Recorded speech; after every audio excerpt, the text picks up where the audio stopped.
Looks like someone's in dire need of coffee. Hell yeah! Here you are. Thanks. Let's go and hit the spot. You know, you're not like those other suits, Miss McPherson. You're okay in my book. What do we have? The usual?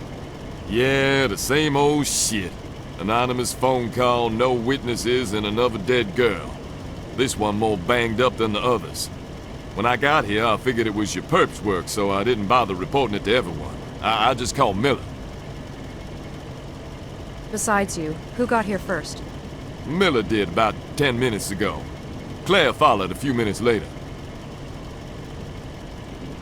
Where's the crime scene?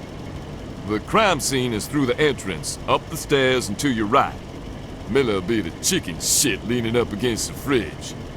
Miss McPherson, be careful in there. I need a tetanus shot just looking at this place. So, are you the human popsicle yet?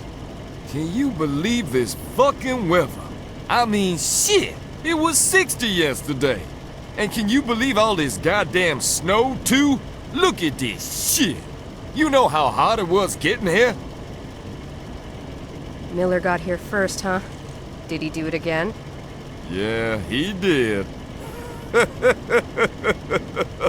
Oh, Claire is pissed as hell, too. She threw him out into the hallway. Well, okay. I guess I'll head up and see how Miller's doing. Okay, Agent McPherson. You watch yourself in there.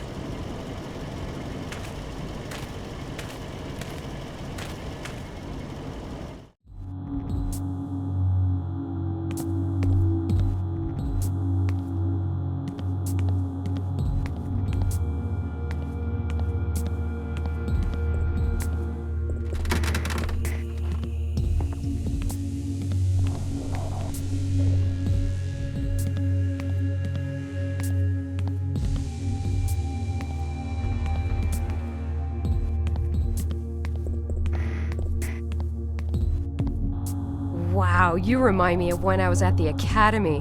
One day I decided to run the obstacle course after lunch. I lost everything, even my breakfast. It was a gruesome mash of pizza and French toast. If you're trying to help me, it's not working. Here you are. It might make things pass more smoothly? Then again, maybe not. So what can you tell me? It's our guy's work, all right. The victim's in an old bathtub. She's stuck in ice.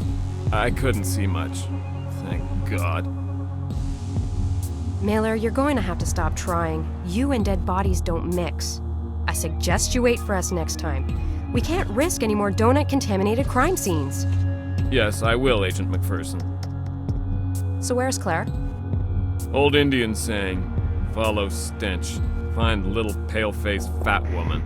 Christ, Miller. I'm really not in the mood. Sorry. She's in the bathroom. Follow the hallway to the end, and it's the door to your left. She's working near the body. I think she needs you to take a look at the rest of the apartment. Here, take the camera. Claire doesn't want me around, so you're gonna have to take pictures, too.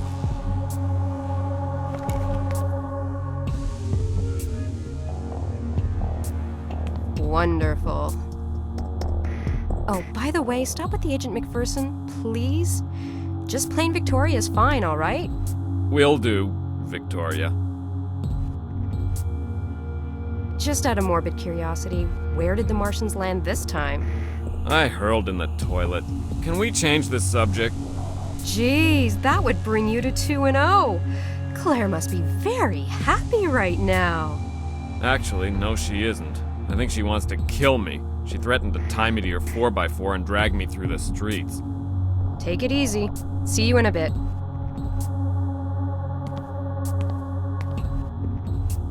Better leave him be.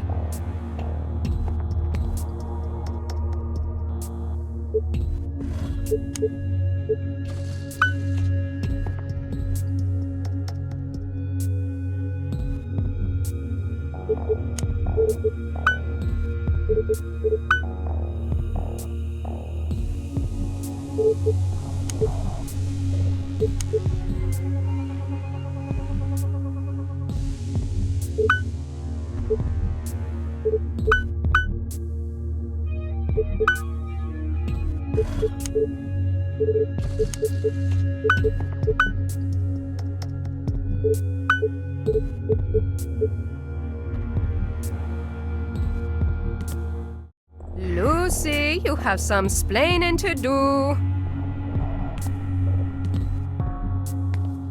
Blood. Probably belongs to the victim. Weird, a clean spot in such a messy place.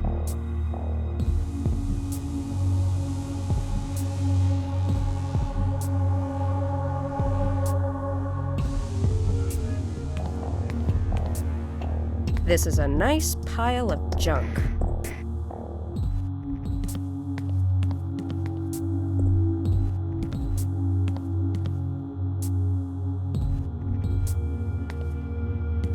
Forensic lamp. This enables us to have a better look around. With the right filter, of course. Forensic lamp. This enables us to have a better look around. With the right filter, of course.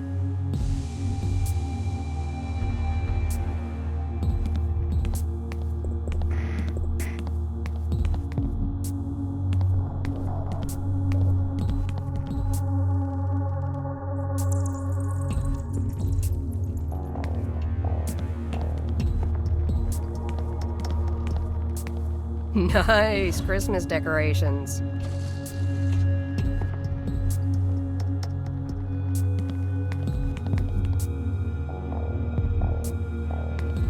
It's Claire's briefcase. She carries her stuff around in that.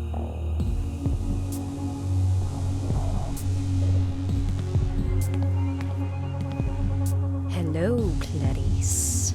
So, what's all the fuss about?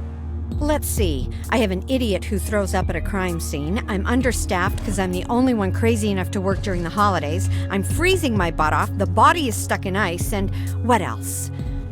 This might actually help. Coffee? Yes, please. It's no wonder you were my best student. What can I do to help? Have a look around and gather any evidence that you can find. I've wasted enough time getting this body ready for the meat wagon. You know how they can get pissy. Anyway, I thought I saw some blood stains as I came in. You can start by collecting some of that and then look around for more. Remember, always take a picture before you collect something. To help you out, grab the forensic tools from my briefcase and what's left of the kitchen. Once you've collected the evidence, come and help me out in here. You do know I'm a field agent, right? I think this is a little out of my league. Vic McPherson is out of her league? This is a first. Where did that come from? I don't know. I think I need a vacation. Sweetie, you can't always catch them on the first 3 victims. I know. Hey, maybe you should take it easy with Miller. Take it easy? This is the second time I have to go through his vomit to see if there's any evidence hidden in the pile. Take it easy? No, I don't think so. Thanks for helping out. My pleasure, Clarice. Oh, stop that.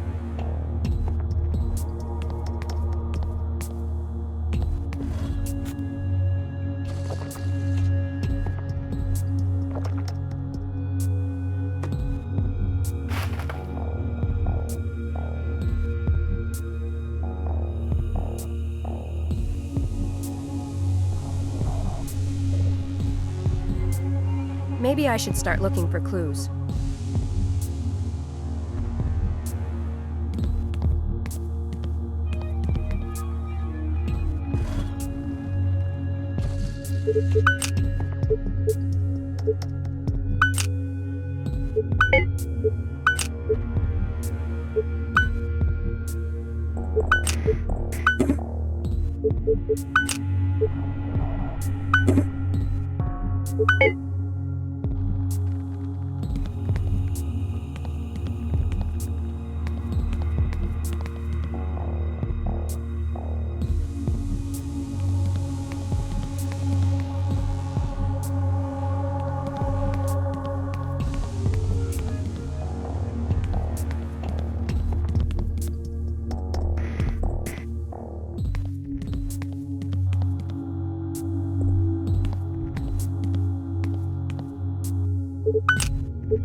Not getting a sample by dipping my finger in it. I need a tool. It would help if I loaded the camera with film first.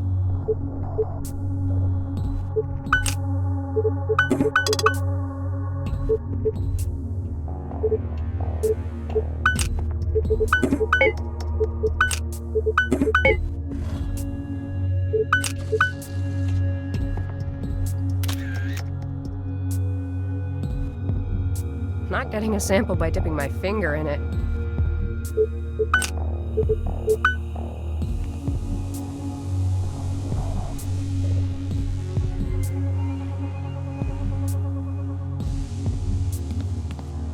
I need a tool before I can use this properly.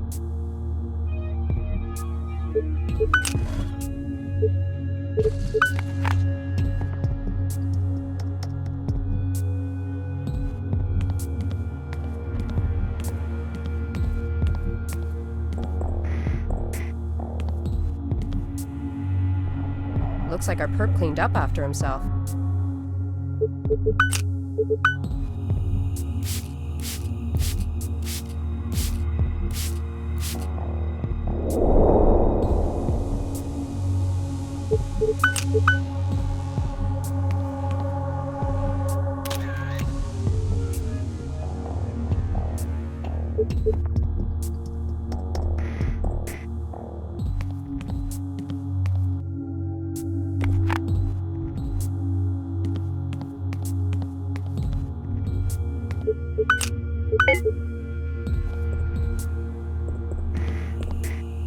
I need a tool before I can...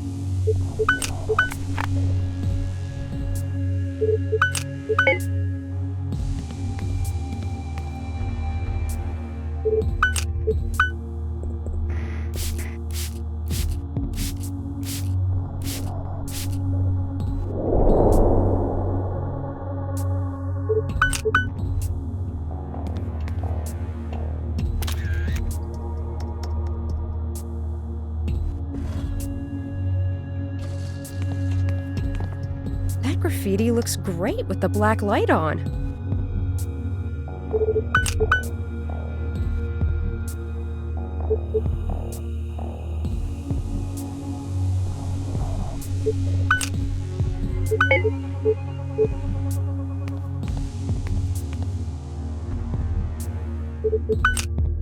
I need to take a picture before I take samples.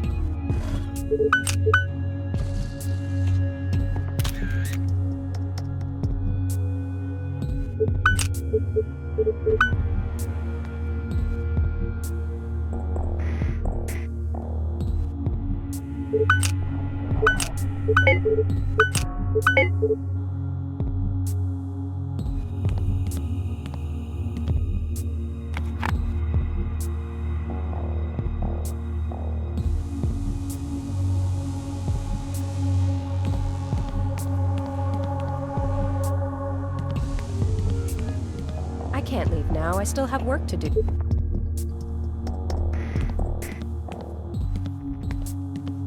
This is a nice pub.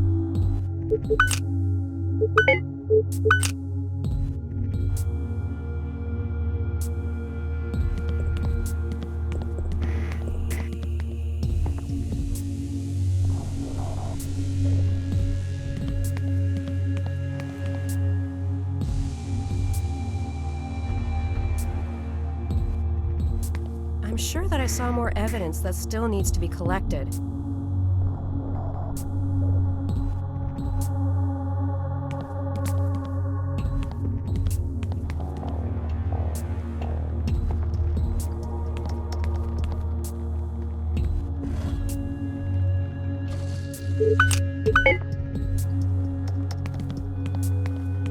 Bingo! We've got hair and fiber samples.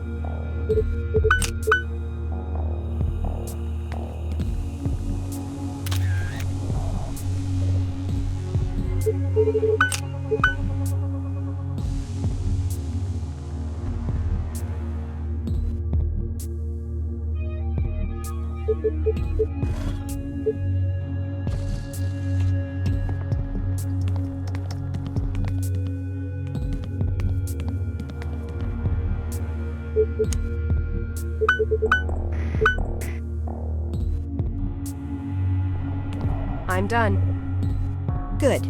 Go put what you collected in my briefcase and come back here. I still need your help.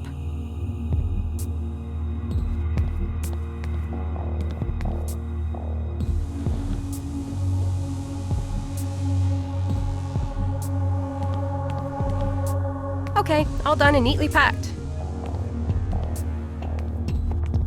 Great. Thanks a lot, sweetie.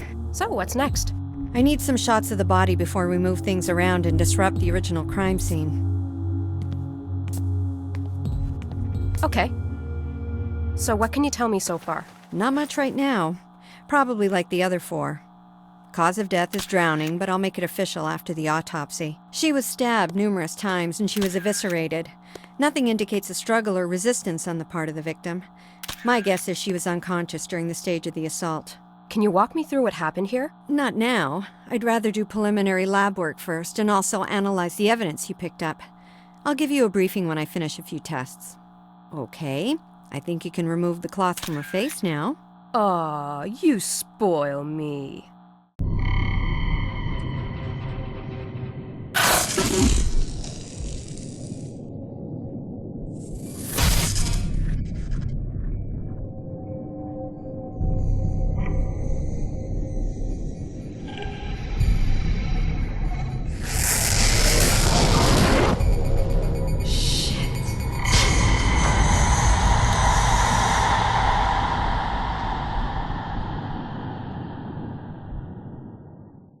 Oh my god, look at the tattoo work on her skin. This girl liked pain. I have a feeling she's a pro. I don't know why. Just call it a hunch. Which would be a first according to the killer's MO and profile. I'll run the victim's name through the database to see if we hit something. What's her name? According to the ID in her purse, it's Cynthia Woods. Now, can you take her picture without the rag on her face?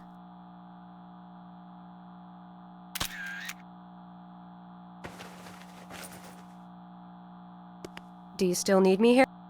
Not really. I just enjoy the company, but I can see you'd rather be somewhere else. Listen, I can handle things here on my own till the boys get here. Anyhow, you look tired as hell. Oh, thanks for letting me off the hook, but seriously, if you need me, I'll stay.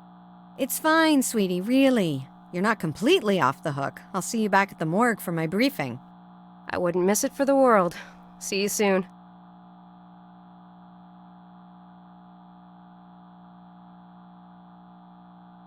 It's Miller's Little Martians!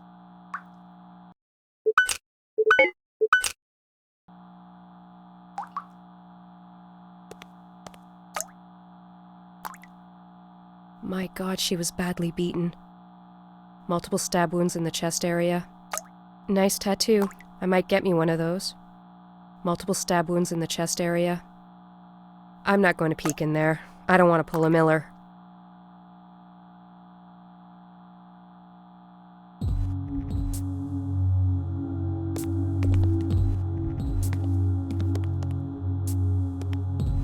Did you really threaten to tie Miller to my 4x4 and... Yes, I did, and I will, too. Hey, I don't doubt it.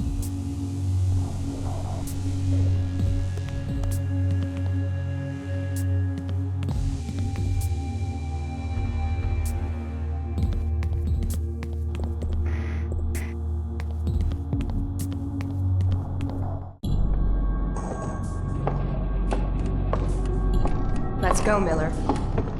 Okay, where to? The office. What?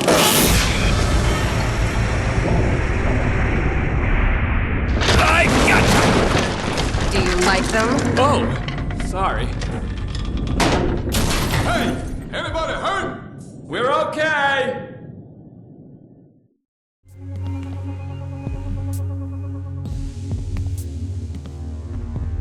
There's no way I'm going down that way.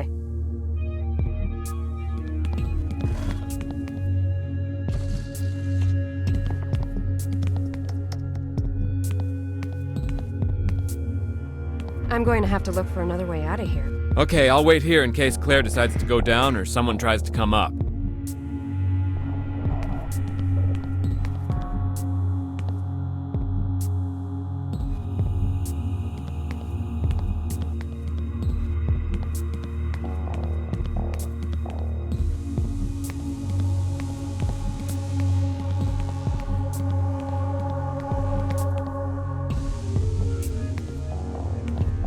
absolutely love what they've done here.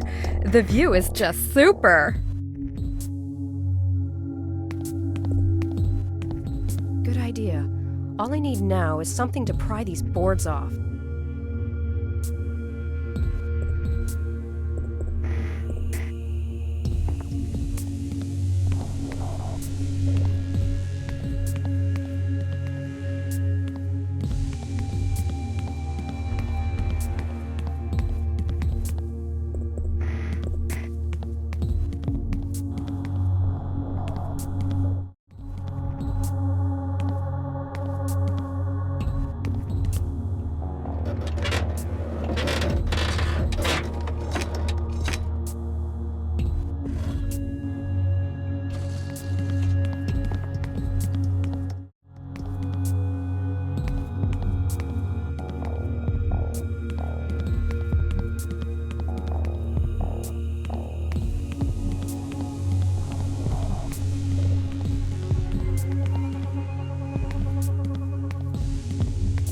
Good idea.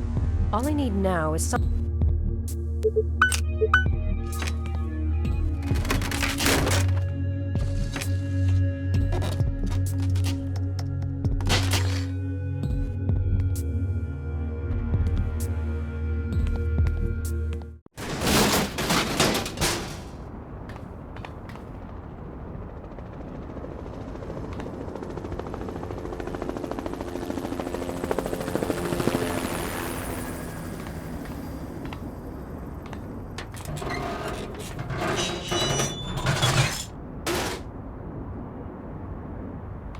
It looks like I'm gonna have to do this the hard way.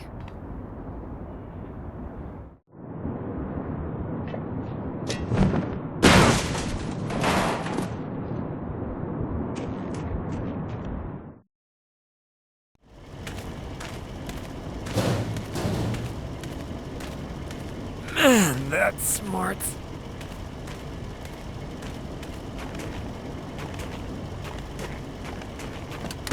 God, Miller, are you okay?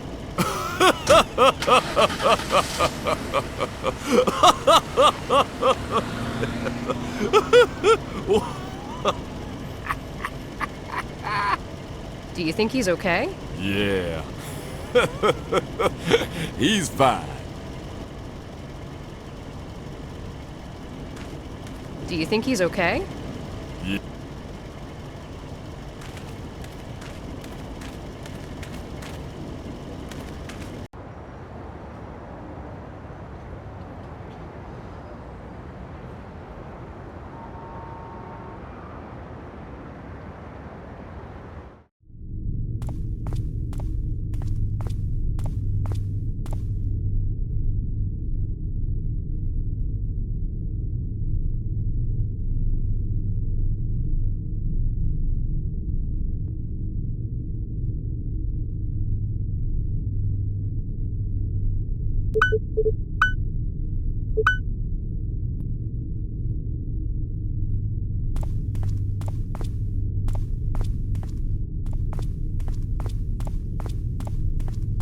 Thank God I'm not driving that piece of crap.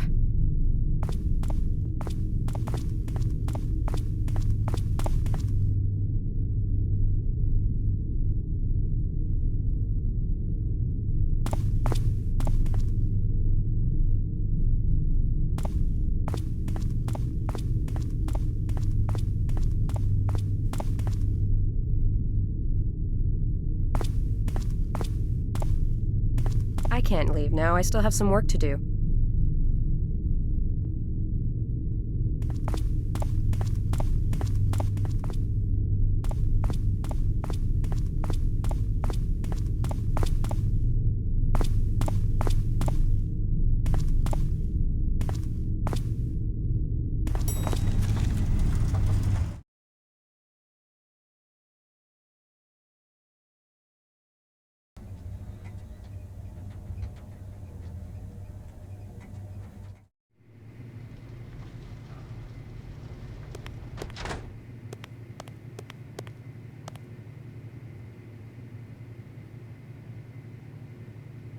It's the evidence chute.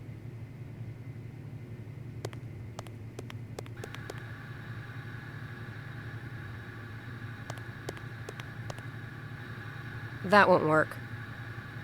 That won't work. I have no use for napkins.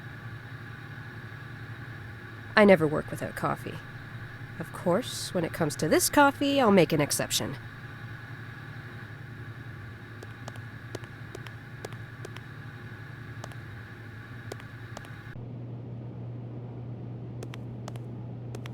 It's my boss's coffee mug. Should I? Nah.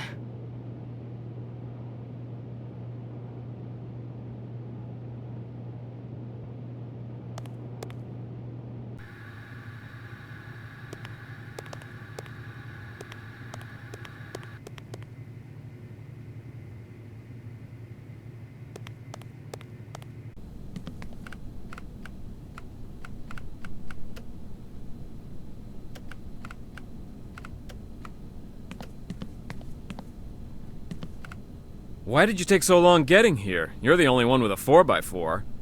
Christ, I don't even want to go there. I mean, what is it with these idiots who buy 20 lottery tickets anyway? I mean, do they really have to waste everyone's time? God, they piss me off. I just wanted a pack of gum, too. Hey, last time I saw you, you were limping to your car. Are you okay? Yeah, I'm fine. It's just my ego. It got hurt more than me, I think. So what are you up to? I started the report. I figured you were too pooped to do it. You know, Miller, you do have your moments. Anything I can do to help with the report? Actually, yes. I need Claire's preliminary report to help me out. I'm not going down there. She might lock me up in one of the drawers and leave me there. Also, I need the pictures you took, so could you please drop the camera in the evidence chute in the hallway? Oh, I almost forgot. Is everything okay with your girlfriend? Oh yeah, forget about it. She knows now it's a big misunderstanding. But just don't answer my cell phone again, please. I promise. Well, okay, see you later.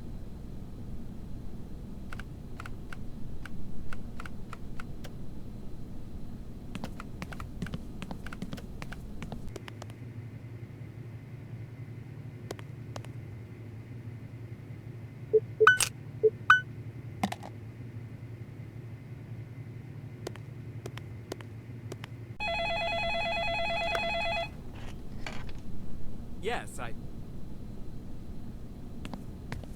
No, well... Yes, I have a know, message. But...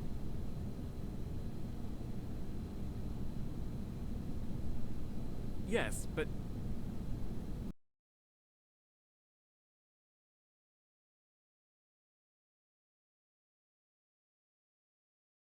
Yes, Yes, Yes, Yes, No. Hello, Victoria. Yes, I This know. is Todd. I heard about the 5th murder. I expect a full Yes, report on my but- desk tomorrow morning. Yes, you would. Wouldn't you? No. I thought that...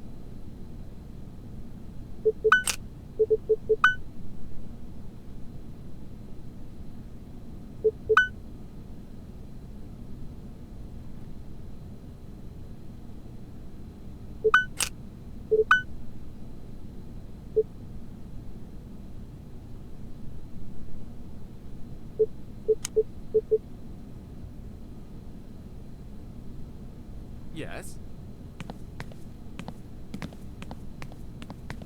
No. A No. plastifier. This little machine can be very Yes, practical. This is used to lift fingerprints. No, well... This is used to lift yes, fingerprints. I know, but... Yes, but... It's a paper cutter. No. I thought that... Yes? No. I better leave Miller alone. It looks like he's got his hands full. No. Yes,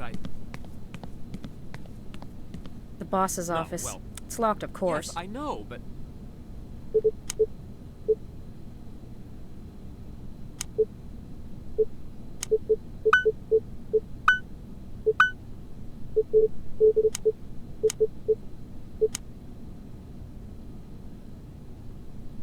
Yes, but...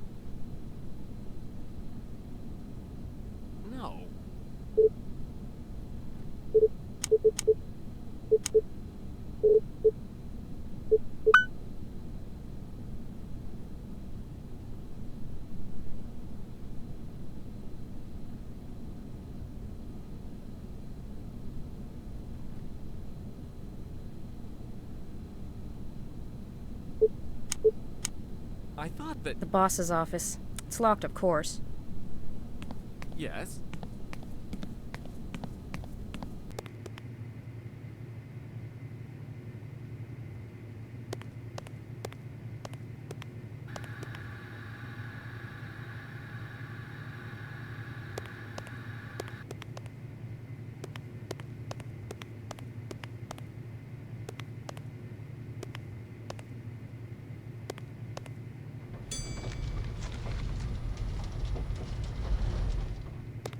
Agent McPherson. Officer Tate? Agent Ashby wants to see you. She's waiting for you at the morgue. All right. So, how did you guys get the body down? Me and some of the forensic guys set up a ladder where the stairs fell.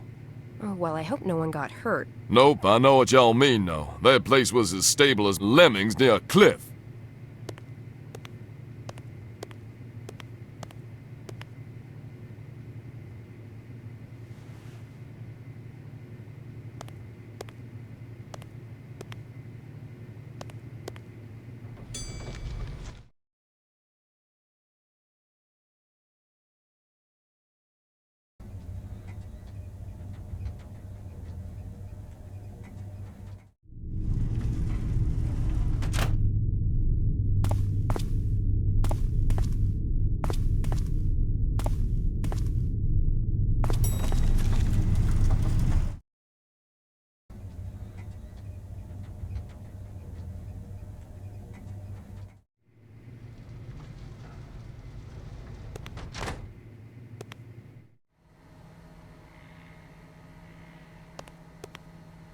My God, it stinks in there.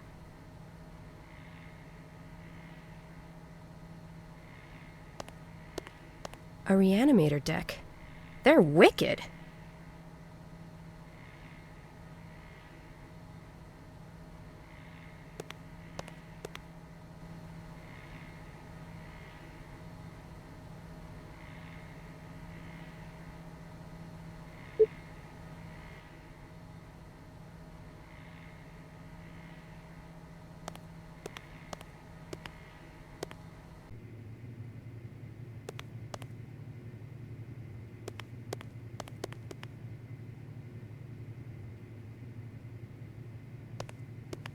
I never used mixed public washrooms. They're just too icky.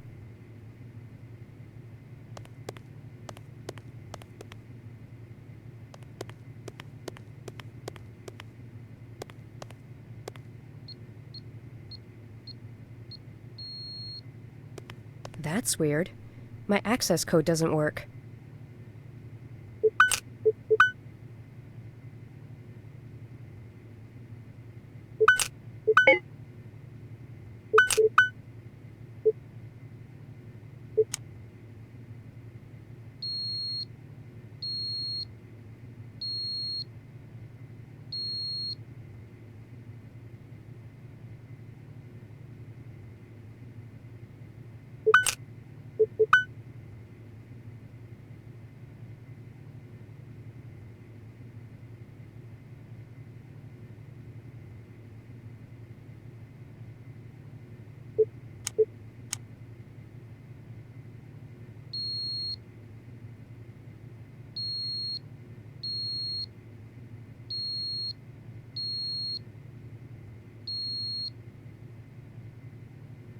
I need an access card.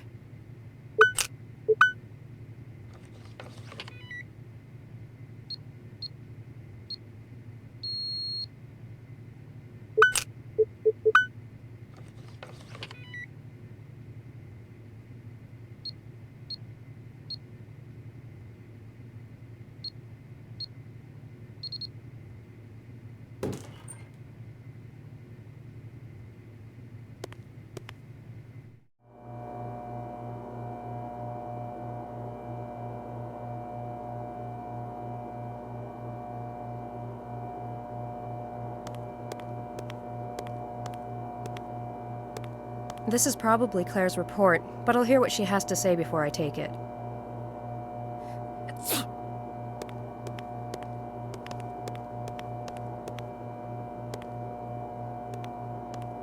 Hey Claire, get that preliminary lab work done? As a matter of fact, I'm not quite finished. However, I have enough to brief you on if you have the time. For you, always. Okay, here goes. The victim's blood revealed high levels of alcohol. Also, I found traces of rohypnol, which is also known as the date rape drug. This explains why there was no apparent struggle throughout the assault. The assault started in the first room where she was beaten.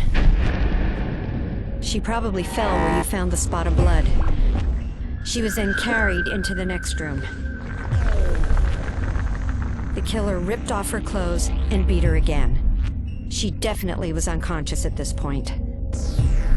He let her bleed on the floor until he had enough blood to write the messages you found using the luminol.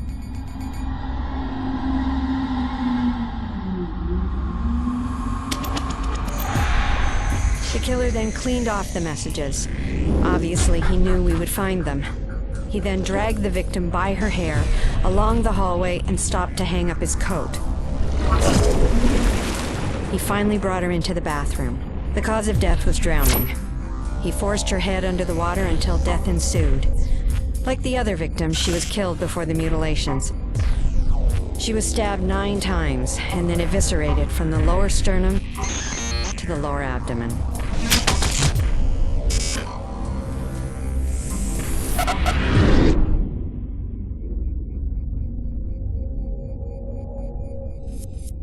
What are you thinking? I'm thinking these mutilations will get worse. It wasn't part of his MO for the first 3 victims. They were found beaten and drowned, not like this. Do you think he'll change his MO in the near future? No, I don't think so. Drowning his victims seems to be his focus. That stage in the assault is very important to him. No, the stabbing business is from something else. I have a feeling that if we knew what it was, we would catch the son of a bitch. Also, he covered the face of the 4th victim and now this one. This strongly suggests that he knew the last 2 victims. I'll ask Miller to correlate the last 2 victims' info. How about you? Did you come up with anything interesting? Yes, I got a partial that doesn't belong to the victim. Very nice. Did you compare it to the partial you found from the 4th crime scene? No, not yet, but I'll let you know if I can compare them. After all, they are only partials. What about the stuff I found? Anything worth mentioning?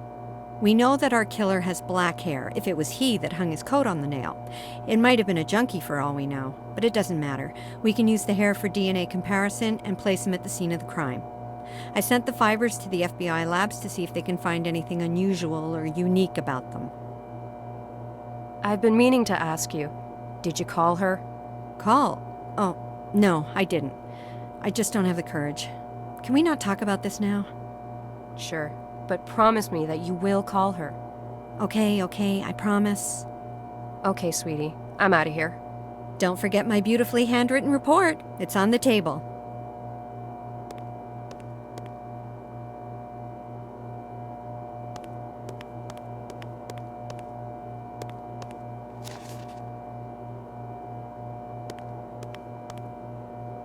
I could see if I have some metachlorians in my blood. My God, that was weak.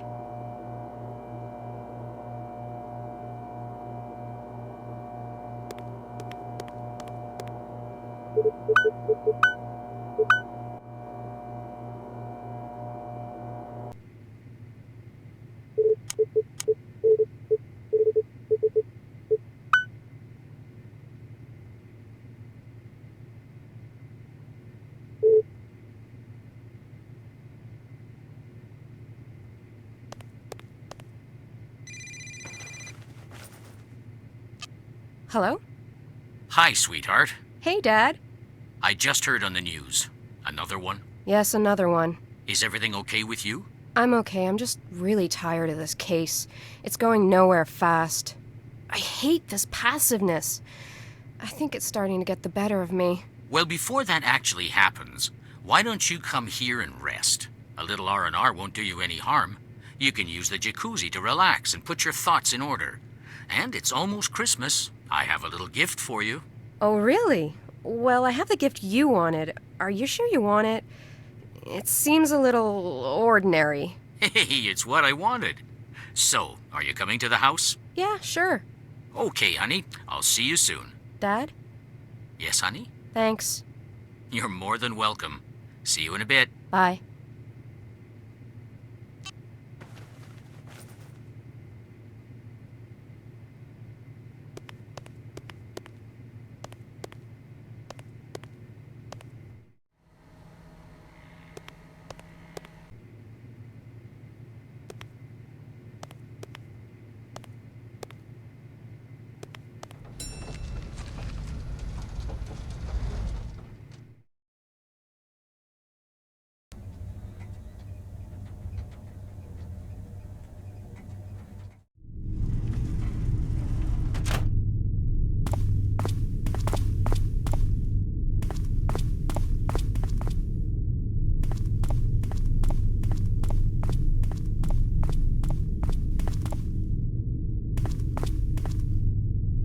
I can't leave now. I still have some work to do.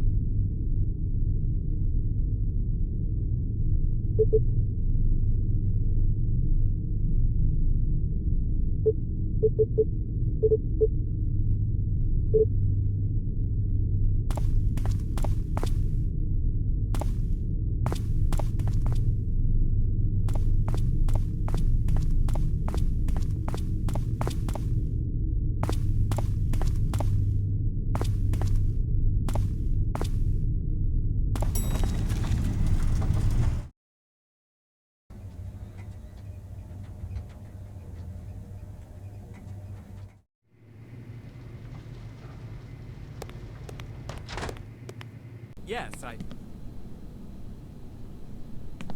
No, well... Yes, I know, but...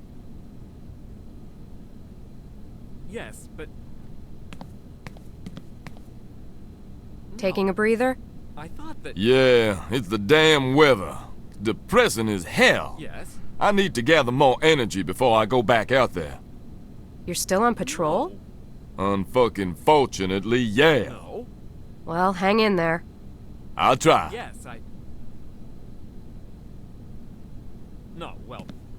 Yes, I know, but... It's a paper cutter. Yes, but... This is used to lift I fingerprints. thought that... Yes? No. No. Yes,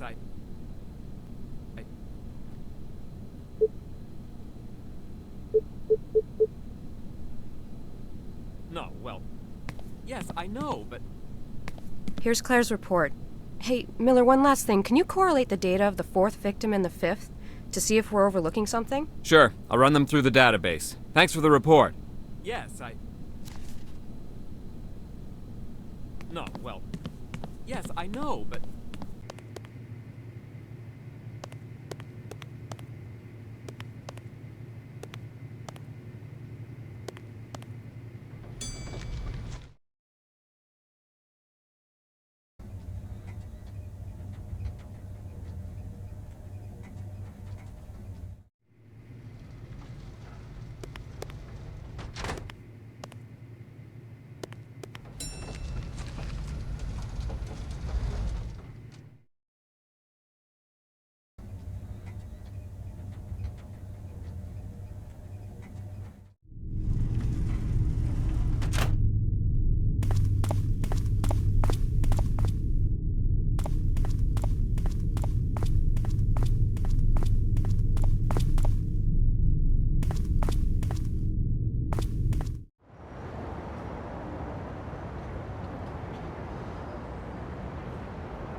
Dad?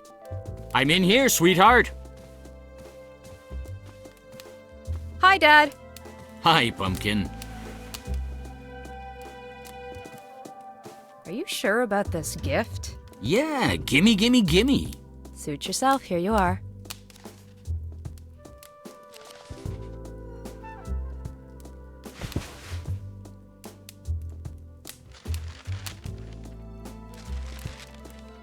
Thanks, sweetheart. You know me, I love these things. Now yours.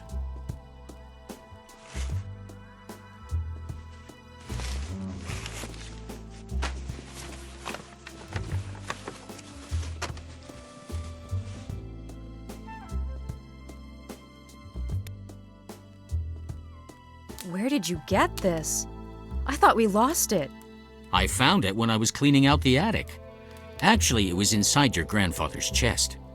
You should maybe take a look inside there. It'll take you back.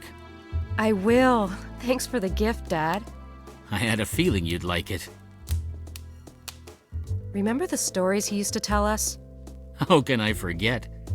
My favorite one was Paris, because of the occult twist he brought to it. Yours was the one in London, if I'm not mistaken. Yes, romantic and mysterious. There is one story he always avoided telling me, though.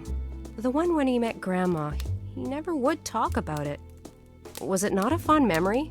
I'm sure it is, Pumpkin, but he could never talk about it. I think your grandfather lost someone close to him when he met your grandmother, and I guess it was too painful for him to recall. Where'd he meet Grandma? He met her in Prague, I believe.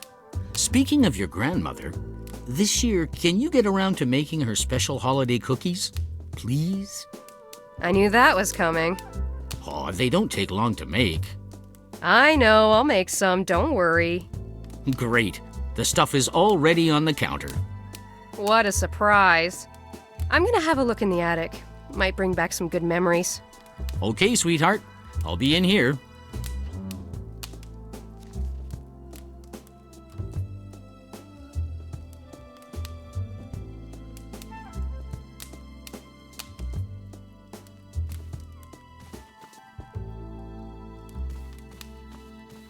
I haven't played in years. I probably suck now.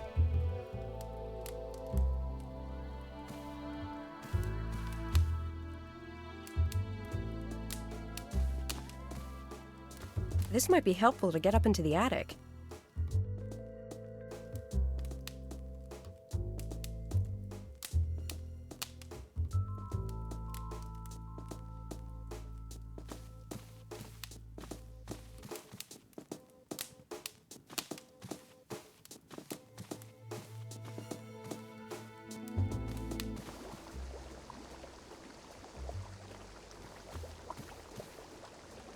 Ah, Chianti Classico, molto bene.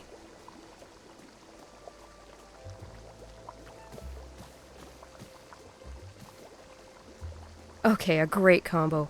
A shot of ice-cold vodka, a glass of good red wine while dipping in the tub. I'll get to that later.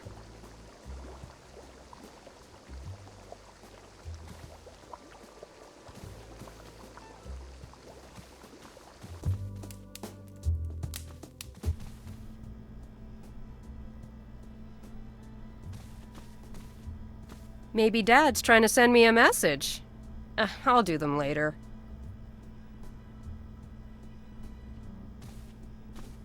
Maybe Dad's trying to send me a message. I'll do them later.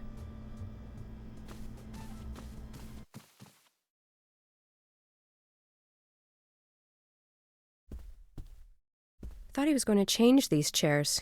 Each time I sit in one, it doesn't feel like I'm eating, but ruling a small country.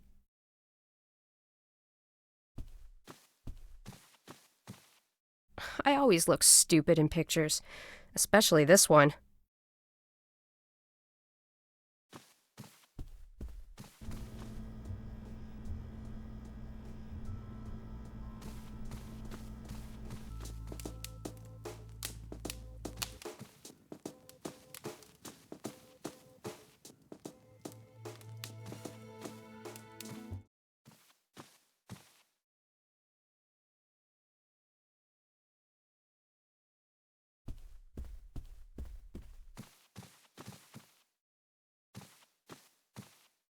Teddy and I used to be inseparable.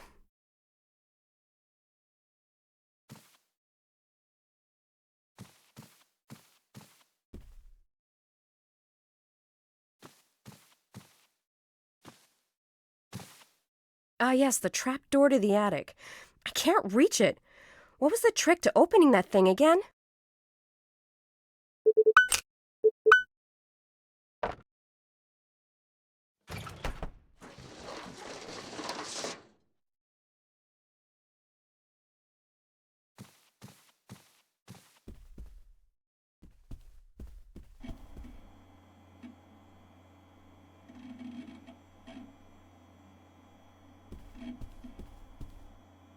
One of my grandfather's old paintings. It's from when he was in Paris, I think.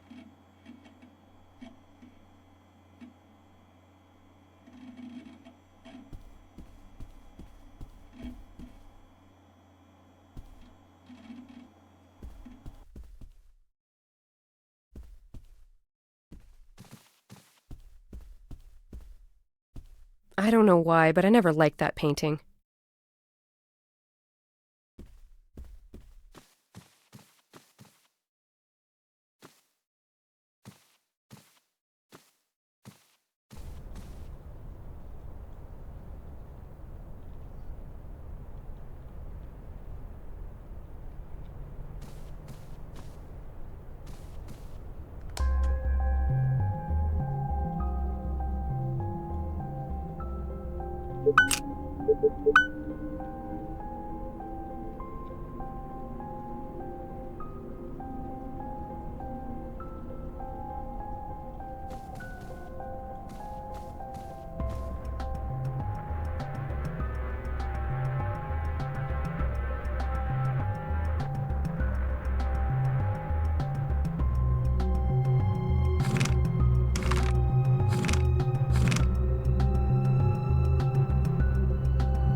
Prague, 1929. 2 years had passed since the strange case in Paris. I figured I'd best leave town and come here. Quieter, or so I thought. The case in Paris had stirred my passion for PI work again. I had to let go of my dream of being an artist. It wasn't bringing in as much dough as being a private dick. In all, there were 5 dead and 2 unaccounted for. So far, all the victims were prostitutes. I didn't know if I would take the case. To my surprise, this cop Skalnik had no beef about me snooping around his crime scene.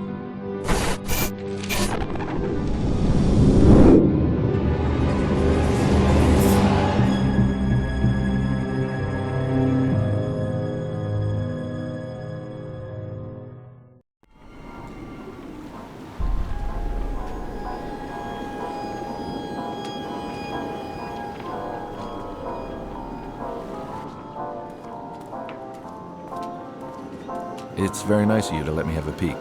I'm Gustav McPherson. I'm Yes, a private detective.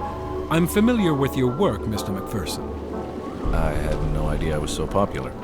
I've read about your case in Paris and the one in London. I'm Inspector Skalnik of the Prague Police. Is this the 5th victim? Yes, she is officially. Supposedly, there are 2 missing. Supposedly? Yes, well, you know these women. They come and go, often without telling anyone. And then they show up again like they never left. So I don't bother with disappearances. So you only bother when they turn up like this? I see. We have a knight in shining armor. If you want my advice, Mr. McPherson, you'd best return to the usual missing person cases or husband cheating mysteries. This is a waste of your time. I think you've just convinced me to take the case. Really, Mr. McPherson? The press will not even cover this story. No one wants to know about dead prostitutes. If they do write about it, it will be about the killer and the number of bodies and not the actual victims. The pimps care even less. They force their women to work even if there is a killer loose. No one wants to sit at a dinner table and talk about this. There is no glory in this case. Like I said, you should stick with what you know. Do you mind if I ask you a few more questions? Not at all. Were all the victims prostitutes? Yes, Is the cause of death the necklace on her neck? of course it is. So it's not the multiple stab wounds to her chest? No, well, we aren't really sure. Does she have any other significant wounds on her body? Yes, she has scars on her forearms and she is eviscerated. Eviscerated?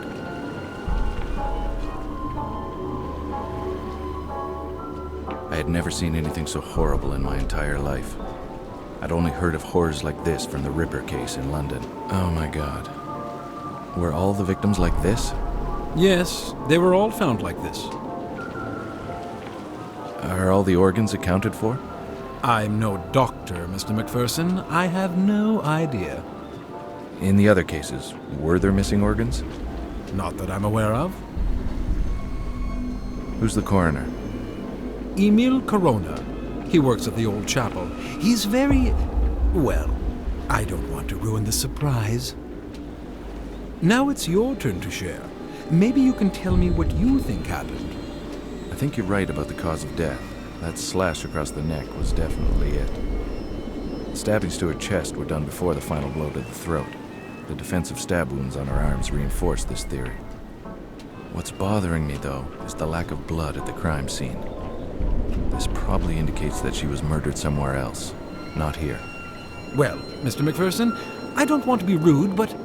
You have work to do, of course. Thanks for sharing. It was nice meeting you. It was nice meeting you, too. I had a feeling that the cooperation between Skalnik and me had just ended. He was testing me for some reason. I was left to fend for myself.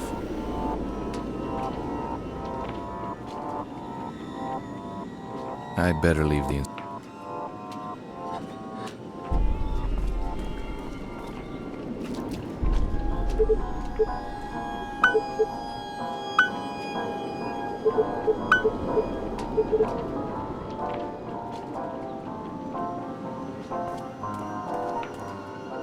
Kazimir Stasek.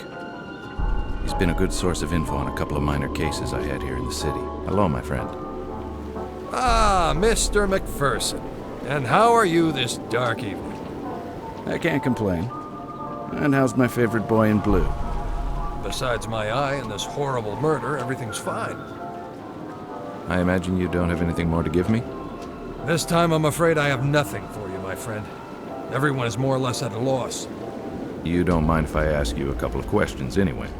Of course not. How long has this been going on? It started about 3 weeks ago. You didn't hear about it until now? No, I wasn't in town. I just got back. I was working a case outside the city. Someone called me to see if I could come back and help. Ah, the very beautiful Miss Ida Skalikova, I presume. Good guess. She's worried for her friends. I told her I'd see what I could do. Can you tell me about your new boss? Inspector Yuri Skalnik. He was given the case and got temporarily assigned to this district. He has a good reputation, but he doesn't share much information with us. He keeps to himself a lot. What? He doesn't trust you? Honestly, I don't know. Maybe he thinks we're incompetent or something. Maybe. But he'd be stupid to think so. Why, thank you, my friend. Were all the victims' bodies dumped? Yeah, I believe so. But then again, I don't have much information, as I said earlier. Was there ever an eyewitness?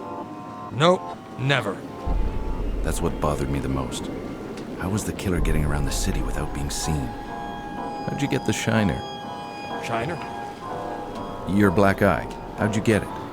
Oh, I arrested a man last night, and for some reason my eye hit this man's very large fist. Did you get sucker punched? Well, a little. My partner didn't have time to warn me. Everything happened so fast. I was helping the woman, and I turned around to see if my partner was okay, and wham! Next thing I knew, I was flat-faced on the sidewalk.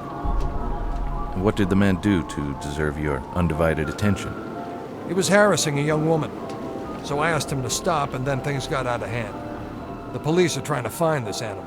We're a little nervous when a man harasses a young woman these days. That's understandable. Well, I should leave you to your work, and I have to see my client. Thanks for your input. You're welcome. Be careful. Will do.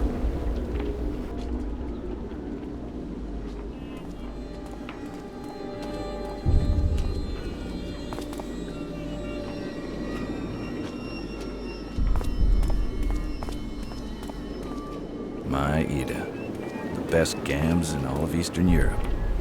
She's my angel and the love of my life. I met her on a small case I was working. She used to dance in the neighborhood cabaret. She was involved with the married man I was following. It was love at first sight. Hey, look at you all dolled up. Hi, sweetheart. I don't like it when you call me that. I didn't call you a doll. I said that you... Never mind, I'm sorry. Good. Now have you talked to that useless inspector? Yes, I have, and I didn't get much from the meeting. Are you going to help us? Of course I will. Was there really any doubt? No, but you never know. When do you want to settle this, now or later? No, I don't want money, Ida. Nonsense, you will accept our money. How much do you charge? Okay, listen. We'll settle this after the case, all right? Do you promise? Because we'll feel insulted if you don't accept our money. What was I supposed to do? Take money off these women? That's the last thing I wanted to do. Yes, I promise. I will charge you at the end of the case. Yeah, right. What was her name? Who? The victim's name?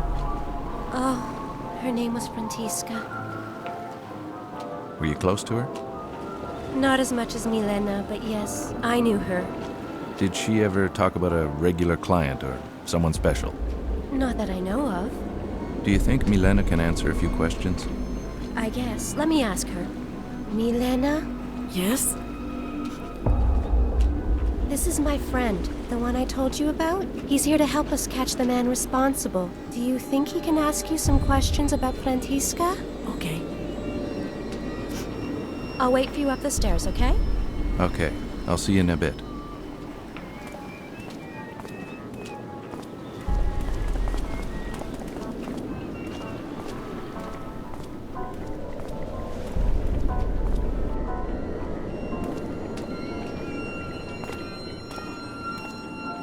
Hello, Milena. My name's Gus McPherson. I'm here to help stop this from ever happening again. I thank you, sir. Not a lot of people would help women like us. Do you mind if I ask you a few questions about Frantiska? No, that's fine. How long have you known Frantiska? Well, I've known her for a long time. We met in the orphanage when we were just little girls. Her parents had died in a terrible accident. We became very close. We both left the orphanage never to return. We never liked the sisters. Ever since we left, we tried to survive on the streets, even changing cities. But we kept coming back here. Did she ever talk about someone new or special? No. It was not her style. Frantiska would rarely take new clients. She had regulars and enough to allow her to survive. She would only take complete strangers if she absolutely needed to. Apollina is more like that. She always has a new rich client. Did she ever have a client that had been violent with her? No. She only had clients she trusted. How about you? Have you had any trouble with any of your clients? No, I'm like Francisca. I have only regular clients. If I'm on the streets, it's because I'm keeping my friends company. Were you close to any of the other victims? Well, there is one that was a common friend to Francisca and me. Her name was Inezka. No one's found her. She just disappeared one day. We honestly don't know what happened to her. I knew the others only on a professional level. Did Inezka ever complain about any clients before she disappeared? Or did she ever talk about leaving? Well, we all talk about leaving. Who wants to live their life like this? But she never complained about anything. Inezka was like Apollina. She took on many clients. She left town a lot, but always came back with a broken heart. I hope she did find someone and left this place. Where can I find this Apollina? She usually works the park. Rare are the girls who are allowed to enter it. She's very protective of her territory. That's what she calls it anyway. Francisca and me were allowed in because Apollina knew we didn't take strangers and pretty much had our own regulars. Inezka was Apollina's good friend, so she was allowed too. So we all kept each other company in the park. Maybe Apollina knows where Inezka is. I don't know. Well, thank you for answering my questions. It was a pleasure to meet you, even under these unfortunate circumstances. Oh, it was nice to meet you, Mr. McPherson. I thank you for trying to help us. Trying? I haven't even started yet. If I have any more questions, how may I contact you? Usually in the park. Again, thank you.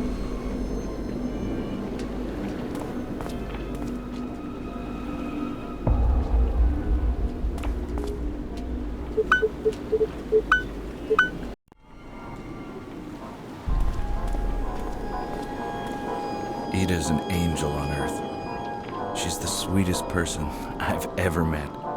I truly believe she doesn't have an angry bone in her body, even with the difficult childhood she had.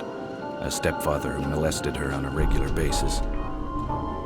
Ida is always positive, and she's always willing to help the people who surround her.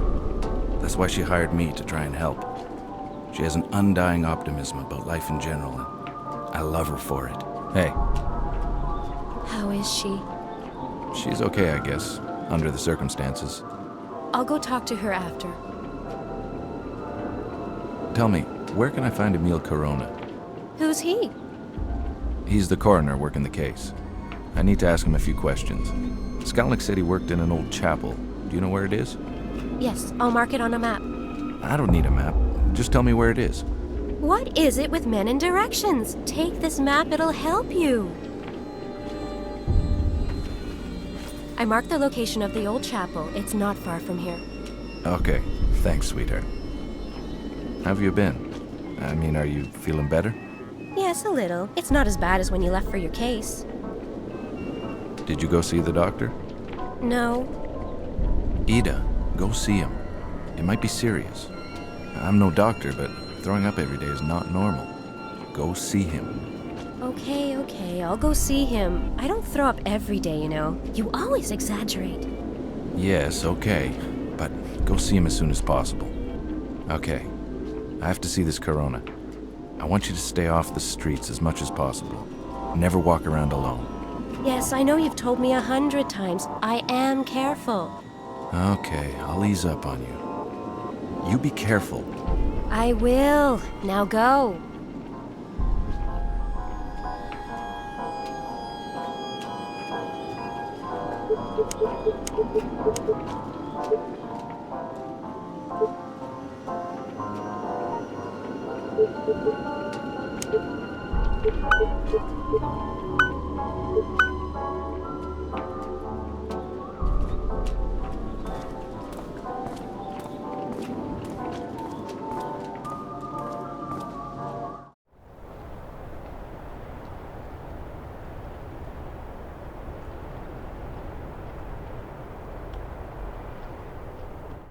What are you doing here? Why aren't you at your post? Well, you told me to. Never mind. Do you have any news, at least?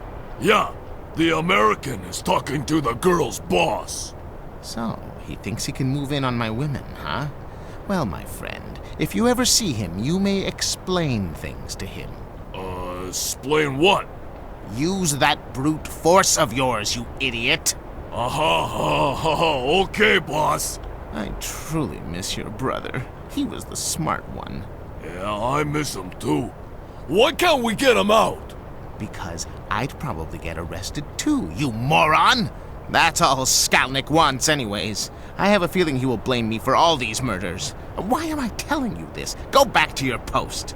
You see the American? You can rough him up. Okay, boss. I'd better steer clear of the big guy. The scrawny-looking guy was probably Ottokar Kubina. Who can forget that name? Anyways, he was the pimp of the neighborhood. He worked out of this little lingerie shop, which acted as a front, of course. He owned a couple of joints in the district, including the cabaret where Ida used to work. I think he never forgave me for stealing Ida from that dive.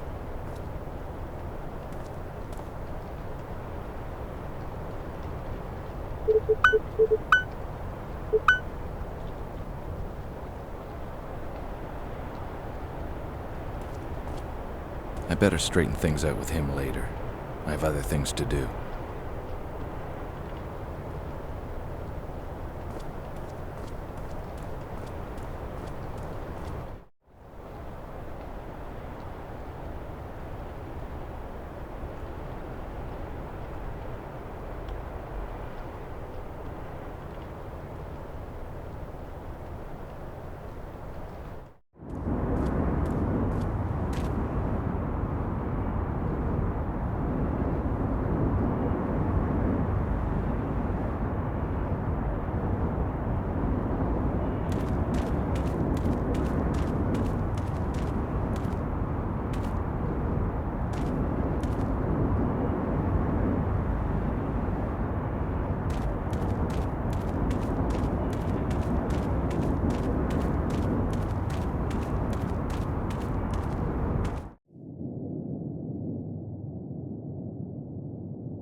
In nomine Patris et Filii et Spiritus Sancti.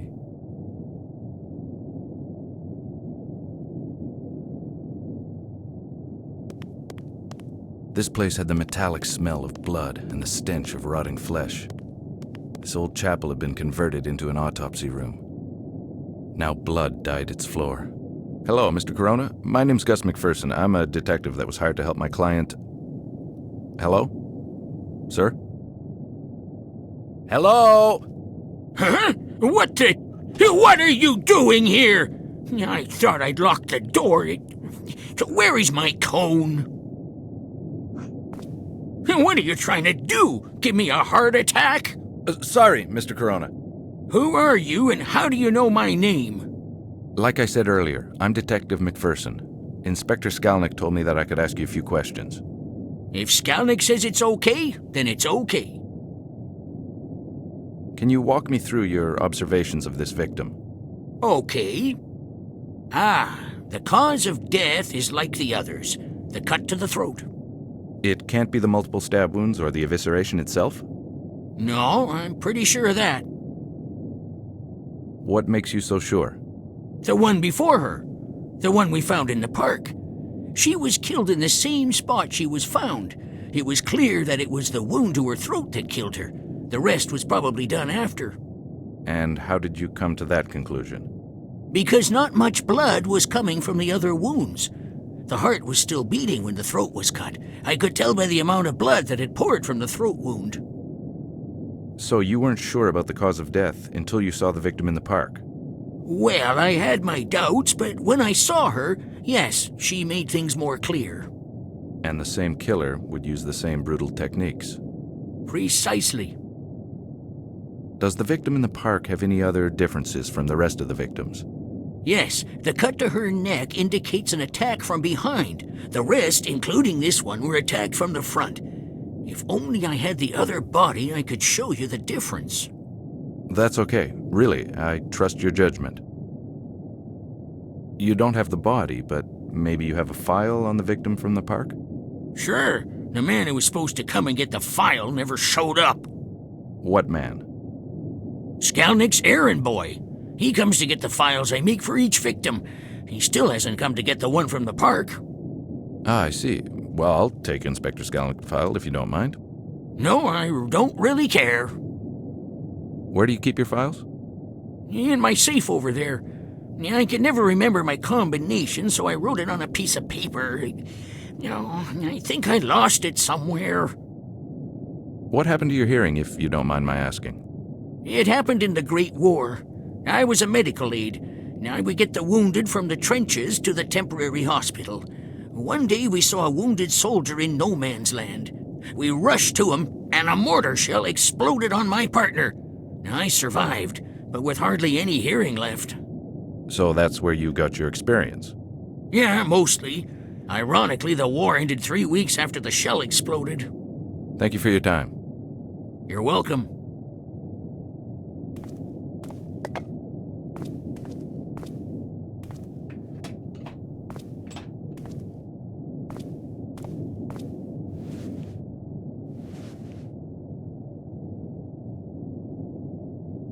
I hate this part of my job.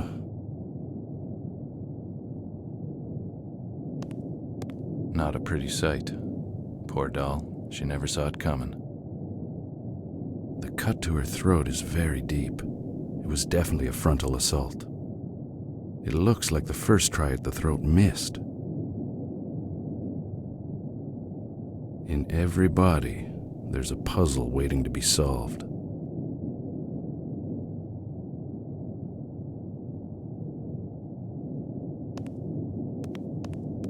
These were installed recently.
How does the safe work? Huh? What? What did you say? How does the safe work? Each number is represented by a symbol. Now, the trick is, what was it again? Oh, damn. I don't remember.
She was the only victim that had been attacked on the spot in the park.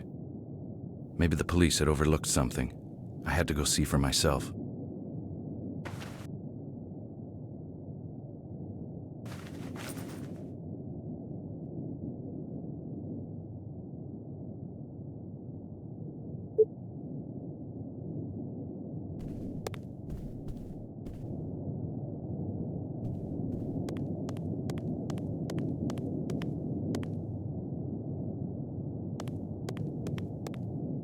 Stay away from women! Sorry, Mac. I like women too much. I woke up with a splitting headache. It wasn't the first time my smart-ass mouth got me in trouble.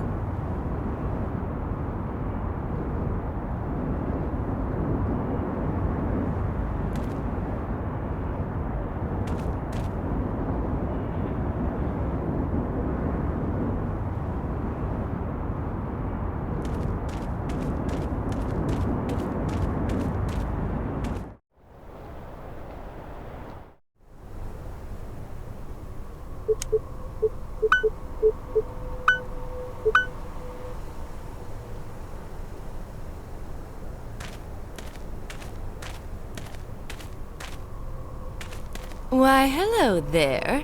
Nice night for a walk, isn't it?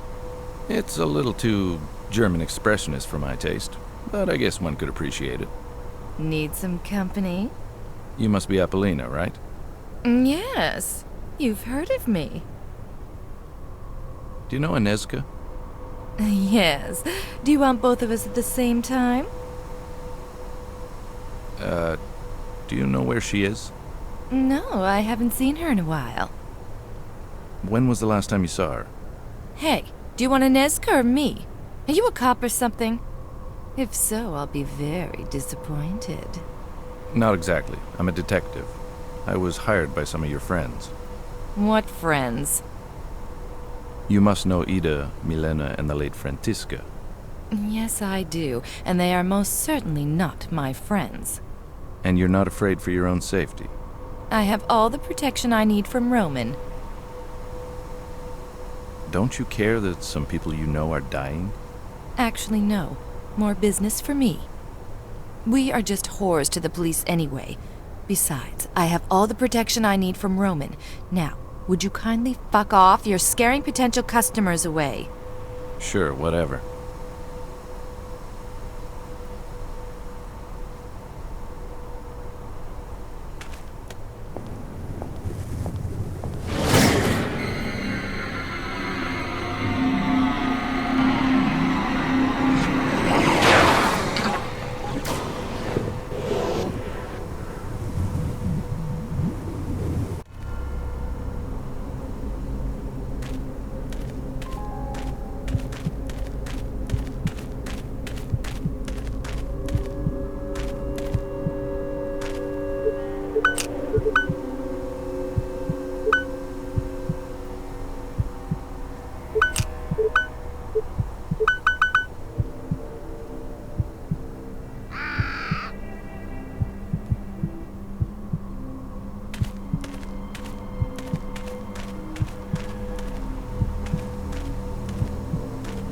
I like this statue.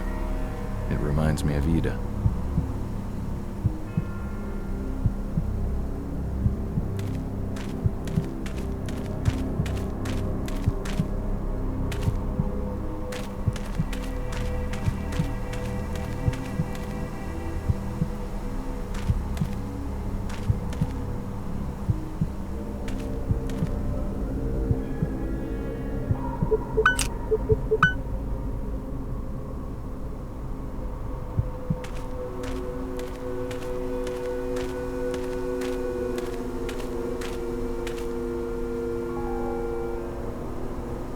I don't see anything unusual.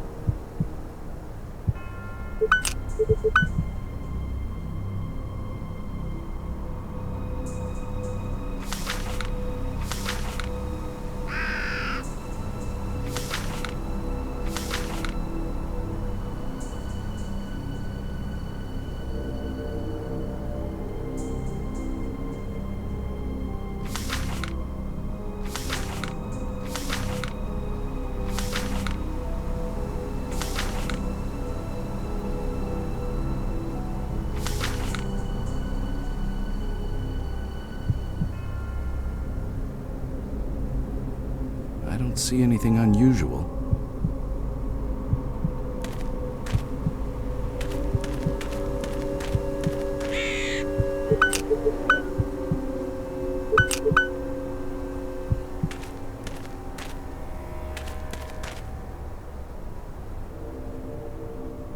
I don't see anything unusual.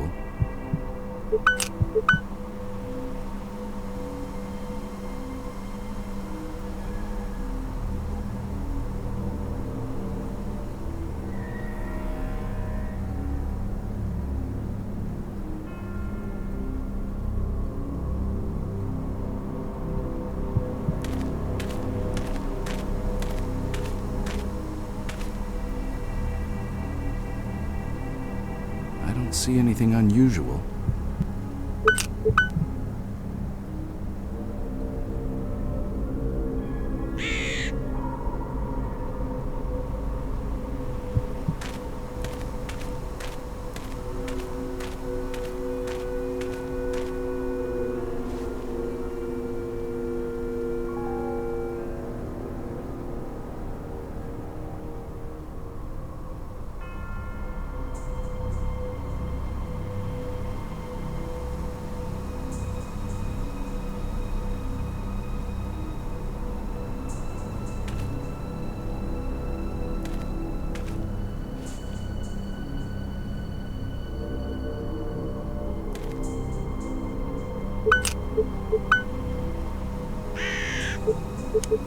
In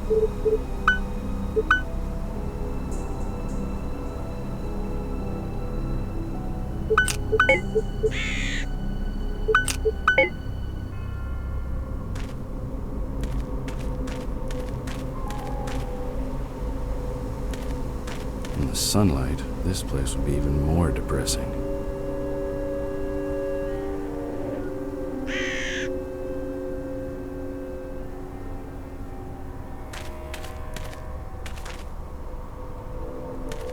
I thought I told you to fuck off.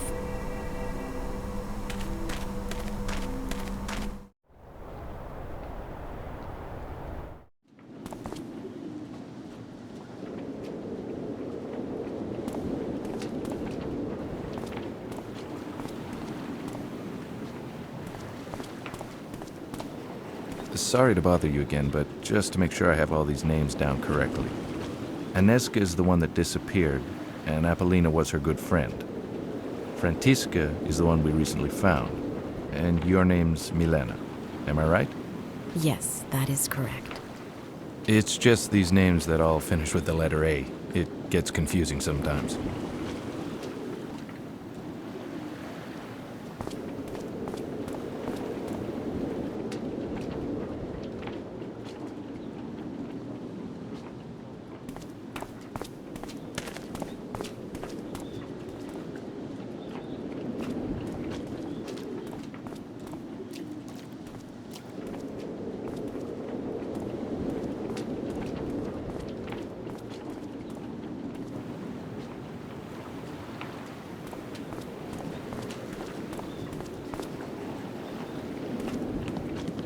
No time to go fishing.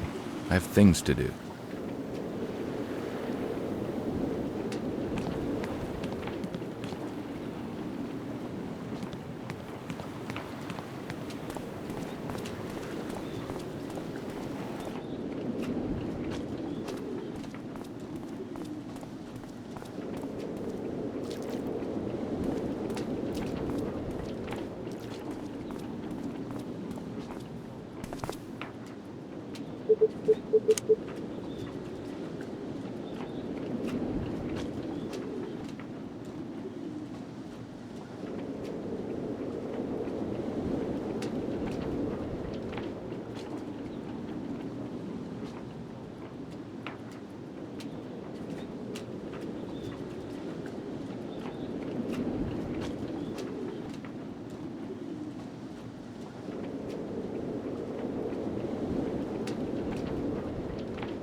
I better straighten things out with him later.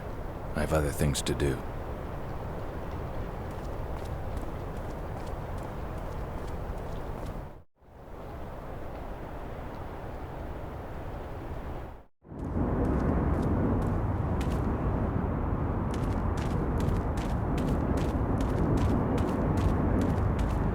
I don't need to talk to him.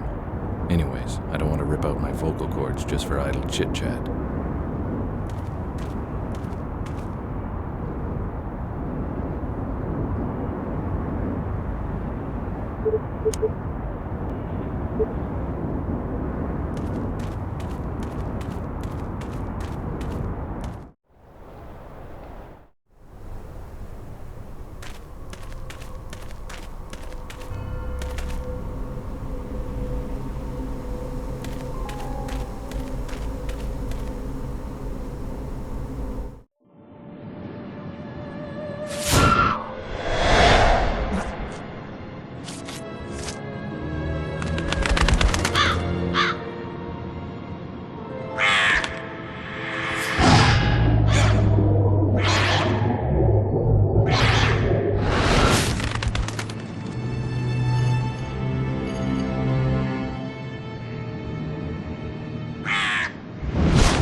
And life goes on.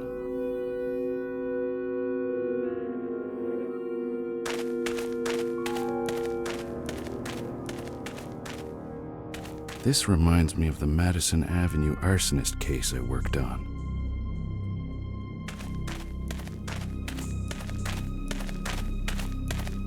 That looks like Ida's last roast.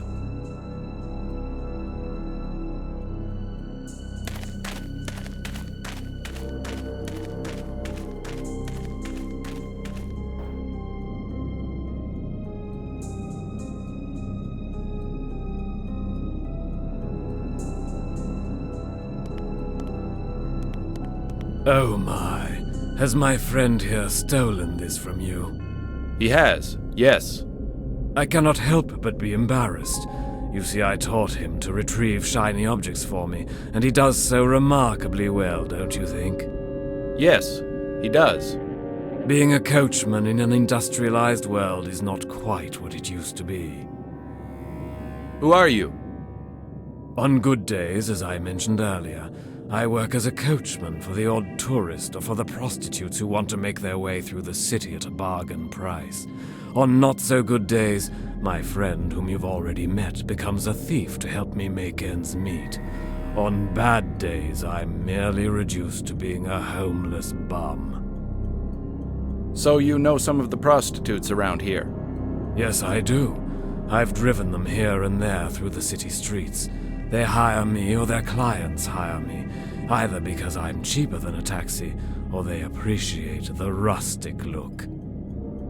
Do you know any personally? I knew one personally. On certain occasions we would exchange pleasantries, but most of the time I would just drive. She was very young to be doing what those animals wanted. Her name was Vladana. She was only 16 years old. She was? Yes, I haven't seen her in a long time. I fear the worst. You said her name was Vladana. Are you sure it's not a Nezka? Very sure.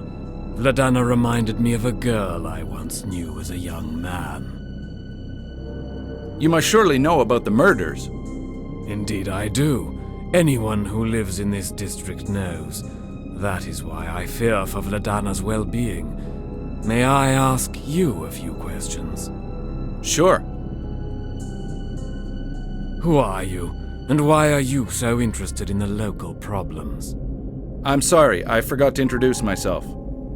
My name is Gus McPherson. I'm a private investigator hired by the prostitutes to help stop the murders.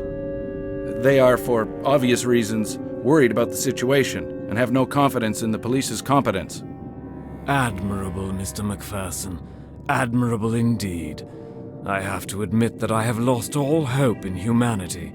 The things I have seen during my miserable life.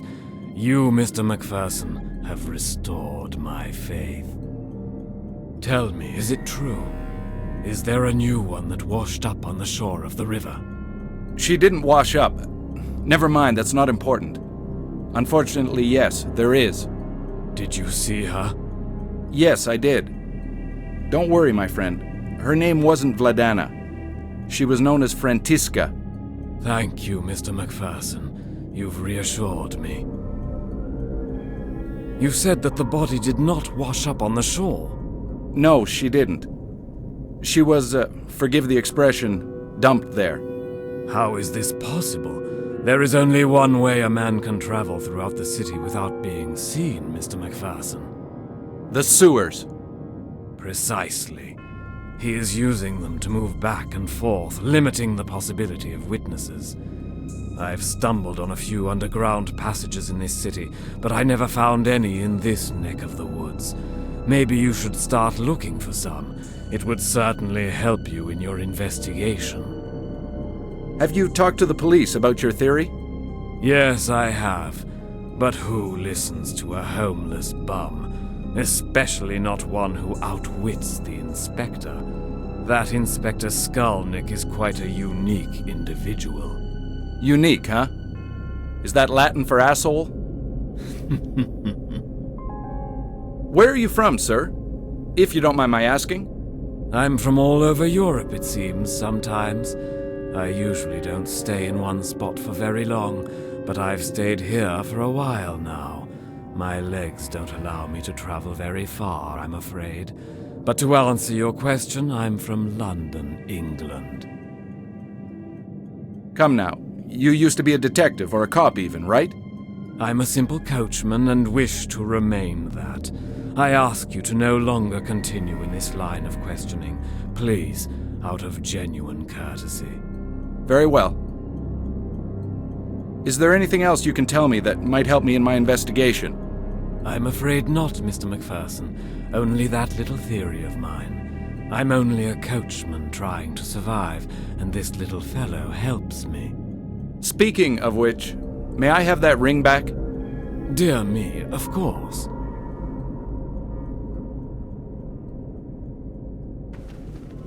Thank you. I'm sorry for the inconvenience. It's quite all right.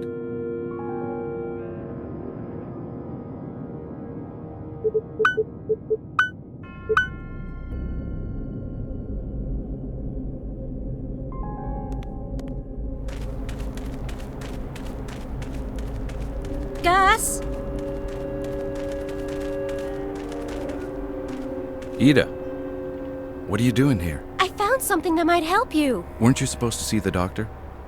Ida, please don't do this. Do what? Help. Why can't I help you? Because it's dangerous. Don't you know there's a seriously deranged man roaming the streets, preying on women? Oh, I can handle myself. I don't doubt that for a second, but I'd like to know that you're somewhere safe so I can concentrate on the case and not worry about you. Okay. I'm sorry, what have you found out? Oh, it's really good. I was asking a few questions of some of the women. Anyway, one of them admitted that she'd heard that one of the victims survived an attack and was hiding in the scrapyard. That's great, but how reliable is the source? I have to admit it's only a rumor, but isn't it worth taking a look? Yes, it is. Be careful. I will. Stay off the streets, but first go see the doctor. Yes, I will. I'll see you later. And Ida, Yes? thanks for the info. You're welcome, and I love you too.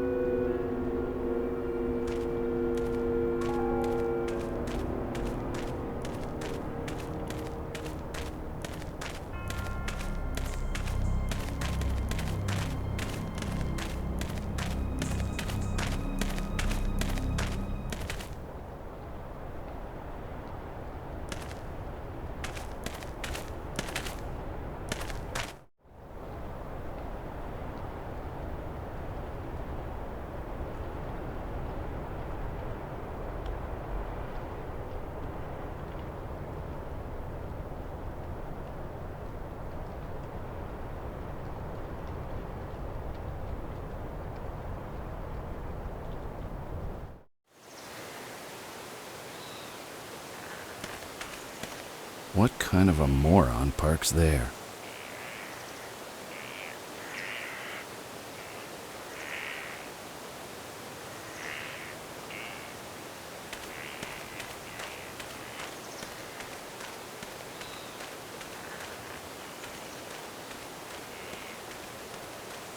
Uh-oh. I'm out of here.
Hey, Kubina, open up.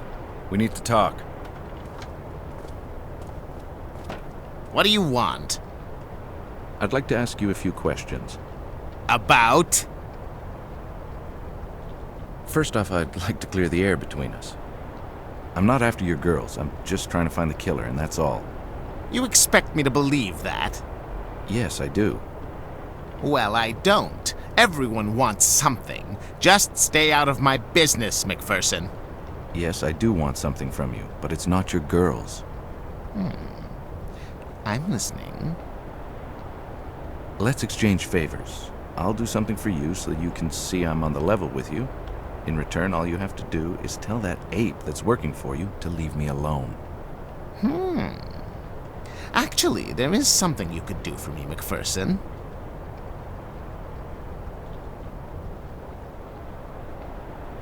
I thought so. The gorilla's brother is locked up, isn't he? Yes. Roman is a good resource and is the girl's main protection. Without him, let's just say, if you can spring him out of jail, I'll tell the gorilla to leave you alone. Why'd he get arrested? It was some sort of incident with the police. He supposedly punched one, I heard. So, we have a deal then? Wait, not so fast. Why do you want Peter off your back? I need to talk to the person he's protecting. Ah, Vladana? So she really exists? Yes, she does. Spring Roman from jail, and I will let you talk to her. To be quite honest, I figured you'd be more difficult to convince. McPherson, we both win if you get this killer off the streets. When you catch him, business will return to normal. Now go! You're wasting time.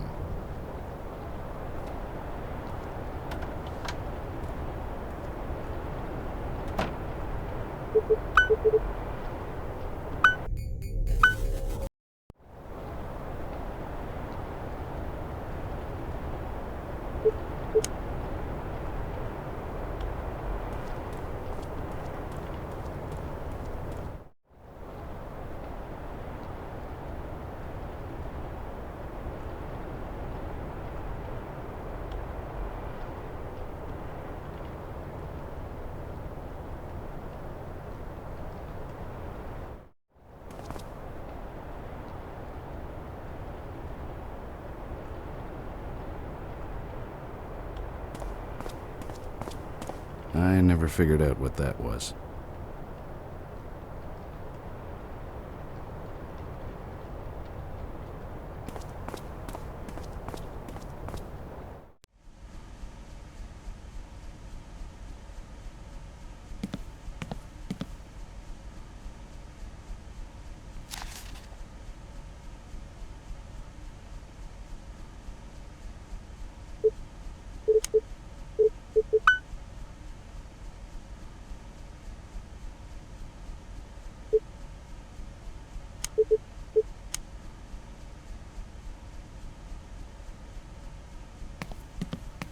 One of my favorites, The Prisoner of Zenda.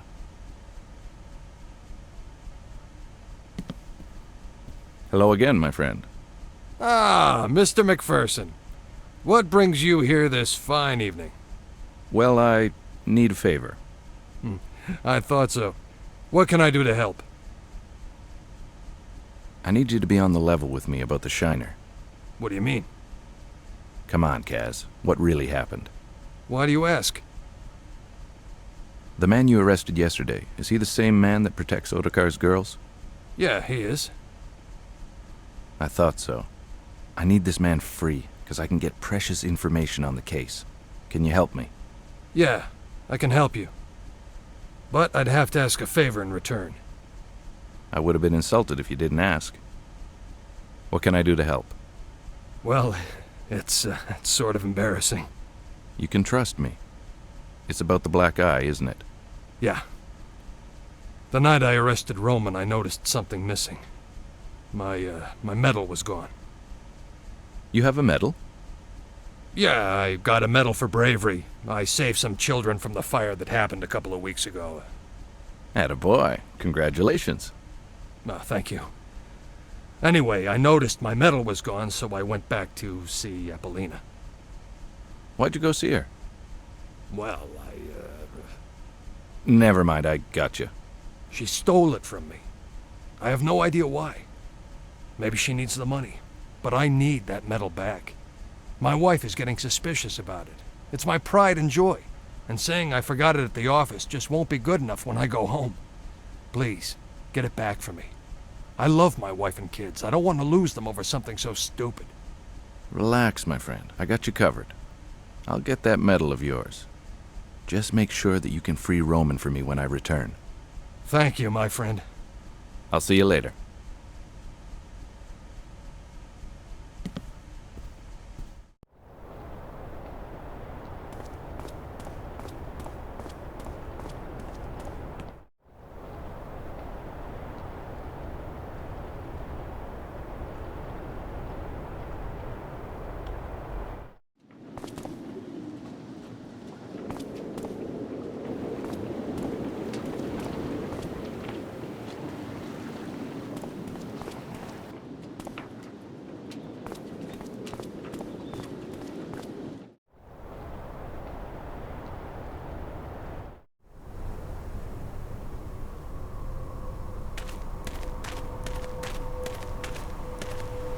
Good evening, Milena.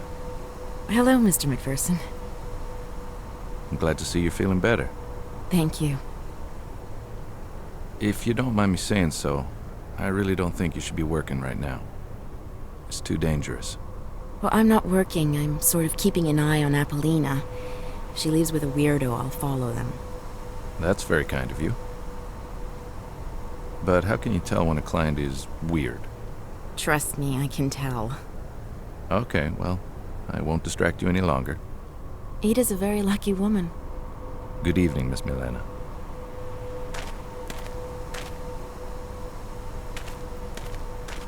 Oh, you again. Stop wasting my time. Wait a second, will you? You are truly annoying. I have information for you. It's about Roman. Interested? What is it? First of all, you're gonna have to give me the medal you stole from Stasek. Why the hell would I want to do that? So you admit it. You did steal his medal. Yes, I did. That son of a bitch didn't pay me, so yeah, I stole his precious medal. Just because he's a cop, he can hump me and leave me without paying? Hell no, not me. Okay, so what happened? He came to see me when he finally realized that I had it. He started grabbing me and threatened to arrest me. Roman happened to be walking by and he broke up the commotion. He ordered me to go home, so I left. Well, let me finish the story for you. He got arrested for punching Stasek in the face. Now Roman is in jail. So, what do you want from me? I need that medal. Stasek is willing to let Roman out if I get his medal back. Get it? Of course I do. Okay, listen, everybody wins here. Roman gets out, Stasek gets his medal back, and you... And I get screwed for free. Look, I'll pay you what he owes you, okay?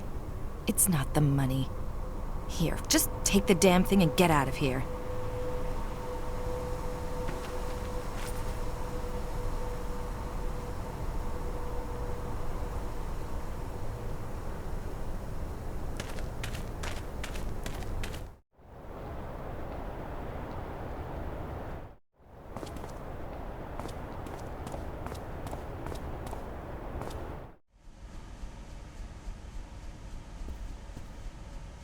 Here you are, my friend, as promised. Ah, thank you. How about your end of the deal? I'll be right back. Here you are, your new friend, Mr. McPherson. Who are you? Let's just say I know your boss. He's waiting for you at his shop. I'll meet you there later. Well, thanks for springing me, mister. You're welcome.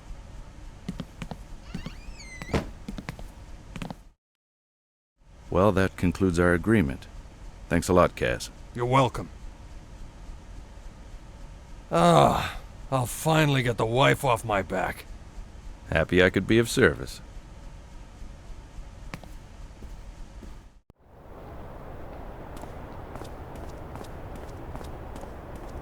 A locked gate with a car behind it. I'm definitely not going through there.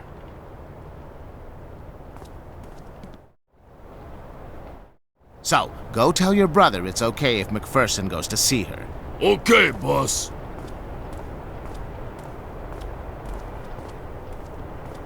Well, McPherson, looks like you held up your end of our agreement.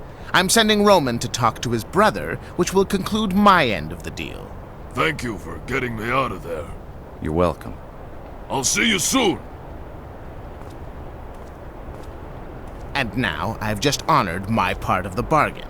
You may speak with Vladana any time. I misjudged you, Kubina. No, I don't think so. I have my reasons to protect this girl. Here, before you leave, this might come in handy.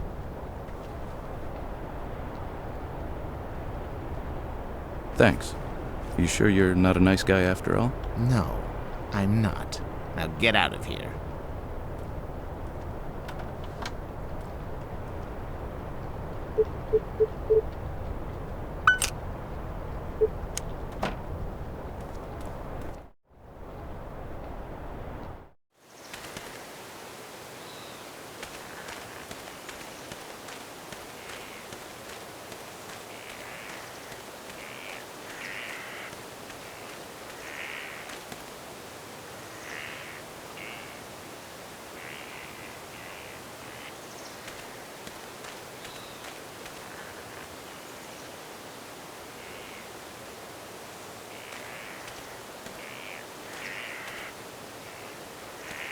Come here, my friend.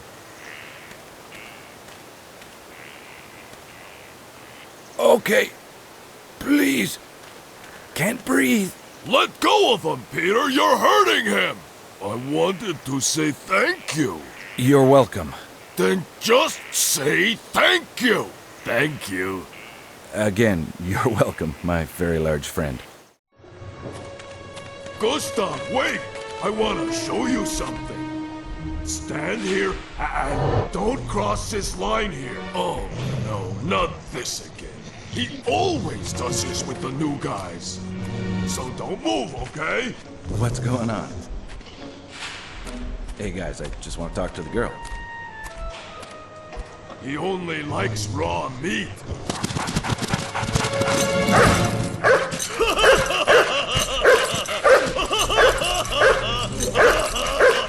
I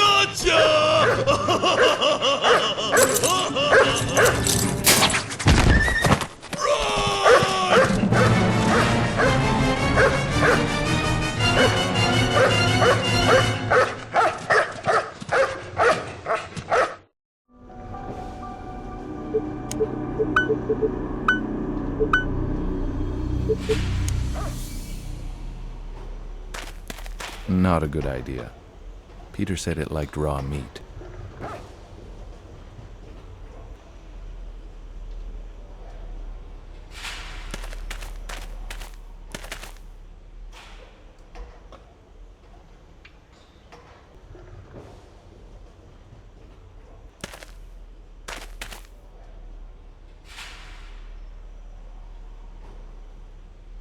The crane seems to be locked.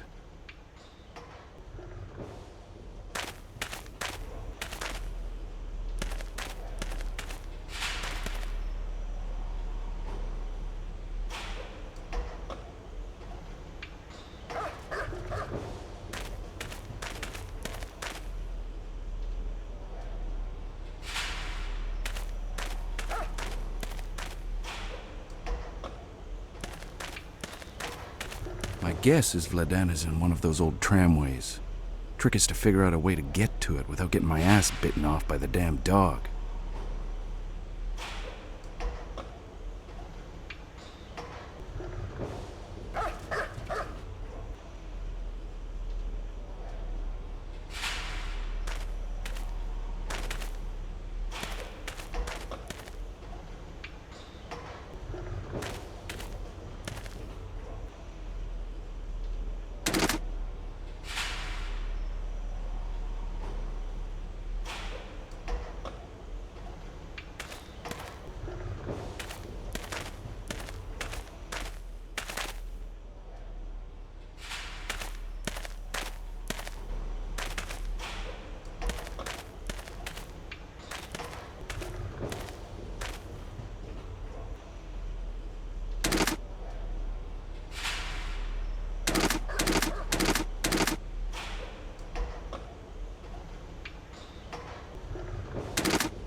Two crates is just too heavy. I have to find a way to separate them.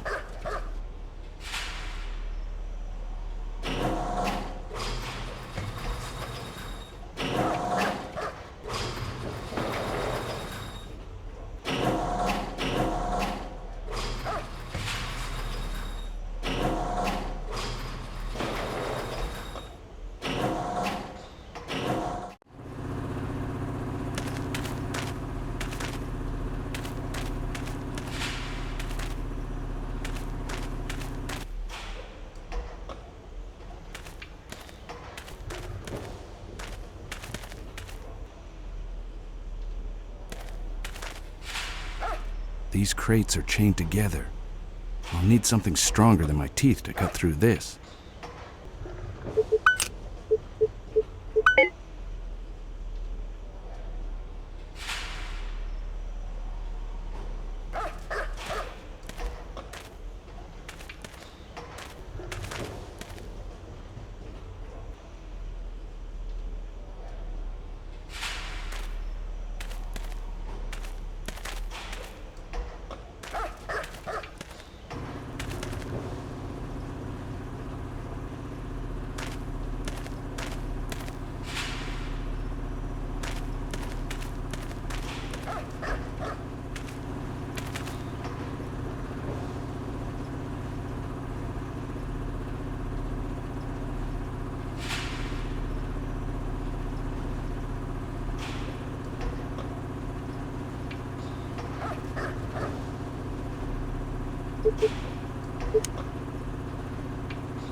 These crates are chained together.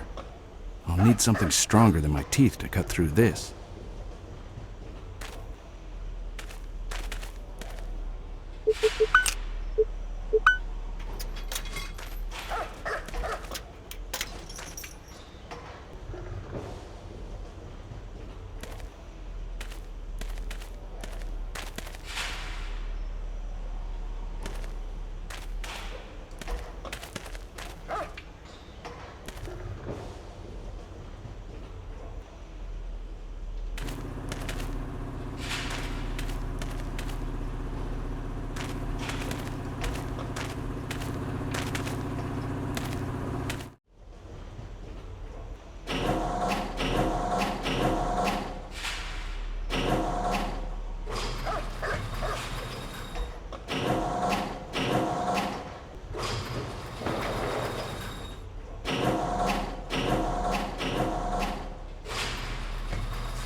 Who's there?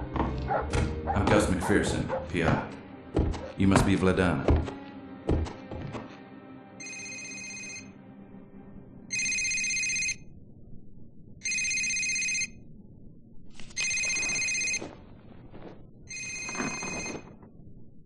Yeah, hello? Hi, sweetie. Am I bothering you? Not at all. I was just reading something and I guess I really got into it. Do you want me to call you back? Really, it's okay. What's up? You don't sound too good. I called her. Oh, Samantha? Yes. I need to talk. I'll be right there. Where can I pick you up? At work.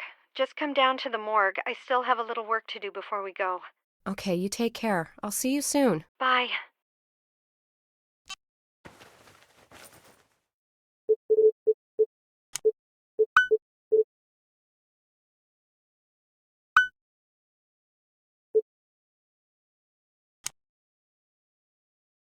I can't get back into my reading now. I still have things to do.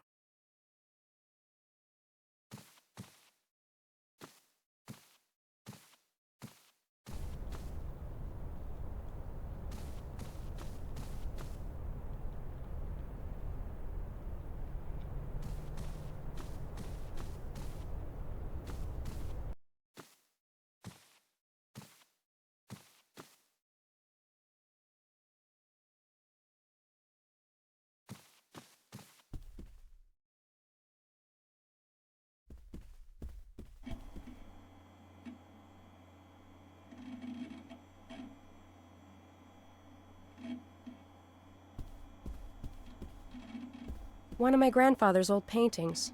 It's from when he was in Paris, I think.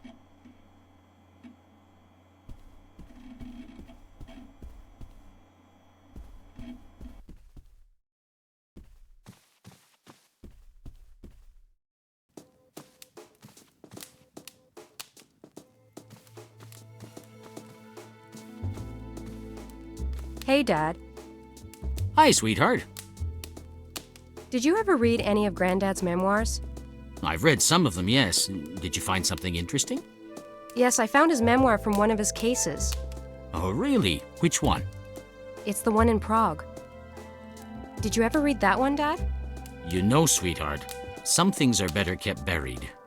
Dad, answer the question. No, I never read it. I asked him once about what happened in Prague, and I could tell it was a very painful memory, even though he did his best to hide it. After seeing his expression, I never wanted to know what happened there. Did you ever ask Grandma about it? No, I didn't bother either. Like I said before, some things are better left buried. Did you know about Grandma? Yes, I did. Where are you going with this? Dad, I wasn't judging. I just wanted to know if you knew. Weren't you going somewhere? Dad, I was going to meet Claire. Ah, Agent Claire Ashby. She's one of the best in her line of work. I always love it when she's on the stand. I hope everything is okay with her. Yes, she's just having a hard time talking to her daughter. I better get going, Dad. Okay, Pumpkin. Victoria, I'm sorry. No, Dad. I'm the one who should be sorry. I shouldn't have gone there. It's okay, sweetheart. Sometimes I forget. It's your job to ask questions. I'll be back soon. Okay, take care.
What the?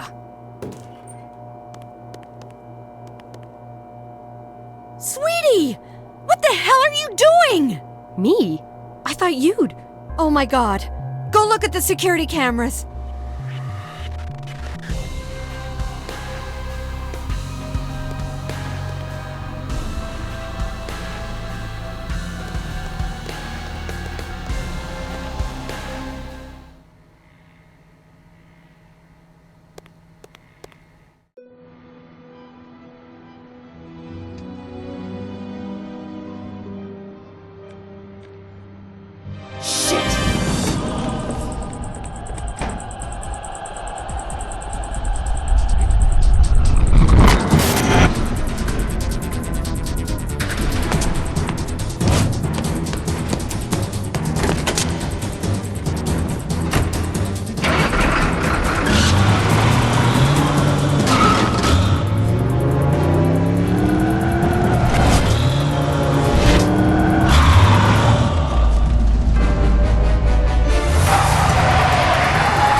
works anyways.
Hey. Hey, are you okay? What happened? Yeah, I'm okay. I ran after him. Son of a bitch got away. Well, the important thing is that you're okay. So, what happened on your end? I never thought my own lab would become a crime scene. The suspect left this, a photo of a young woman, and wrote "Next" on the back. I need to send this to the lab for further analysis. Where was it? He put it inside her. He tore the stitches open just below the sternum and slipped it inside. Do the others know? Yes, I called upstairs and Todd answered. I told him what I know. He's expecting you and he didn't sound too happy. I can imagine. Hey, about... Forget it. It can wait. Are you sure? Hey, Browning can wait. Really, sweetie, it's okay. Go. Okay, going upstairs to deal with Todd. Okay, I'll fix the mess down here. I'll tell you if anything turns up.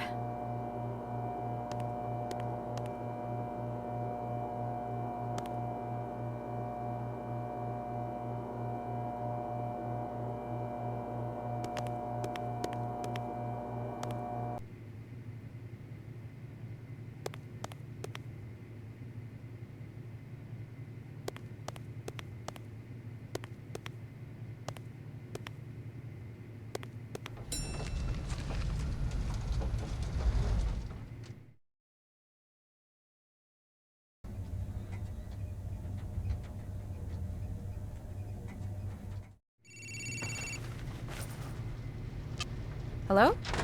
Hi, honey. Oh, hi, Richard. You left the gallery in a rush and you never called back, so I got a little worried. Is everything okay? Oh, yes, I'm fine. I'm sorry about that. It's just we found another victim and some really weird stuff is going on. Oh, God. How are you holding up? I'm very tired. And I'm in dire need of unwinding, like we did 2 nights ago. True, that was very relaxing. I have an idea. Come down here and I can show you the new exhibit, and after we can go unwind. Very tempting, but I have to decline. Aw, why? Well, I have to go get yelled at by my boss. Anyways, why are you so excited about this exhibit? I've never seen you so into your work. Oh, it's because I sort of discovered this artist. Actually, it wasn't just me. Some people from the University of Chicago's Fine Arts Department helped a little. We discovered him at an auction. He's from LA, but originally from Chicago.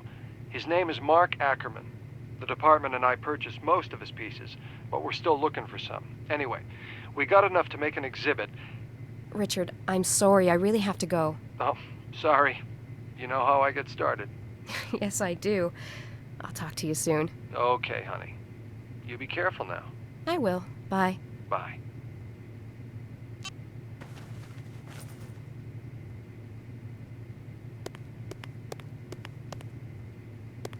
Yes, No, well... Yes, I know, but... What the hell is going on? What's this I hear about suspects breaking into the morgue? Agent McPherson and Detective Miller, I want to see you both in my office, now! Yes. And while you're at it, I gotta one of go. you can get me a cup of coffee.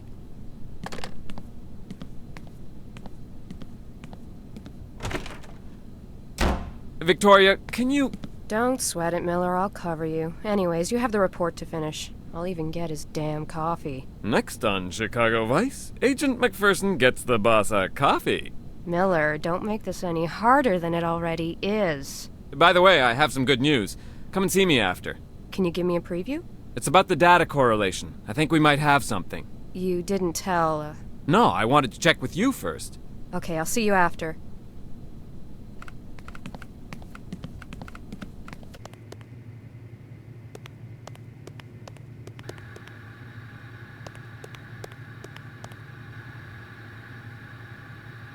I have no use for napkins.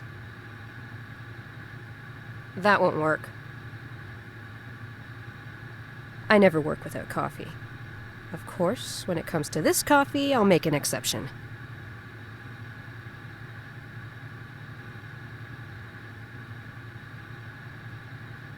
That won't work.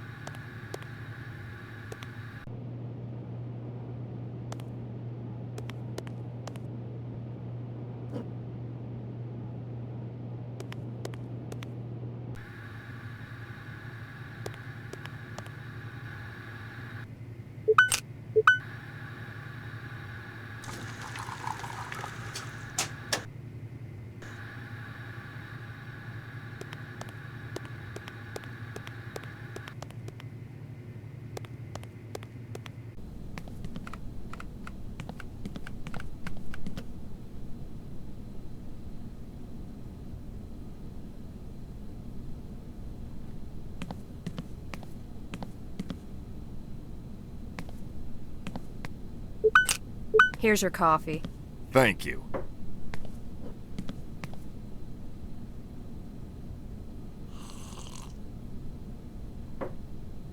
In what new way have I pissed you off this time? I distinctly remember asking for both you and Miller. Ugh, never mind. I just hope you haven't forgotten that he is your partner. No, I haven't. Okay. Now tell me what happened tonight. The perp entered, I assume, through the garage. Claire already filled me in. I want to know what happened outside. I pursued the perp with the 4x4 into the alleyway. He climbed up a fire escape to the rooftop. When I got up there, he gave me a surprise blow to the shoulder with a 2x4. He got away through the other fire escape. Shots fired? Yes, one.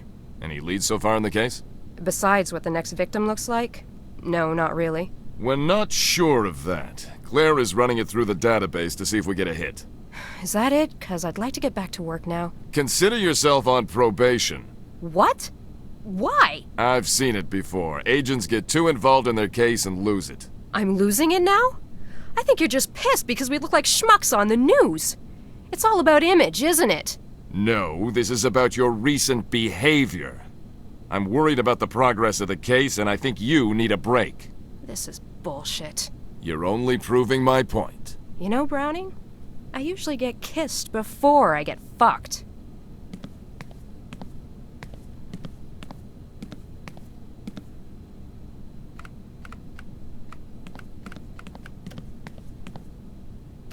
So, is everything okay? Not really. I'm on probation and he'll probably take over the case. Oh, crap. I'm sorry. It's okay. Been there, done that, and bought the t-shirt. What's this big lead you were telling me about? I did what you asked. I correlated the info on victims 4 and 5. I got something, but it may be nothing. Try me. You've said that the last 2 victims probably knew our perp because he covered their face. Well, I got a name that's common to both victims, a Vaclav Kolar. Also, I tried linking this guy to victims 1, 2, and 3, but no go. How did you get the name Vaclav Kolar? I read Claire's report on the 5th victim. In it, she added a picture that was found in the victim's purse. On the picture, there was the victim, a girl, and a guy. The guy reminded me of someone. He's actually one of the people I interviewed for the 4th murder. He was her tutor at the university. I went back to read my own report, and it's the same guy. I'm sure of it. Any relationship between the fourth and fifth victims? As far as I can tell, they didn't know each other, but they had this guy in common. Maybe he deserves a second interview? Definitely. I'll go alone. He's seen you before, so it might make things go smoother, make him less nervous. Hey, so what happened downstairs? We think the killer broke into the morgue and left us a picture of the next victim. You're kidding, right? I kid you not. A bold SOB, I'll give him that. You should go down and take a look at the picture. Claire needs to do a few tests on it and send it off to the labs. Do you think it's safe to go down there? Sure it is. Okay, I'll go have a look.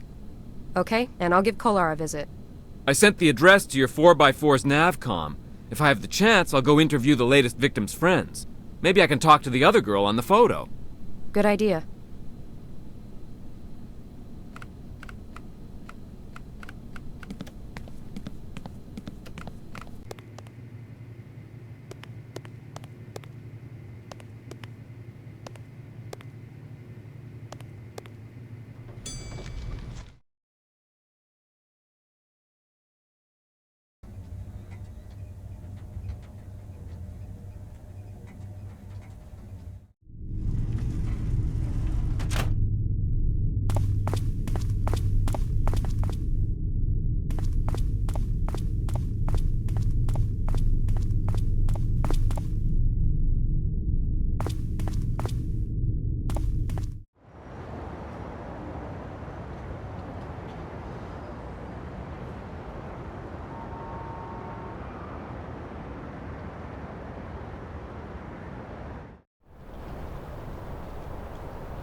Who is it?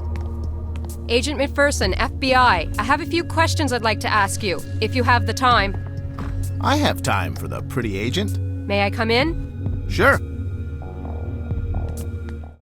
Geez, sorry I asked. What? Oh, nothing. Just thinking out loud. Oh, okay. Did you know a Natalie Kenworth? Yes, I did. So I imagine you also know that she was murdered about a month ago. Yes, and I already talked to a police officer about her. Yeah, I know, but I would appreciate if you could remind me. How did you know her? Friend? Just a classmate? Were you intimate? I was her tutor. She was studying in criminology, and I was helping her with some of her classes. She came here often. Do you know Cynthia Woods? Cynthia Woods? No, I don't think so. Are you sure? Maybe a photo would help. Oh, yes, I have seen her before. She's my neighbor's friend. I saw her at a party. That picture was taken there. So you're not close to Cynthia? No, she's more my neighbor's friend. I think I saw her twice in all, at the party and once in the hallway. Why?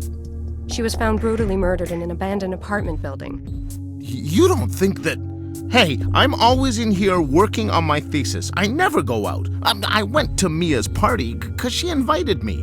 I think she invited me so I wouldn't complain about the noise.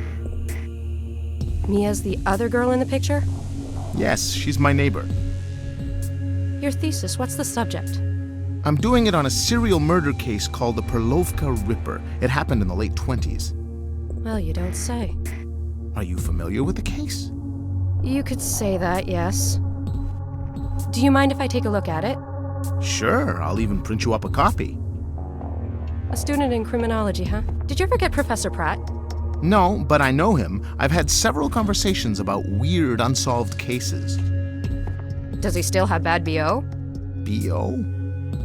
Body odor. In other words, he stinks.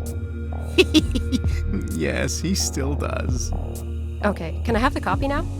Sure, I'll be right back.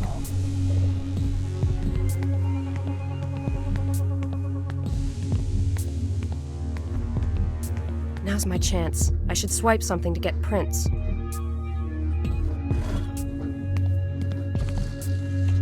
It's not a sample of semen that I want, but fingerprints.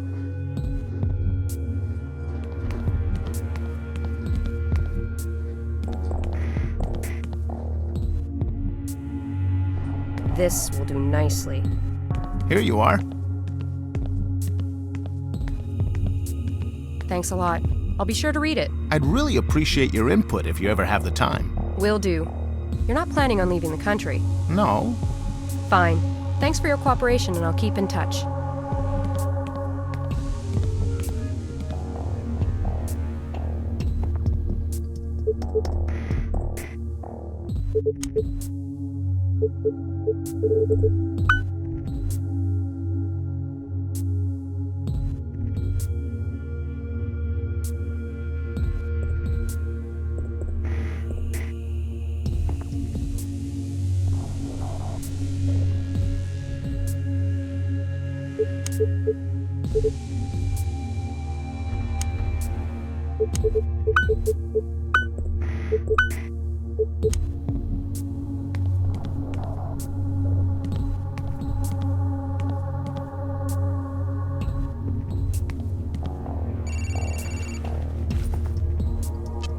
Hello? Hey, it's me. What's up? Nothing much. I was just calling to say I was on my way to visit Victim 5's roommate. Maybe she can tell us more about Vaclav and the other girl in the picture. No need, I know who she is. She's Vaclav's neighbor. Actually, I just finished the interview. How did it go? He's harmless. Anyways, he doesn't fit the profile. But I did nick a little something with prints. I'm taking it over to Claire for comparisons. Great idea, but we can't use it though if he checks out. I know. Call me if you get anything interesting out of the roommate. Will do. Bye. Bye.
Hi, Claire.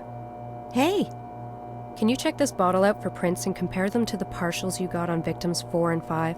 I don't think we'll hit anything, but I'm curious. Curiosity killed the cat. But a cat has 9 lives. Let's stop the cliches before someone gets shot.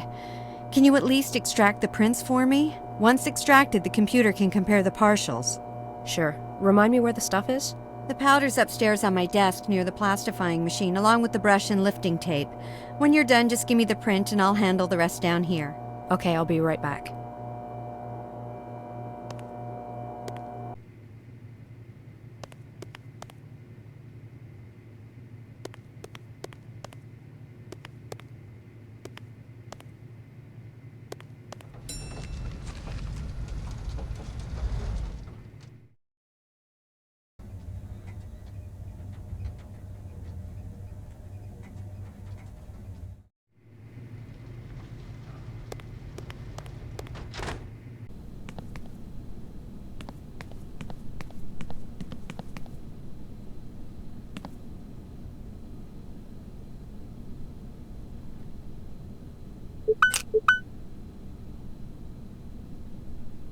This is gray powder, useful for finding latent prints. That won't work.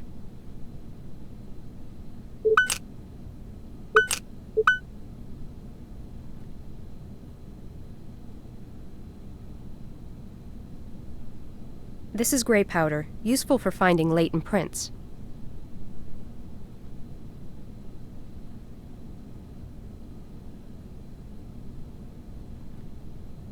This is gray powder, useful for finding latent prints.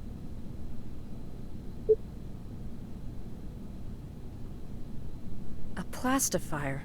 This little machine can be very practical. A plastifier. This little machine can be very practical.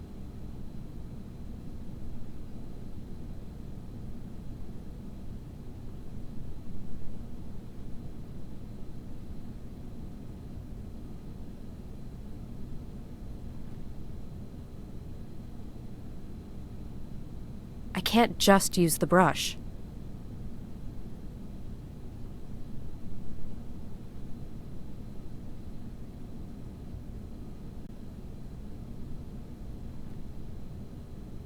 This will do nicely for prints.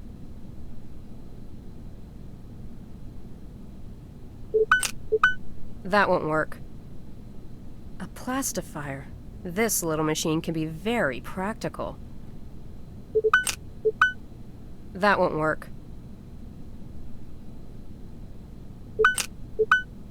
That won't work.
I'm all done with the prints.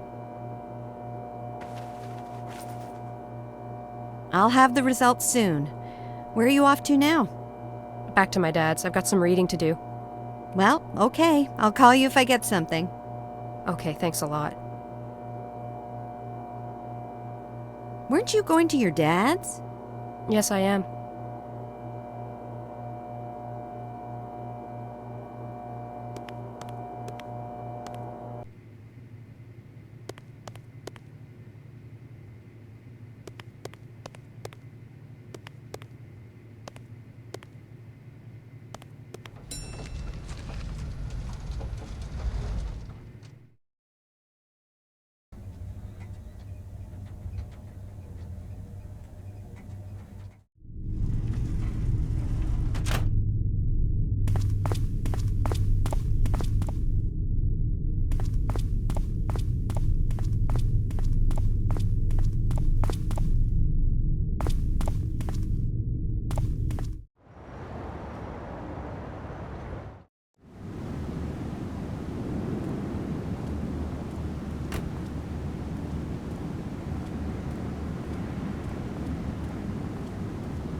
Hey, sweetheart. Hi, Dad. When do you think you can do those cookies? Oh, geez. Sorry, Dad, I forgot. I have time now. Oh, it's okay. It's not a problem, Dad. A promise is a promise.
No, this doesn't taste right.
This tastes right. Dad, the cookies are in the oven.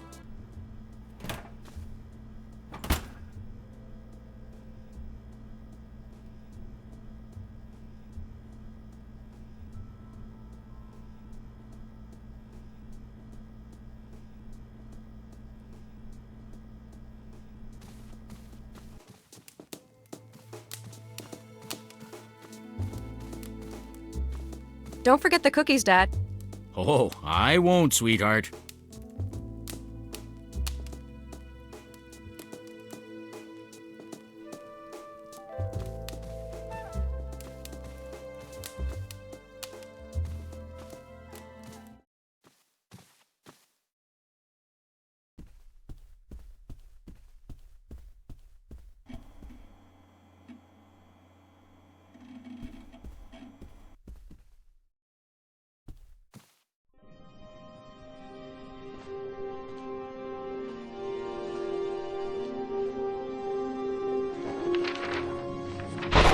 The poor kid was badly scarred. The killer stabbed her 7 times before she finally escaped to the streets. Otakar's boy Roman found her and brought her here. She's only 16, for God's sake. I promised her that I'd help her in any way I could if she would help me find the killer. So she opened up and told me her story. Can I keep this? Yes. I'm Gustav McPherson. I'm a private eye hired to help find and arrest the person who attacked you. I'm Vladana Tominova. I haven't said that in a long time. I'm usually just Vladana.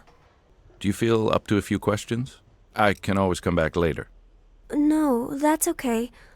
You can ask me questions if you wish, but I'm afraid I won't be much help. Besides the sketch you gave me, can you describe your attacker with a little more detail? The top hat was black, and so was his cloak. The mask was silver white. It had motifs on it, but nothing I can describe accurately. When were you attacked? About 2 months ago. Where did it happen? It happened near the park. I was coming back from Mark's studio, and Take your time. it was very foggy that evening. I heard someone walking in front of me.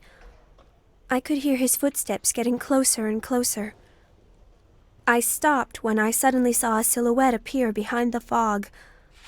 A man in a top hat wearing a dark cloak was standing in front of me. I froze. I couldn't move. I was absolutely terrified. What happened next? He approached slowly. I noticed that he was wearing a mask when he walked out of the fog. He looked like death itself. I hadn't noticed how close he had come to me. He took a swift swing at me. As he did, I let out a scream. At first I thought he had missed me, but then I noticed the metallic taste in my mouth. I put my hand to my face and looked at it. It was full of blood. Then I felt a cold sensation in my chest, followed by a sharp pain. Then another. Then another. I screamed what seemed to be my last breath. I fainted after that. I woke up in here. He'd stabbed me over and over. It's a miracle I'm still alive. How did you end up here in this joint? Roman found me. He was the one who scared off the killer. He heard me screaming, so he ran in the direction of the commotion. I don't know much about that. You should ask him. You mentioned earlier that you left Mark's place the night you were attacked. Who's Mark? Mark is a local artist. Most of the girls know him. I think he's painted all of us at least once. Was Mark acting strange that night, or was it business as usual? Everything was fine until Inspector Skalnick showed up. Inspector Skalnick talked to Mark. What did they talk about? I didn't really pay attention to what they were saying, but they were arguing about something. When Skalnick left, Mark told me to get dressed and leave. He told me he wasn't feeling well enough to continue. Was he angry? He was, but he made a good effort not to show it. So I left quietly without saying a word besides good night. In general, Mark was always nice. Yes, always cordial, very polite and well-behaved. He would give us double what we charge a client for the time we spent posing. It was a lot better work, let me tell you. I only posed for him once, and I wish I could do it again. Where can I find Mark? His studio is in front of the canal near the old wall. Well, thanks for answering my pesky questions. You're welcome. Take care of yourself, Vladana. And you be careful too. Thanks, I will.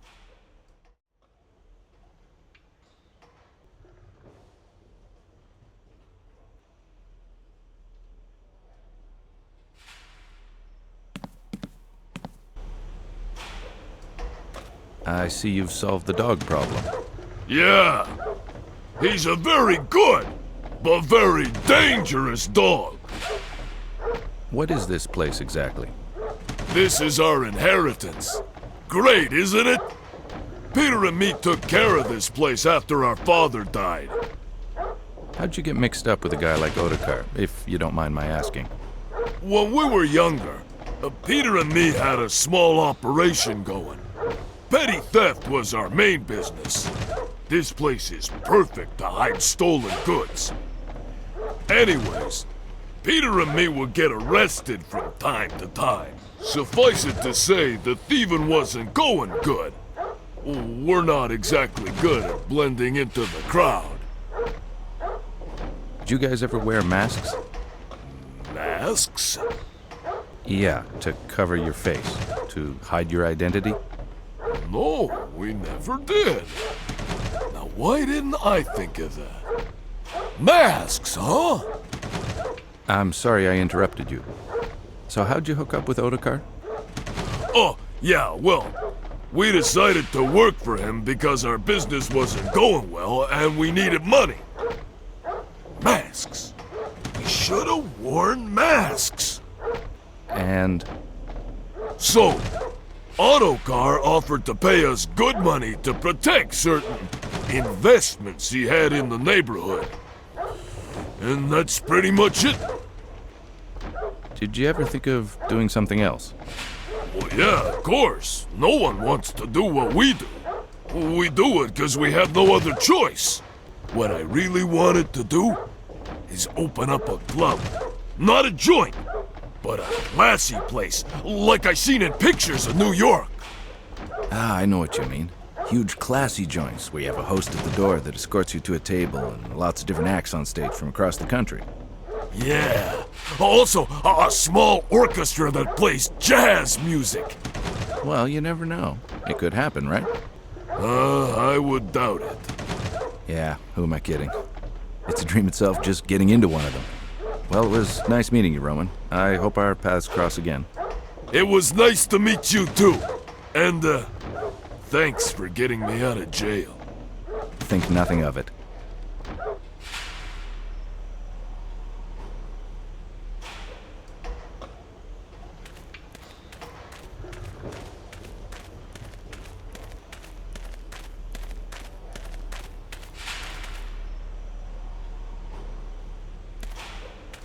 Is that Big Bertha?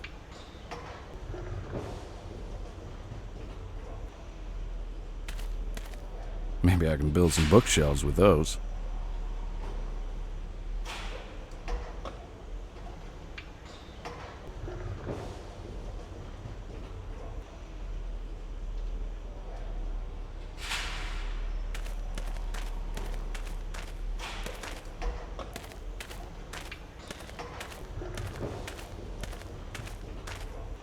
Hi, Peter. Hi! Seems you got away from raw meat. Do you scare your new friends like that all the time? I'm sorry for what happened. The chain doesn't usually break. It was funny to see your face, though. I always do the same gag to the new guys. What do you do for Ottokar besides roughing people up? I hurt people that Ottokar doesn't like I did to you. Yes, well, that's what I meant. Besides hurting people, what do you do for them? No besides, I just hurt them. You're not very quick. But you make me laugh. Okay, I guess that's my cue, Peter. I'll leave you to your hurting people. But I think you should cut down on the raw meat gag. I need a new pair of shorts. Oh, that reminds me. I have to fix the chain. What's the name of the boat? The Pequod.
Hello? Hello?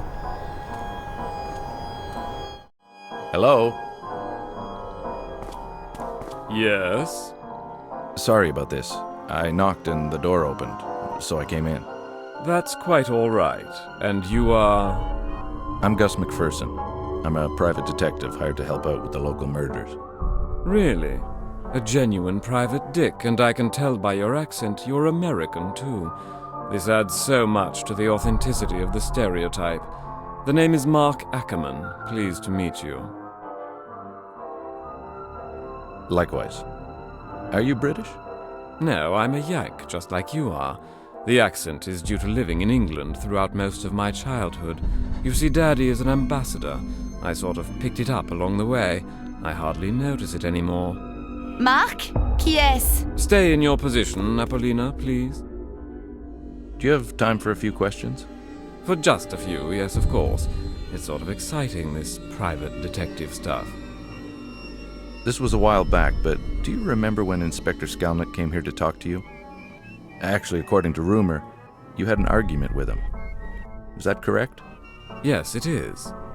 And do you mind telling me what it was about? Not at all. He accused me of being, as you put it so eloquently earlier, the local problem. He accused you of being the killer. Yes, can you believe the gall? I mean, really, me, a killer? It's totally preposterous. Did he elaborate on his theory? Not really. He only confronted me. He didn't present any proof or real evidence to support his allegations. I'm afraid you'll have to ask him about his little hypothesis.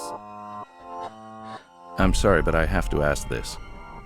Did you ever employ these women other than for modeling? I was always professional, Mr. McPherson. I never touched those women. Again, I apologize, but I have to ask these types of questions. It's quite all right, I understand. Mark, j'en ai marre! Well, I believe that's my cue. Yes, indeed. I must get back to work before... Yes, I know. Thanks for answering my questions. Can I come back later, maybe when you're less busy? Certainly. As I mentioned before, your best bet is to talk to Inspector Skalnick. Well, again, my thanks. You're quite welcome. And good luck.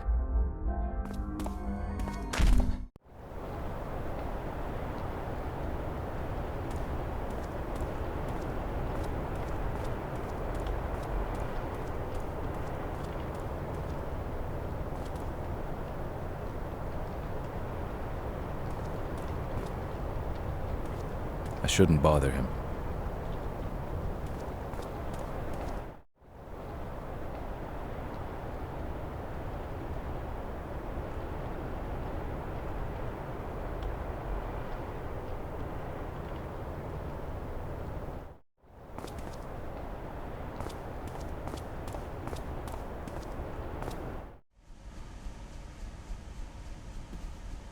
Hey, friend. Mr. McPherson, what can I do for you? I'd like to talk to your boss. Is he in now? As a matter of fact, he is. Are you gonna pester him with annoying questions? How'd you know? A wild guess. Go right in, my friend. It's up the stairs at the end of the hall to your right. Thanks.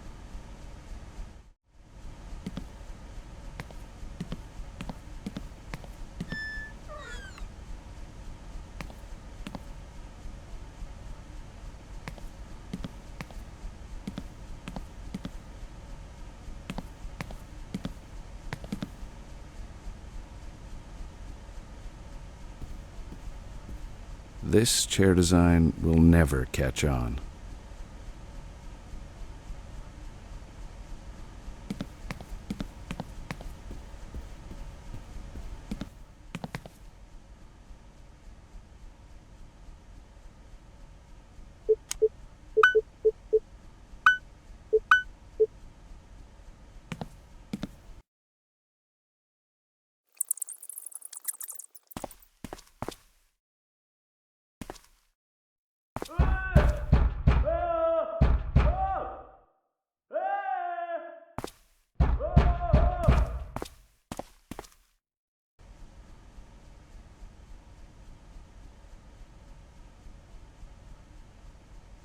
That looks nothing like him.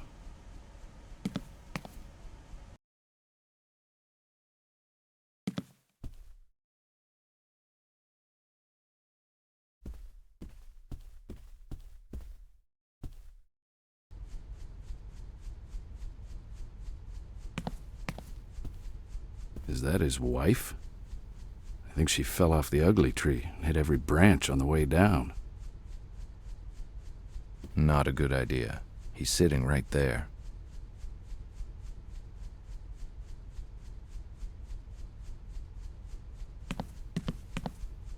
I think everyone has at least a couple of these. Inspector Skelnick? If it isn't the knight in shining armor. You son of a... What do you want, McPherson? I was on my way out.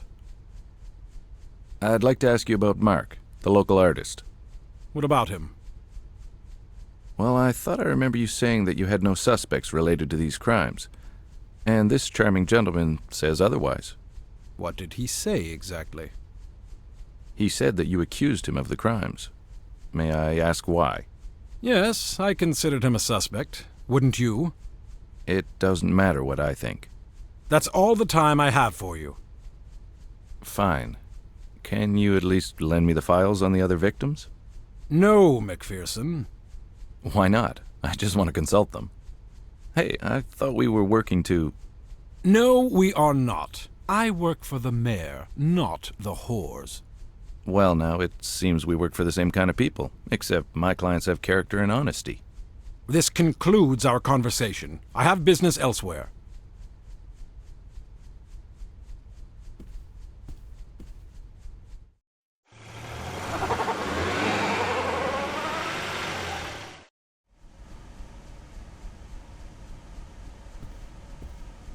Hey, Kaz, I need another favor.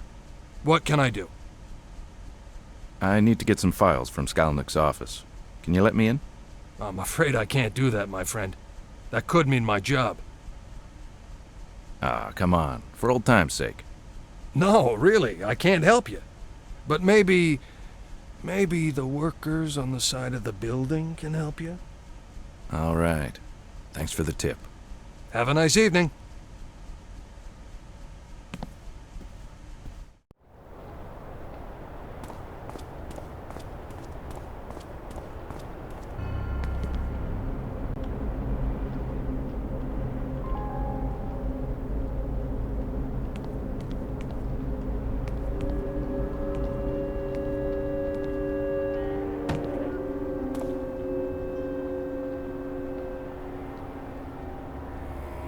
I have to manage a way up.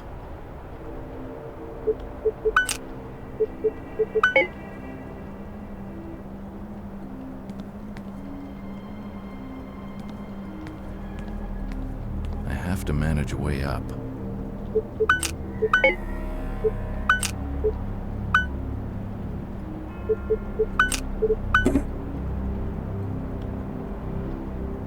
I have to manage a way up. I have to manage a way up.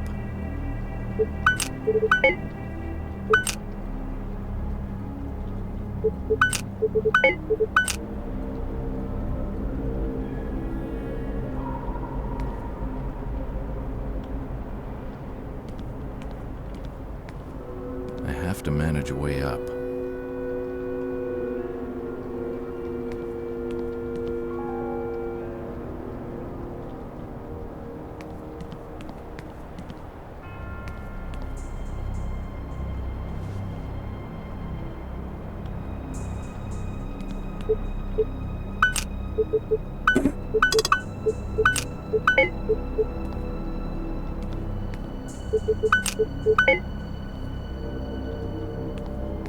I have to manage a way up.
see anything unusual.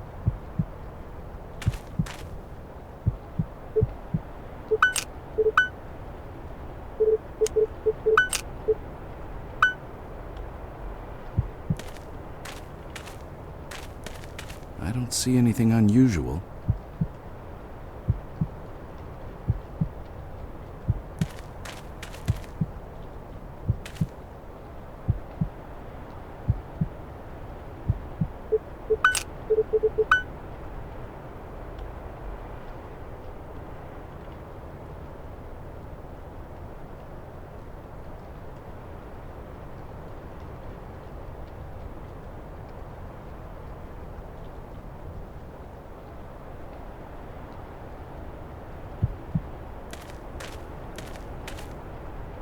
That bath was empty at the time.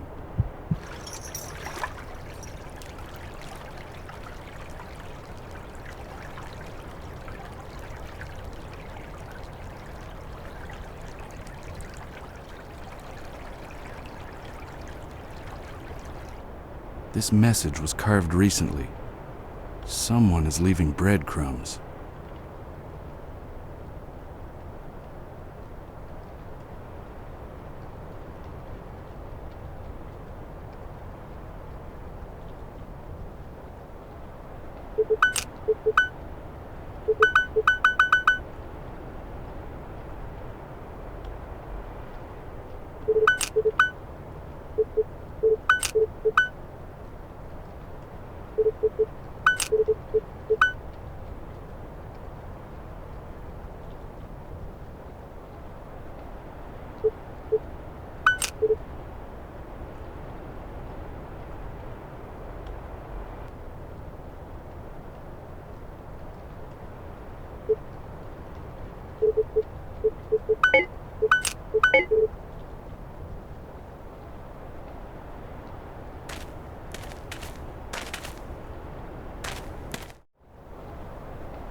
Yes, I'm fine.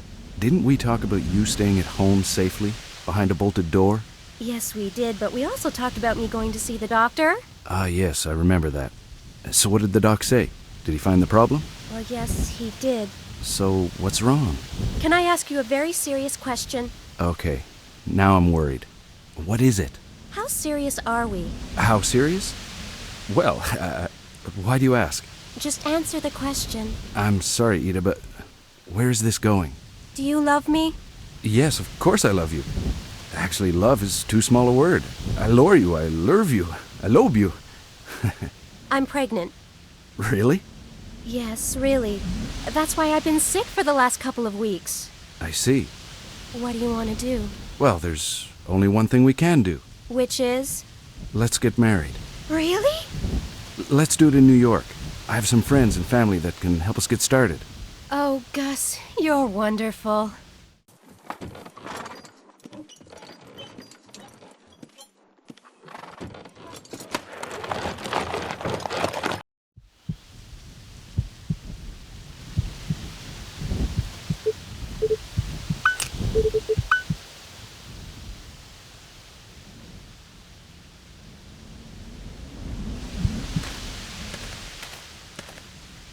I don't see anything unusual.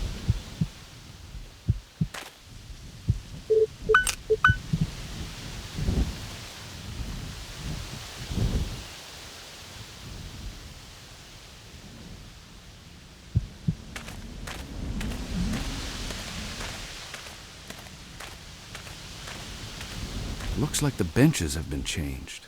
Now where are the old ones?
Maybe I can build some bookshelves with those.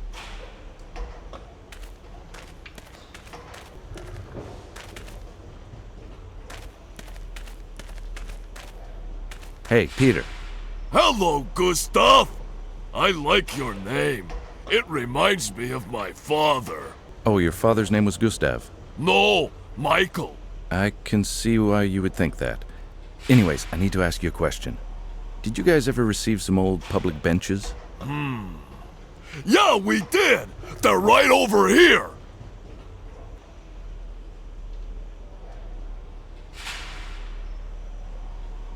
There you are! Thank you, my very large friend. You make me laugh! And it's a good thing I do. I'd hate to be on your bad side. Actually, I know what that's like.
Strange. No one's there.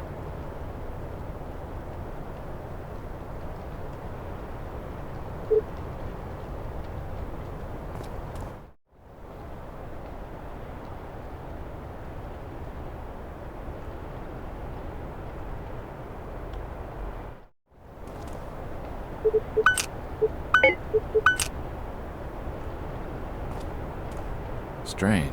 No one's there.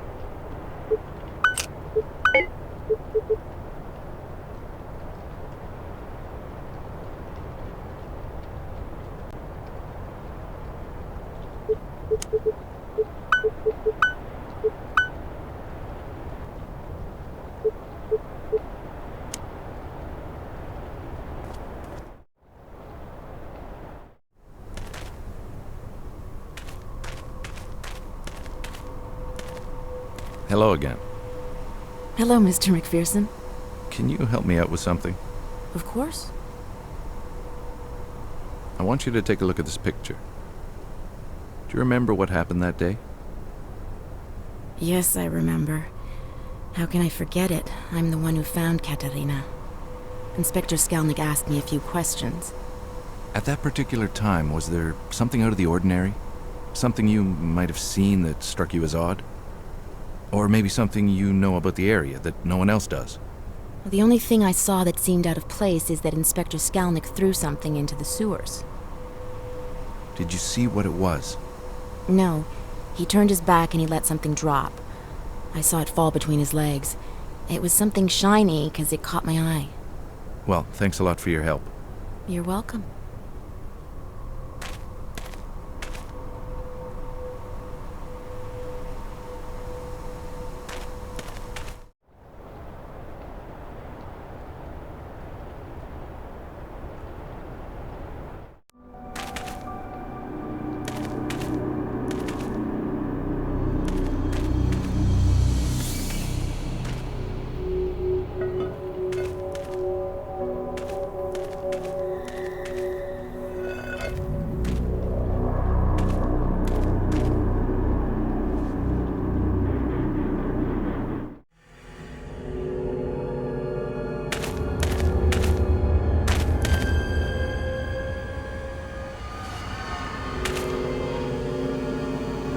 Strange. Someone locked this recently. That lock is brand new.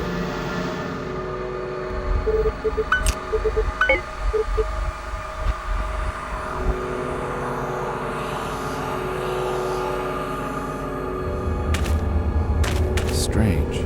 Someone locked this recently. That lock is brand new.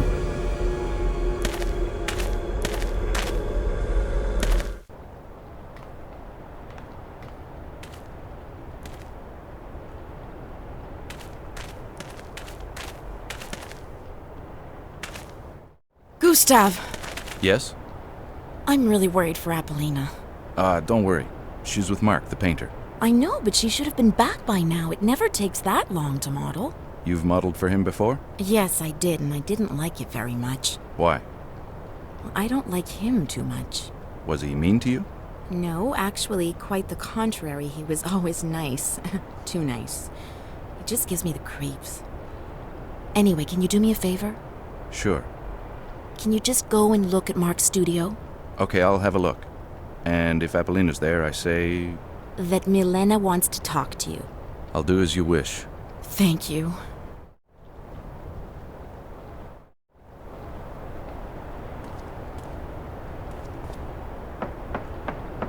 Strange. No one's there. I think I'll let myself in.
think I'll let myself in.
The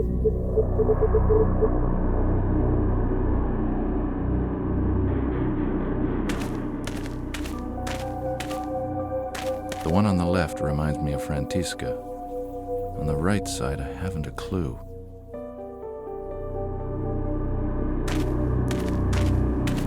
I don't recognize the one on the left, but I certainly recognize the one on the right. Ida never told me she posed for him.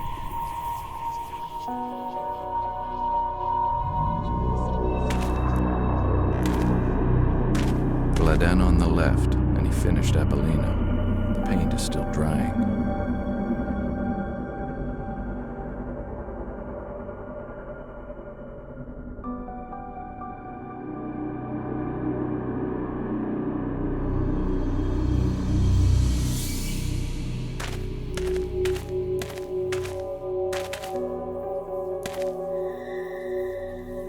Blood. Recent, too.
Mr. Ackerman, your indiscretions are becoming too expensive to cover up. Your father is resigning as ambassador. You will be returning to America with him shortly. Get your affairs in order. Bell, U.S. Embassy.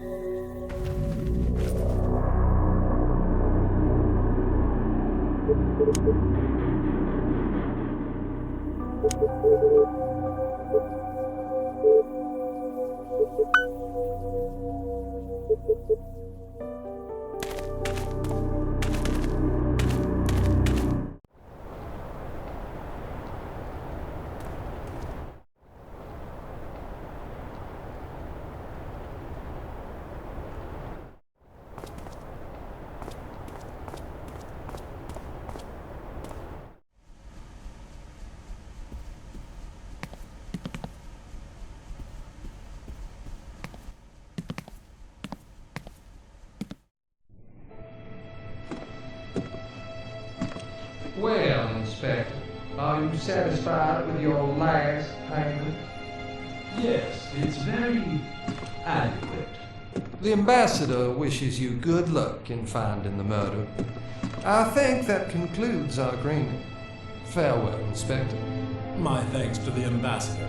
And as far as our murderer is concerned, well, let's just say I have the perfect man to take the fall.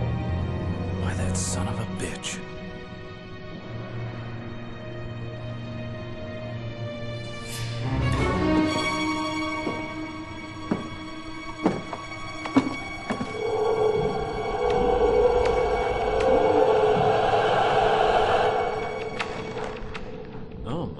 God! Wow, I never imagined this. I mean, this isn't the image I had of your room. Miller, what the hell are you doing here? I imagined something more along the lines of Hellraiser. Christ, Miller. Sorry, I'm in shock here. I came because the prints on the bottle and the partials match at a 99% probability. Kolar seems to be our best bet. Really? Yes, and I thought you'd want to pick him up. Okay, I'll meet you over there. Wait for me before taking action. Of course I will.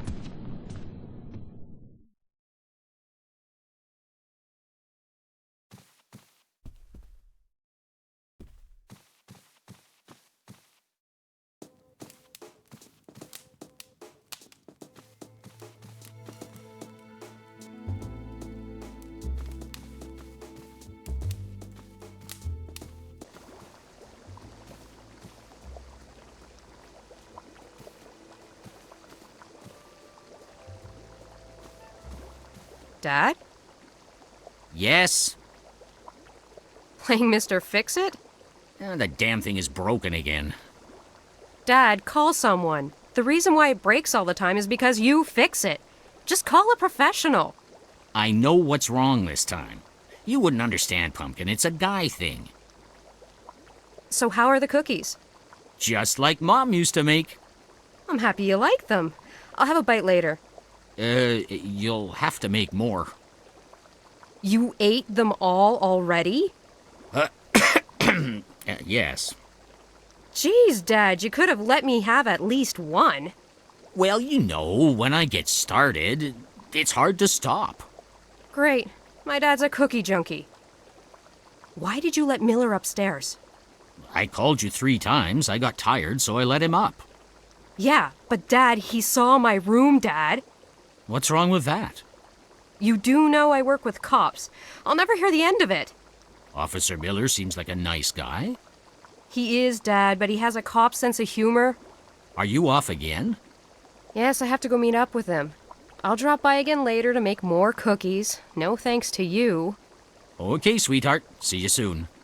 Bye, Dad.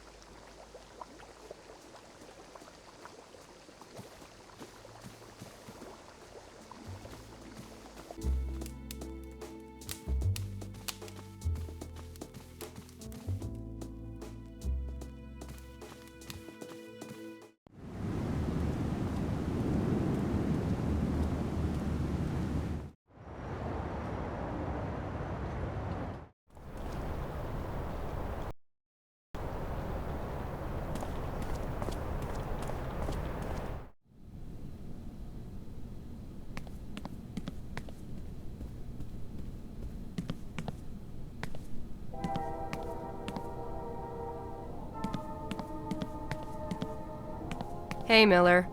Hey.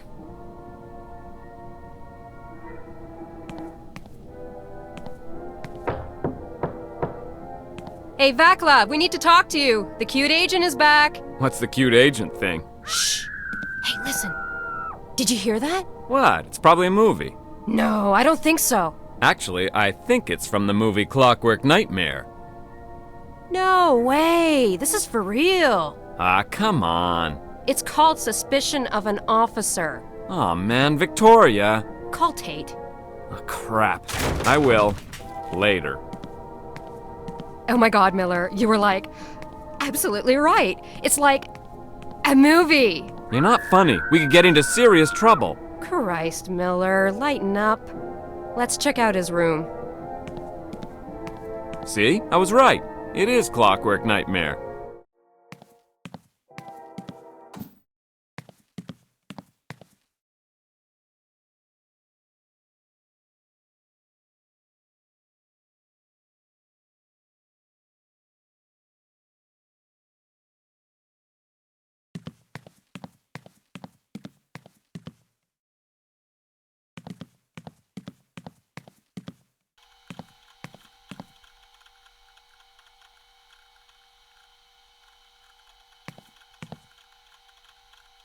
This guy is twisted. Oh, stop it. Did you see the pictures on the wall? Yeah, so? Gore films, crime scene photos, porno. Need I say more? You just described 3/4 of adolescent America. He's harmless. We're here to ask about the prince. We aren't here for character assassination. We'll leave that part to the lawyers.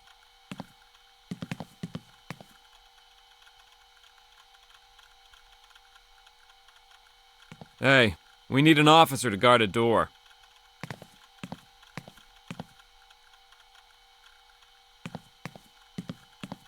I didn't know they ever made a sequel to Clockwork Nightmare. I think these dirty clothes have melded together to form a new life form. Various articles on serial killers.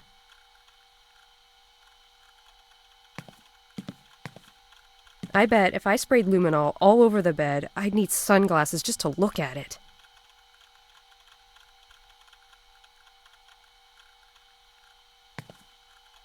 Oh, look, it's the award winners. Bundy, Gassy, Berkowitz, Ramirez, Fish, Ridgway, and DeSalvo. Now, I've seen some pretty gross stuff during my career, but a pair of his underwear just took the #1 spot.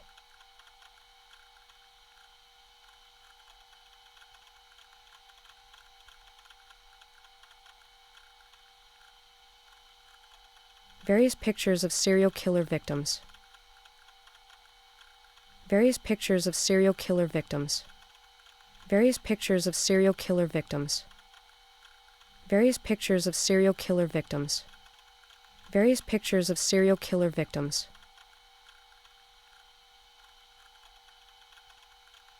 Various pictures of serial killer victims.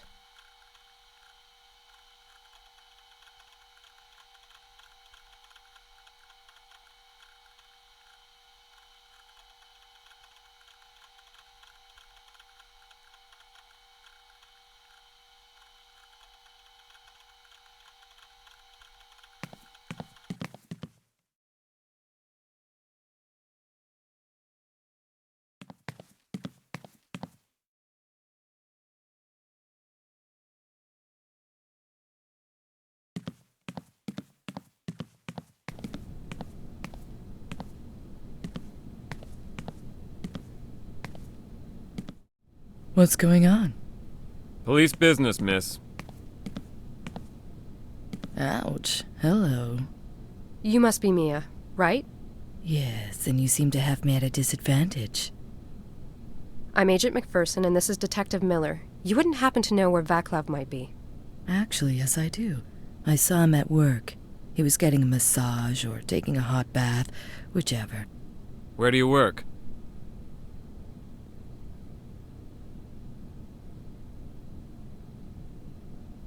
Where do you work? Here's my card. The address is on the back.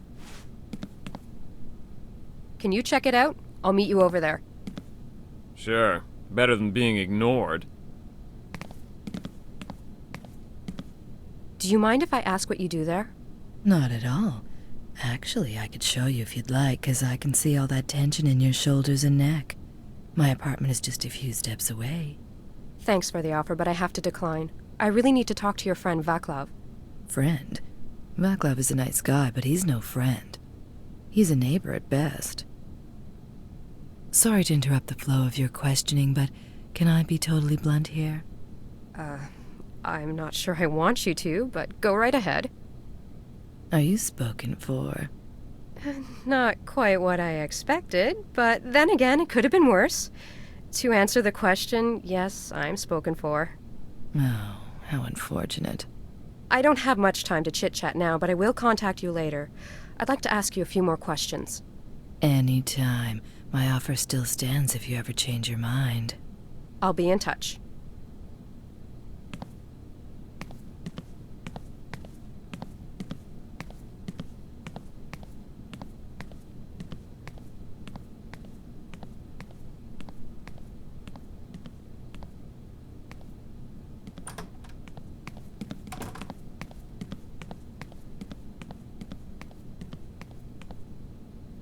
I shouldn't bother her now.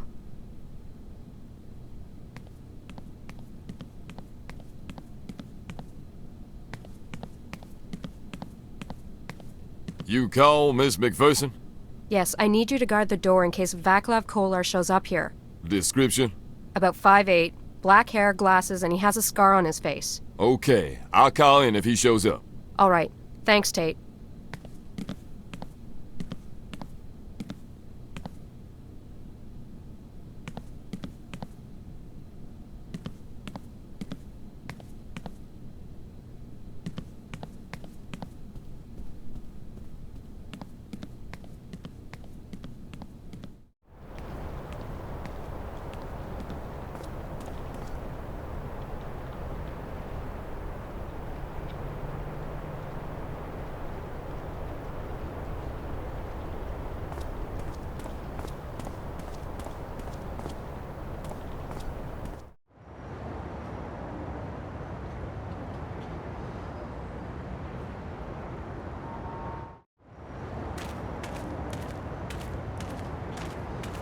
I think I might have screwed up. You didn't try your tough guy routine, did you? I might have, yes. What happened? I only said that I needed to talk to one of the clients. He wouldn't let me in, so I asked him again, this time with some subtle encouragement. You mean you flashed your badge in his face, right? That pretty much sums it up, yeah. Then what? He asked for a warrant, so I'm screwed. No way we can find a judge at this time of the night and so close to the holidays. Correction, we are screwed. But wait, I might have an idea. Stay here in case I miss Vaclav. You know what he looks like? Yeah. Wait, what are you up to? Just watch the door, I'll be right back.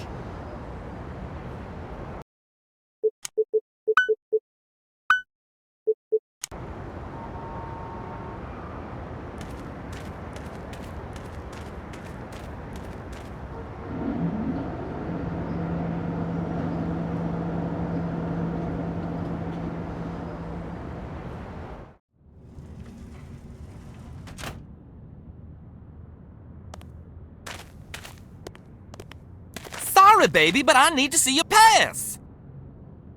I don't have my pass. I was wondering if you could let me in anyways. Then y'all ain't going in. Yo must be the new girl. It always be the same old motherfucking routine. Listen, yo don't forget yo pass. Yo forget it, yo don't work. You really can't bend the rules just for tonight? Yo, listen up, mama. A rule is a rule. It be my ass if I let y'all in. I thought they'd brief you. They did, it's just I live really far and it costs me a fortune in cab fare. So take a cab. They pay for it. I'm sure it's not a problem. How would it look to you if you start someplace and you're already asking for money? It doesn't make me look good. Yeah, I see your point, but I still can't let y'all in.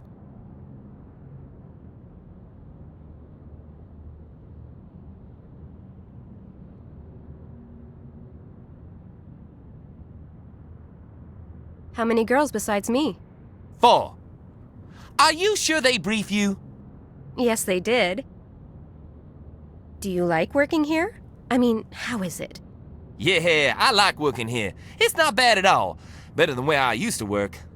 I know about my end of things, but on your end, I have to say, y'all should all be asking one of the other girls. Well, I gotta head back and get that pass.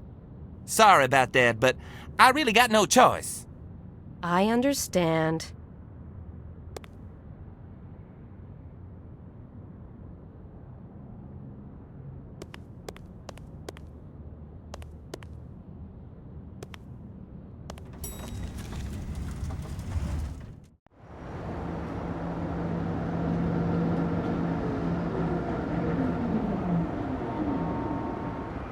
Your idea didn't work, I gather. Yes and no. I have to see Mia and try to convince her to give me her pass. Can you stay here and watch the place in case Kohler decides to split? Sure. Can you get me some milk bones while you're at it?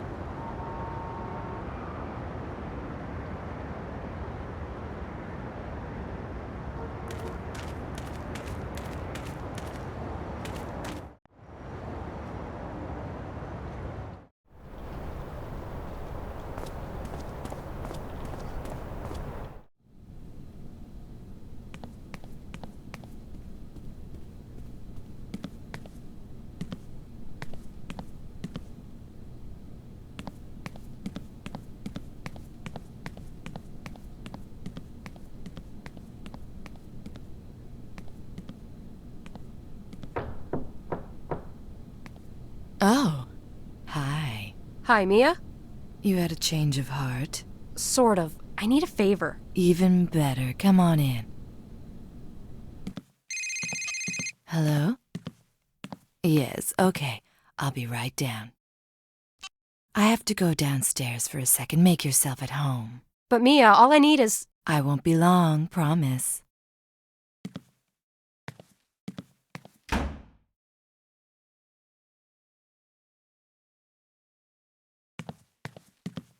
Interesting. She has a $5,000 television, but she has a dial phone.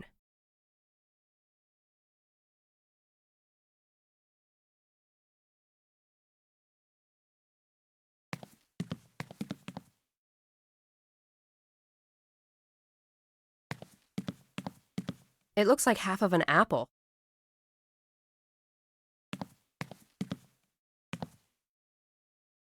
I wonder where that was taken. Hey, this looks like the girl whose photo we found in the body.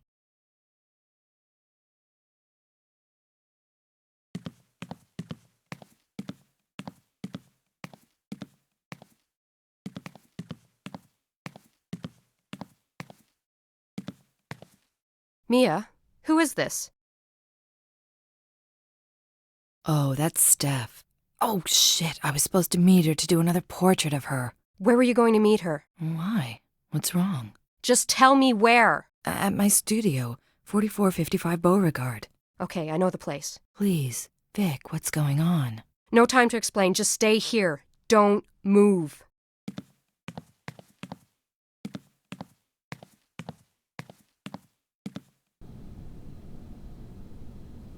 I really don't have time to chit-chat with her.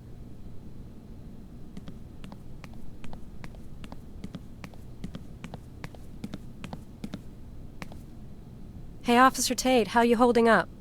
Oh, I can't complain. At least it's warm in here. Oh, I have to say thanks for the recommendation you gave to the vice captain.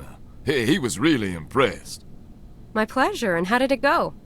Nothing official, but I'm probably in. Congratulations! That's great news. I just thought you should know, and thanks again for everything. Well, God knows you've earned it. So nothing, huh?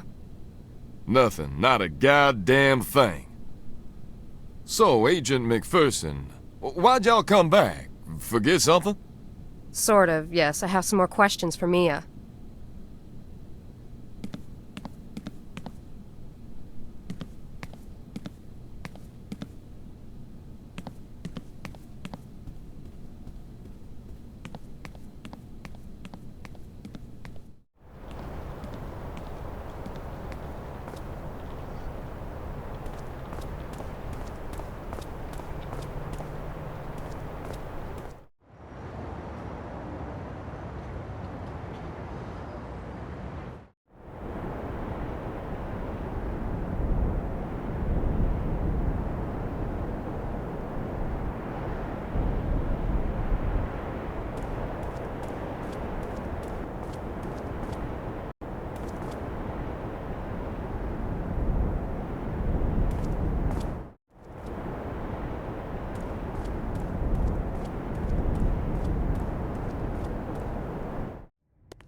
Hey, Richard. Hi, honey. Have you finally come to see the exhibition? No, not really. I need you to open the gate outside. I have to get into one of the studios. Sure, but why? I finally have a lead in my case. And it's in one of my studios? What's going on? Yes. Well, it's a person who might know the killer, and she's inside. I really need to talk to her. Okay, let's go.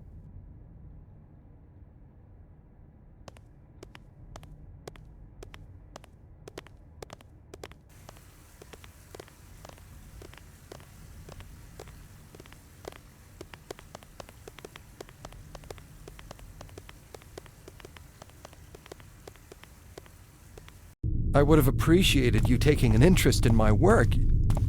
Oh my God. Vic. Shit.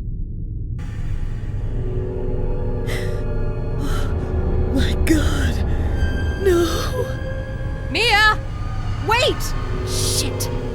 I have to stay here to secure the scene. Call the police and go find Mia. Okay.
sorry, Stephanie.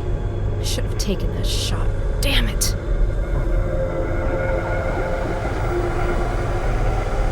It's written, Sinner's Prayer.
It's a hook, probably to lower down crates and whatnot.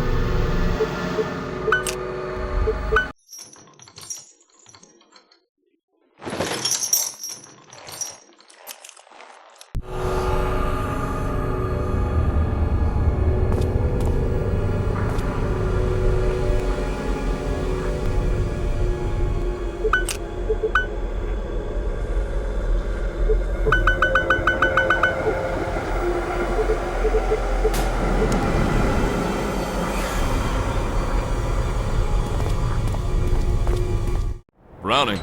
Who? Why wasn't I informed? Don't bother, I'll tell her. Okay. Agent McPherson, Miller has a Vaclav Kolar in for questioning. Why wasn't I informed of this suspect? Because I really don't think he's relevant to the investigation. Well, your partner seems to think otherwise. Anyway, he's waiting for you at the office.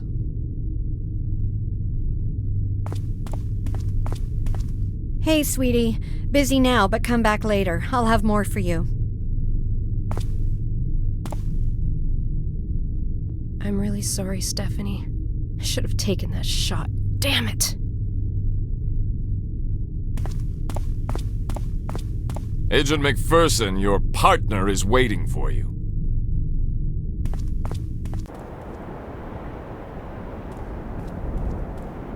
Yo, Miss McPherson.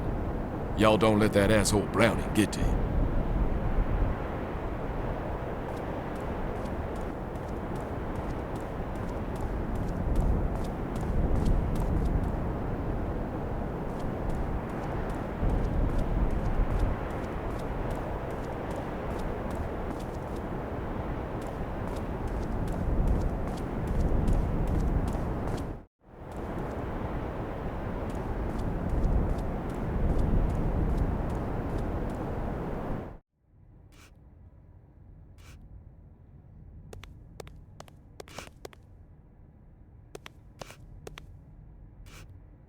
Richard, Yeah? is she okay? Not really. Okay, listen, try and comfort her as much as you can. I have to go to the office, but keep Mia here and don't let her out of your sight. Can you do that for me, please? She's important for my case. Sure, honey. It's not a problem. Thanks. See you later.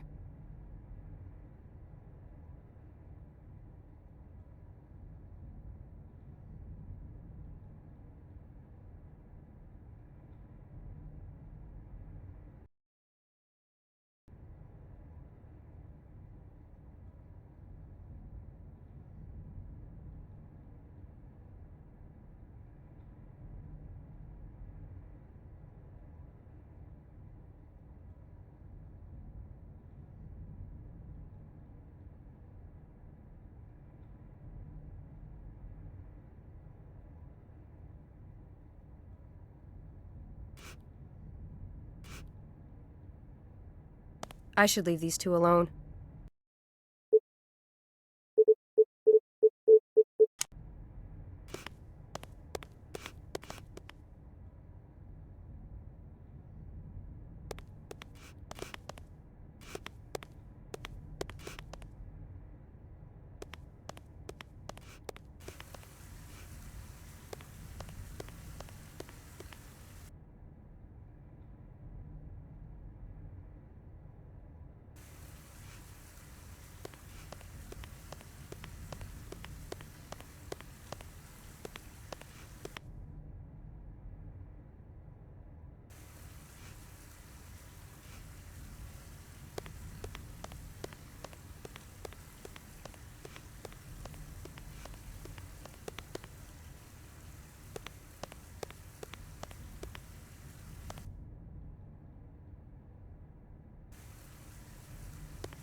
can't use it. Richard left with the keys.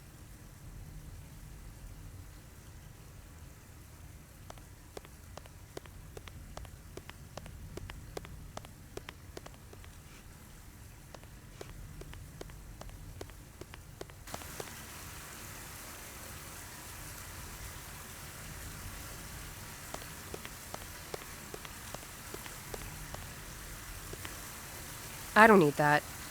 I don't need that.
Hey, Victoria, over here. He's in there now. What happened? A new murder?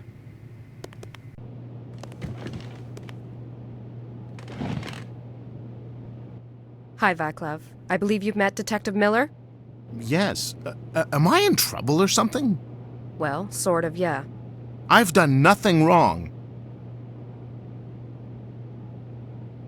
Can you tell me where you were 3 nights ago? Yes, I was probably working on my thesis. Probably? I assume because that's all I do, or tutor students to make ends meet. That's how you met Natalie? Yes, I was her tutor at the university, and that's all. Let me show you a picture of Natalie. Did you do that to her, Vaclav? No, I didn't do anything to her. It's different when you know the person, isn't it? Maybe you should reconsider how you decorate your room. Tell me how you met Natalie. Did you drown her before eviscerating her? I didn't do that to her! So how did you meet her? I saw her ad on the school bulletin board. What about Cynthia? How did you meet her? You killed Cynthia the same way you killed Natalie, huh? I told you, I met her at Mia's party. Then how come we have partial prints at Natalie's crime scene and Cynthia's crime scene that match your prints at a 99% probability? Did Cynthia resist? Is that why you beat her up so bad? I didn't do anything to her. I get why Natalie would have partials of you, but Cynthia? Something doesn't fit. You hired her, right? What? Relax, Vaclav. I just want to know what happened between you two. Oh, yes, I did. I mean, yes, I hired her. Cynthia worked at the same place where you were picked up tonight, right? Yes. Mia and Cynthia worked there, but they didn't work the baths or do massages. What did they do? They worked in a special club. Only certain members have access to another room. What is this place? A brothel? I don't know. I never went, but I know that I saw some important people. That's enough. You're free to go, Mr. Kolar.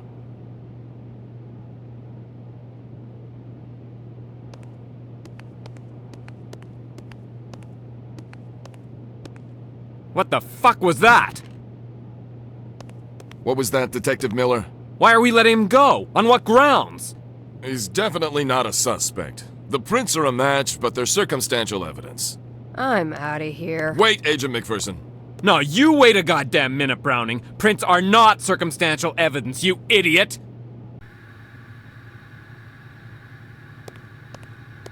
I better leave these two at each other's throats.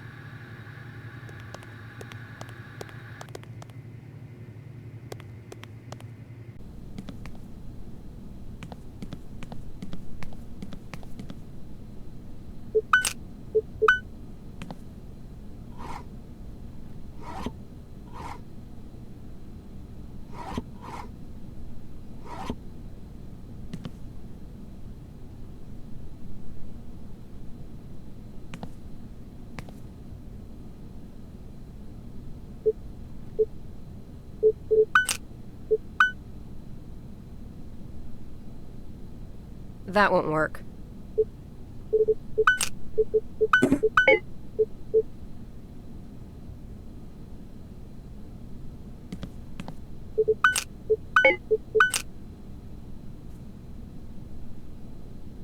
It's a paper cutter.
Not a good idea. He won't let me in unless I show him a pass.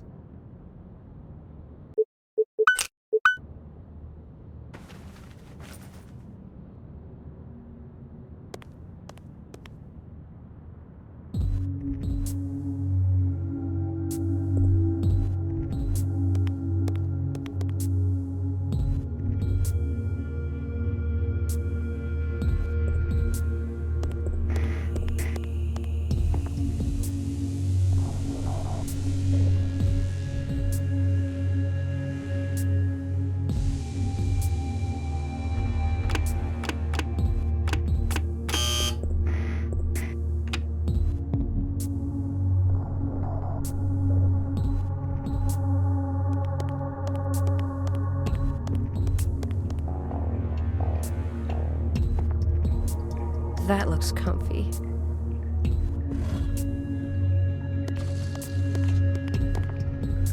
The title is Perfect Love.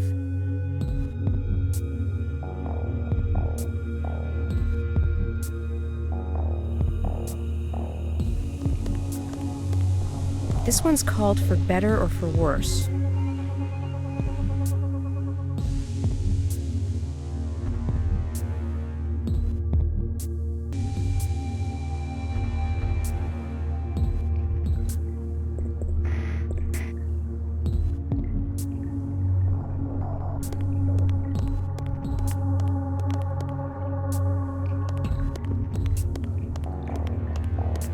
The painting is called Reminder.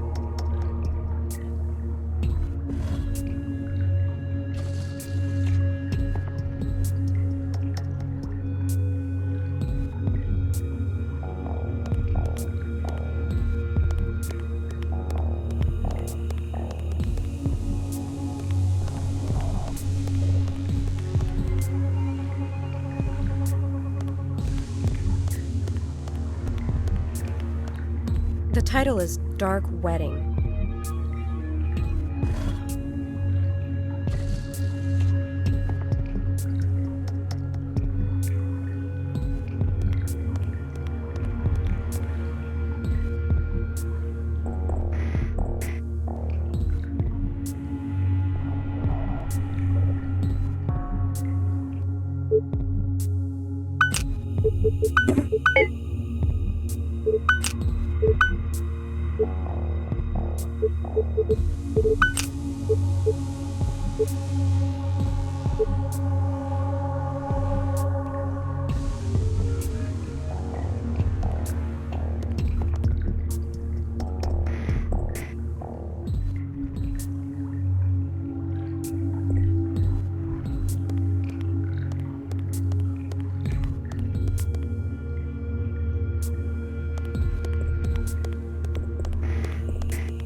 It says, I am the mistress of pain. Give me what I desire most.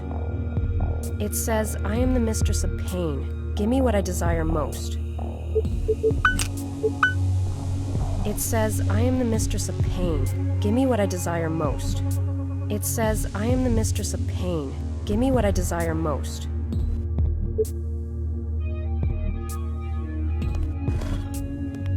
It says, I am the queen of secrets. Give me what I desire most. It says, I am the queen of secrets. Give me what I desire most.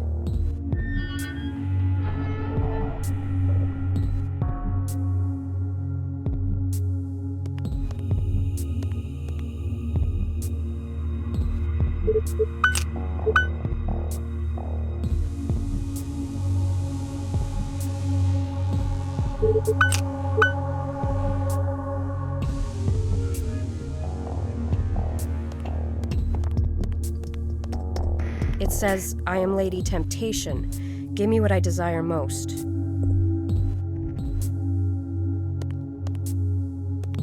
It says, I am the Baroness of Blood. Give me what I desire most.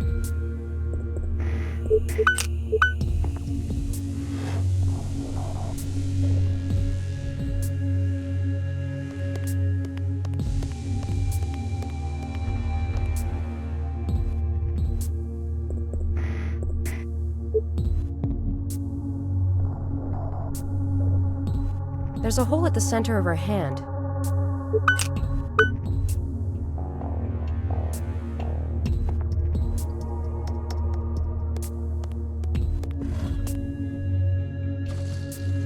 I've seen the other half of this at Mia's apartment. I better go find Mia.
He's not there.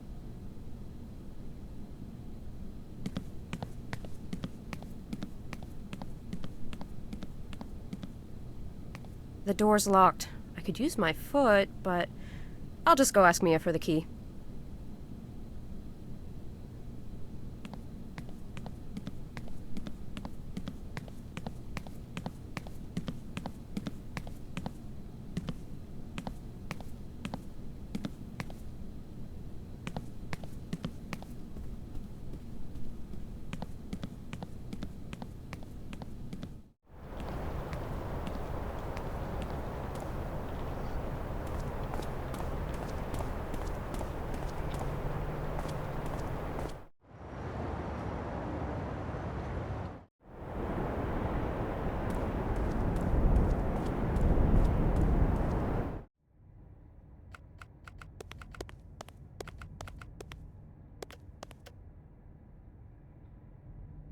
Mia, can I have the key to your apartment, please? I need to get the other half of the apple. Sure.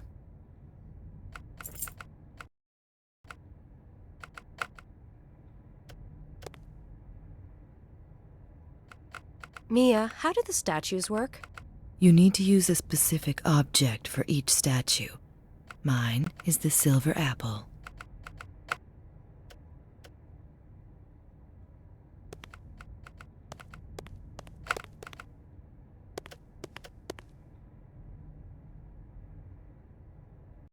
What's up? The killer left a photo of Mia on Stephanie's body. A photo of Stephanie was found on Cynthia. You see what I'm getting at? Yes. I won't let her out of my sight. Thanks.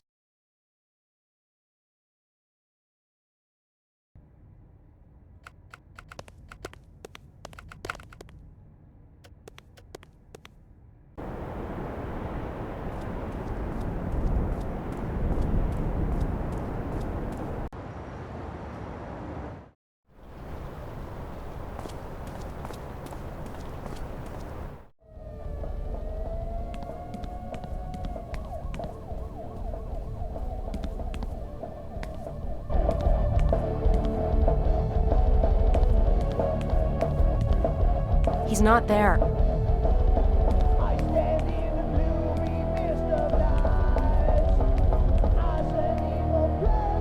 The door's locked.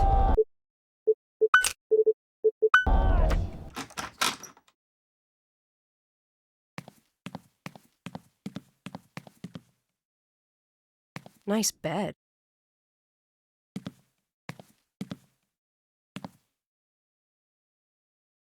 Nice bike.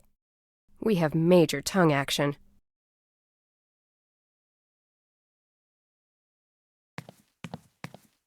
Foucault's Pendulum. Now that's a great book.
It says, I am the mistress of pain.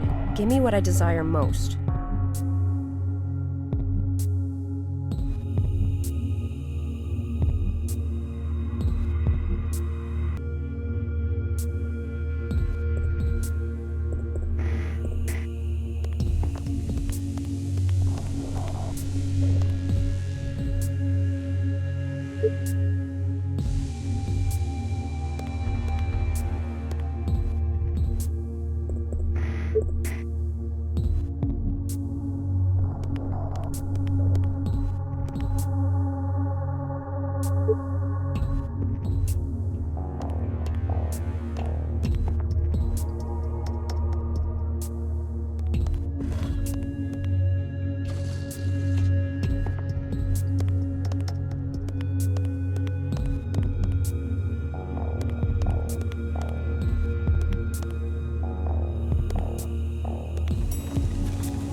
Hi, Claire. Hey, sweetie. So what can you tell me about this one? She died by strangulation. Look at the lesions on her neck. Like victims 4 and 5, she was eviscerated. Again, the mutilations were probably done post-mortem. But he did something completely different this time. What's that? He put some of her intestines in the paint buckets. I noticed she was missing some, so I looked in one of the cans. In all my years of service, I've never seen anything so grotesque. Do you think that there are 2 of them working together? No, I don't think so. It's not common to have 2 serial killers working together. I can only remember 2 cases, the Hillside Stranglers and Lucas and Toole. No, this is the work of one man. He's changed his pattern to match someone else's.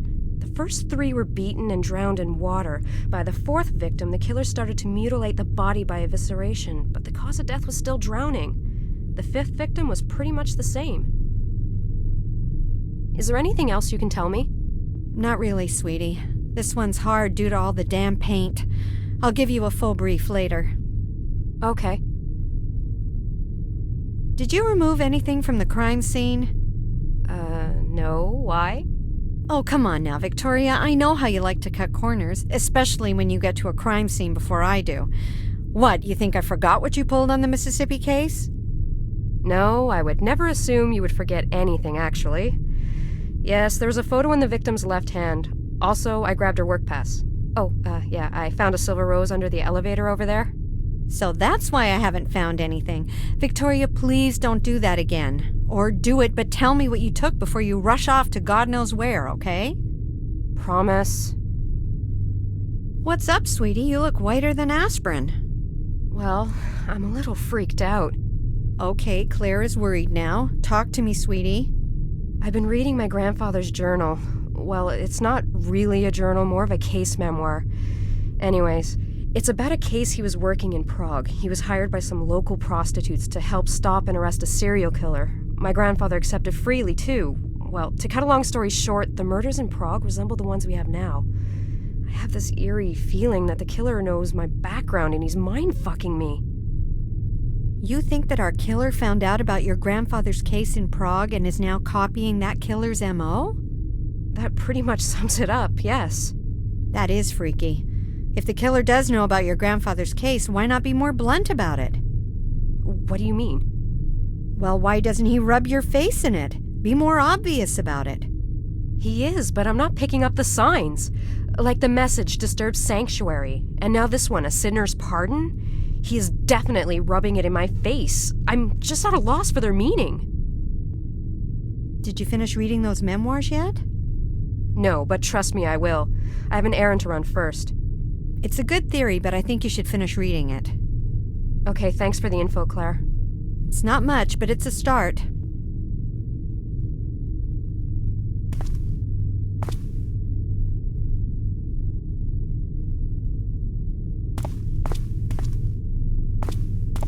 Victoria, be careful and call if you need me.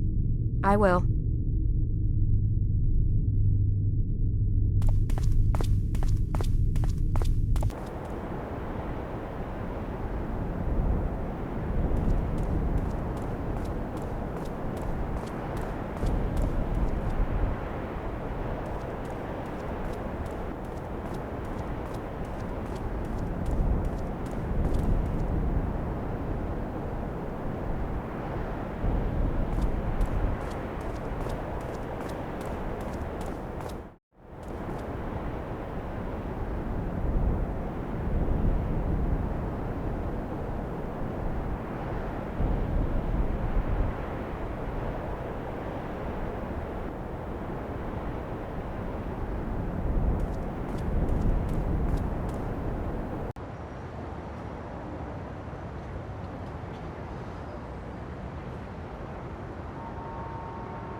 And this is the living room. Note the extremely sadistic-looking scorpion-like chair.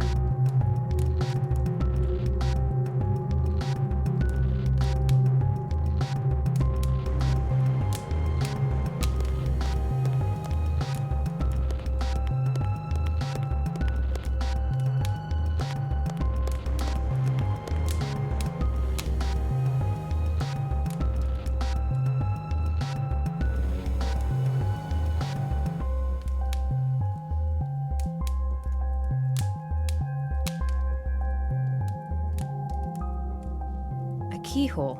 I need a key.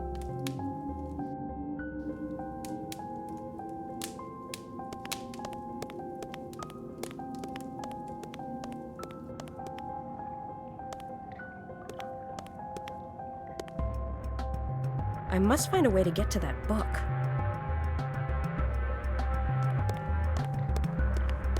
Now that's a nice bed. Hey, it's a Bob, battery-operated boyfriend. Not that I know what it's for or anything.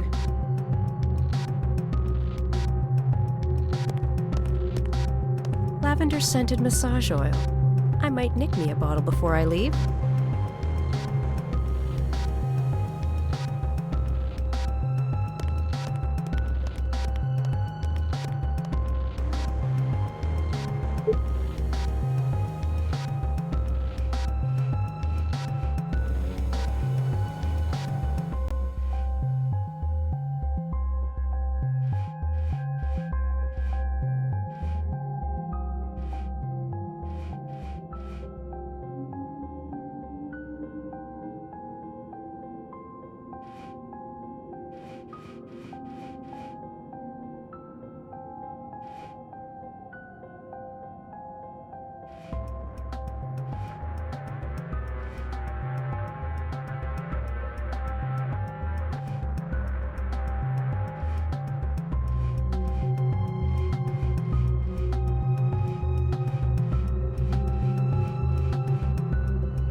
It doesn't look like it works.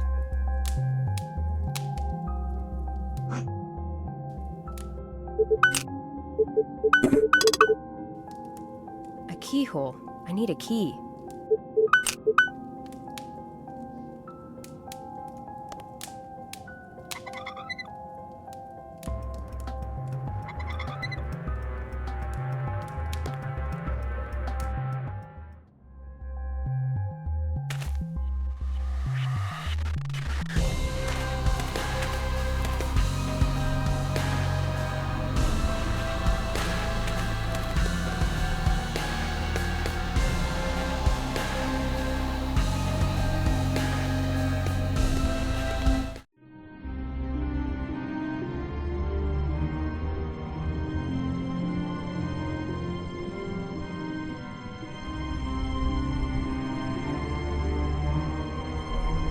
Mark Ackerman?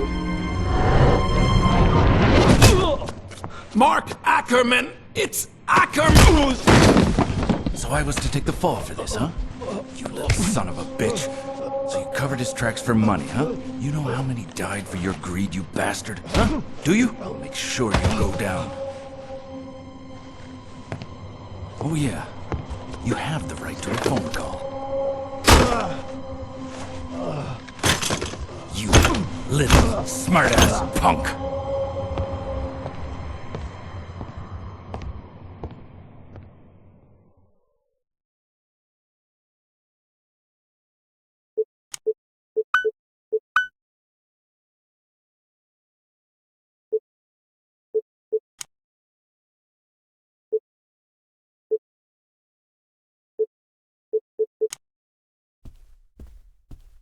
That's not a good idea.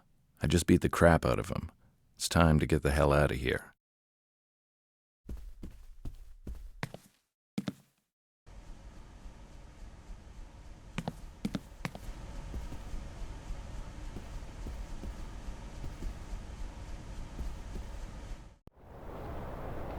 Gus! Hey, friend. What's wrong? You look like you've seen a ghost. There's been another murder.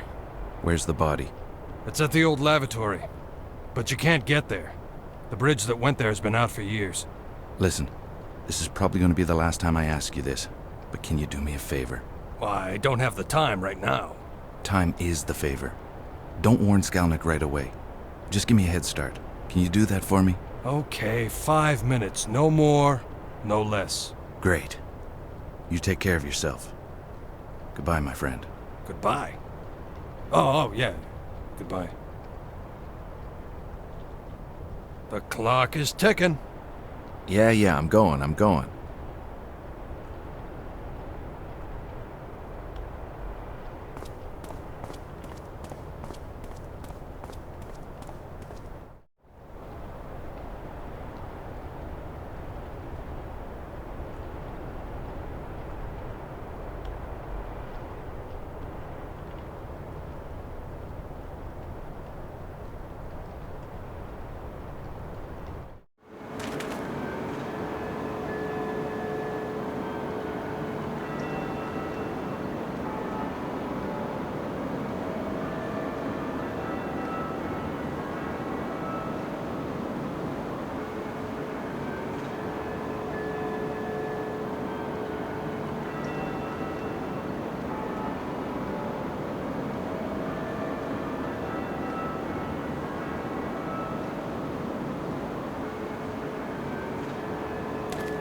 Another ring. Weird.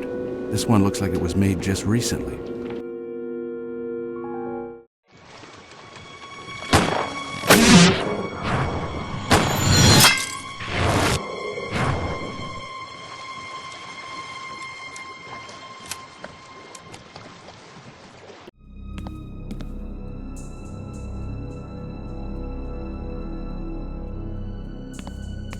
The door is locked.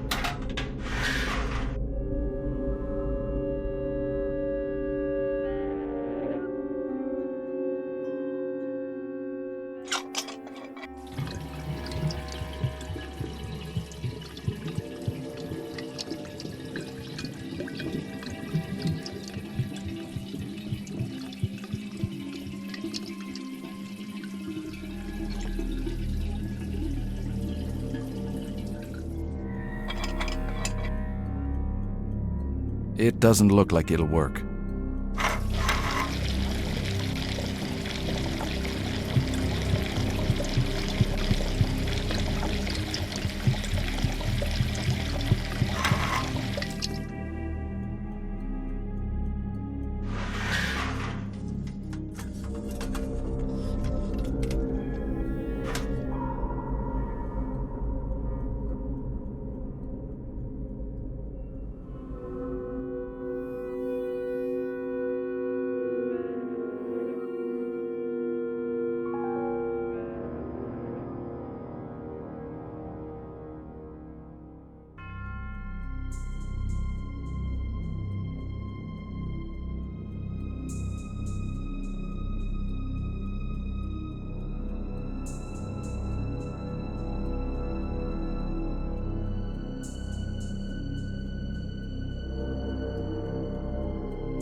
Wake up.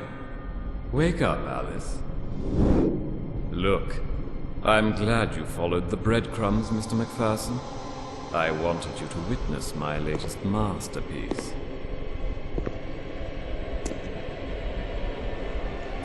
Wake up, dear. I wouldn't want you to miss the pain.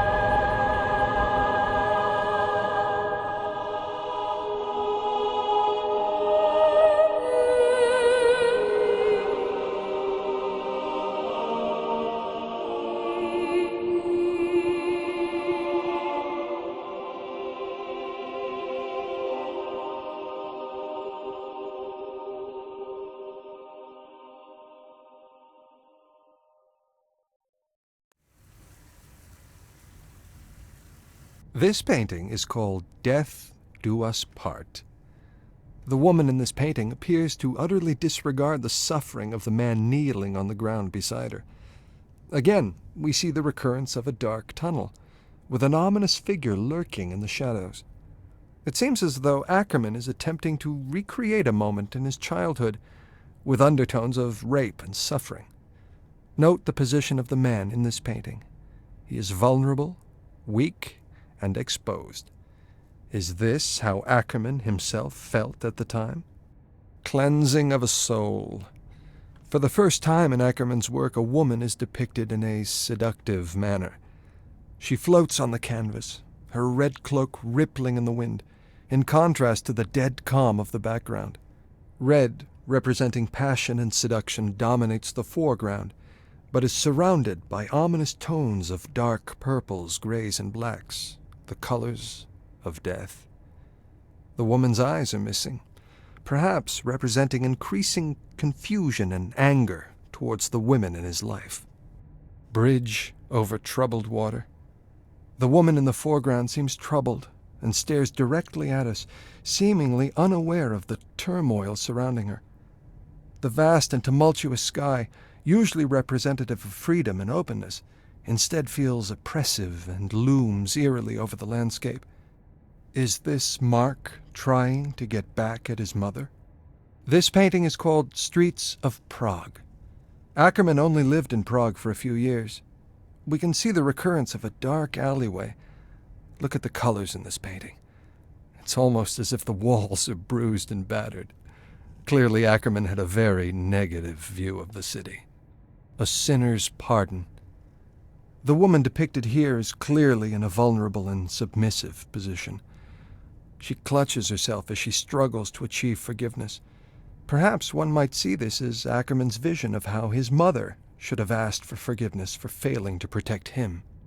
The first one is called Abandoned. To the right, you can see a woman lying down, drunk, seemingly unaware of her surroundings. In the center of the picture are two eyes, eerily cutting through the darkness. We know that Mark Ackerman was abused by his father, and felt that his mother, who knew what was happening, stayed passive and let the abuse continue. This is mirrored in the painting, where the woman depicted seems unwilling to react to the approaching danger. This one is called The Pupil. The title suggests that Mark connected with the subject of this painting. Although trapped in his own prison, Ackerman was able to find escape through his pupil, represented by the light reflecting through the window onto the subject. He is using this man to escape from his own prison. The title is Mindless. This man is literally mindless. Note the stitches on his forehead where he was presumably lobotomized. This represents Mark's worst nightmare, being trapped in a prison of both body and mind. Although standing in a corner surrounded by darkness, an open window sheds light onto the scene. In a cruel irony, however, the subject is unaware of this window to freedom and remains a prisoner. Ah, Beatrice. The woman depicted here, a nurse, seems to represent Mark's ideal woman, and perhaps she was. Attentive, loving, and seductive, she is surrounded by angelic hues of white. Her skin tone is rich and alive, in contrast to his earlier works. This one is called Dr. Hyde, and is the first in his L.A. series. We know that Ackerman was committed to a mental hospital in the 30s. The man in this painting represents Mark's psychiatrist. It is a caricature of a dishonest man, whose gaze is masked behind thick glasses. The painting has an air of condescension. Look at his smile. He looks like the village idiot. It is obvious that Mark had no respect or admiration for this man. This painting is called Moonshine Traffic, his second painting in Chicago. One senses that Mark is comfortable here. The sun is rising, pushing out the darkness. Notice the warm oranges, yellows, and reds. Perhaps Mark is finally at peace and feels at home in Chicago. This one here is called Disturbed Sanctuary, and is the first in his Chicago series. One of the unusual aspects of this painting is the perspective from which it is created. One feels as though Ackerman is an unwanted guest in the room, almost hiding behind the curtain. The woman shown in this painting appears blissfully unaware of him or the darkness that surrounds her sanctuary of light.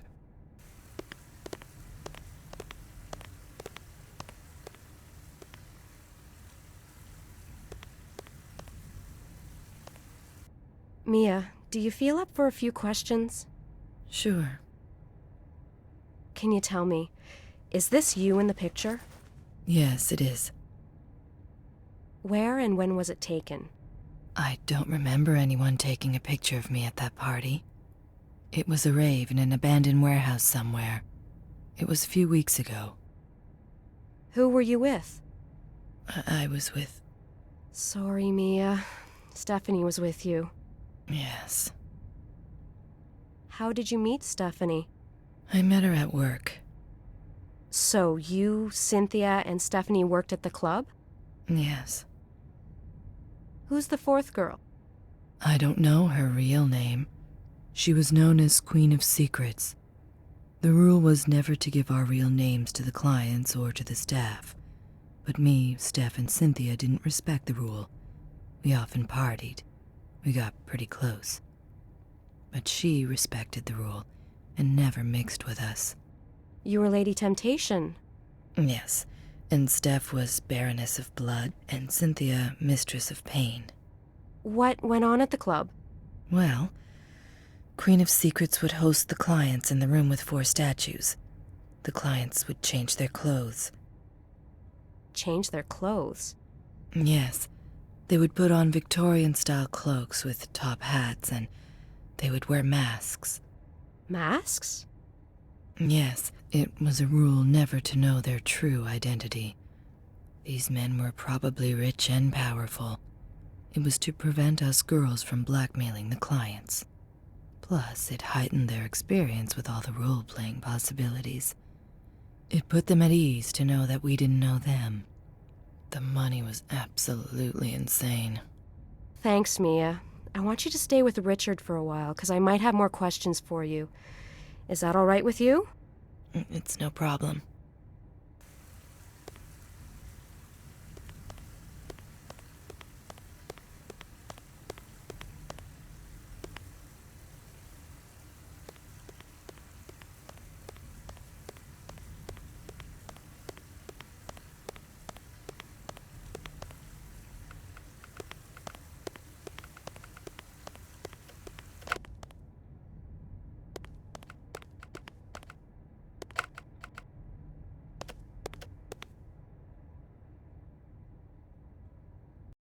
Do you have any more information about Mark Ackerman?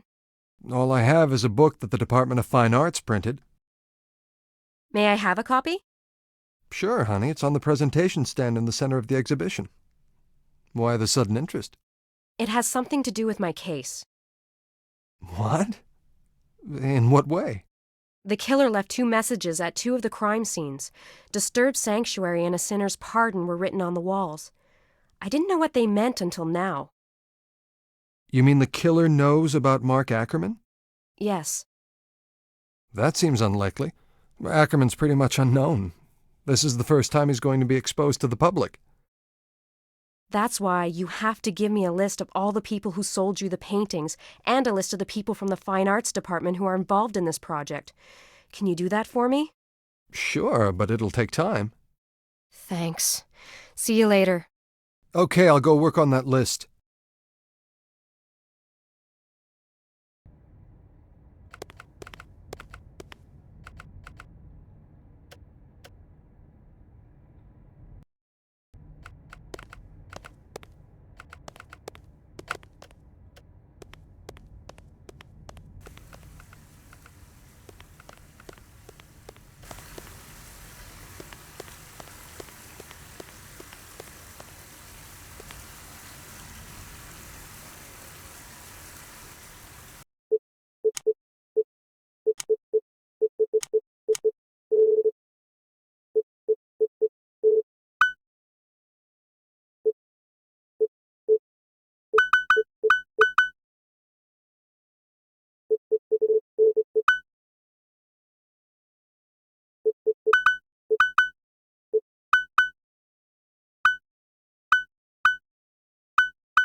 I thought he was going to change these chairs. Each time I sit in one, it doesn't feel like I'm eating.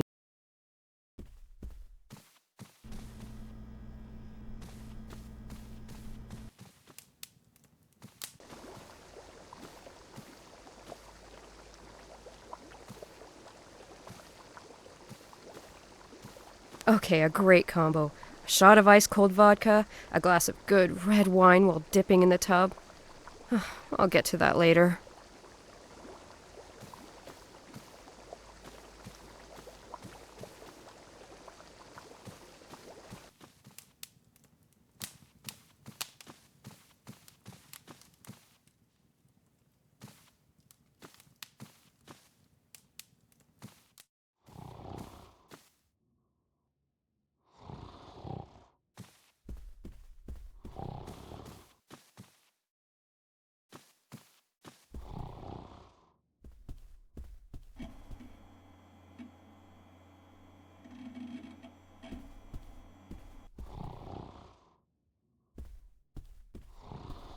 It sounds like Dad's catching some Z's.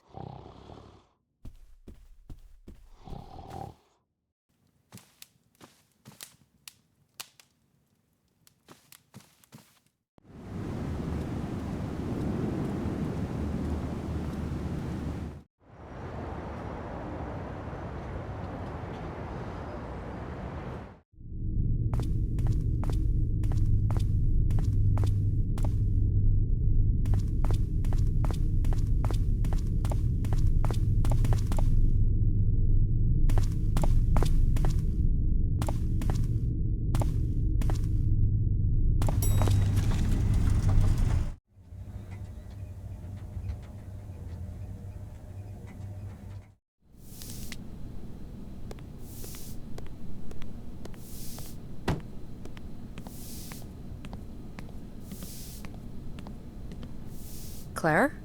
What are you doing here? Why do I have the feeling I just caught you with your hand in the cookie jar? I just came up here to get some blank report sheets. I'm all out downstairs, and there you are. Claire, what's your level of clearance? Level 2. Oh no. Please don't tell me you were trying to find files using my name. Oh, I found them. I just can't access them. It's level 4 clearance only. Oh, I'd love to read them. Don't tell me you have a lead. Actually, I might have one, yes, but I won't go into details just yet. I've been taught to never give any details before you have all the facts. Oh, really? Who's the idiot that taught you that? You did at Quantico. Remember?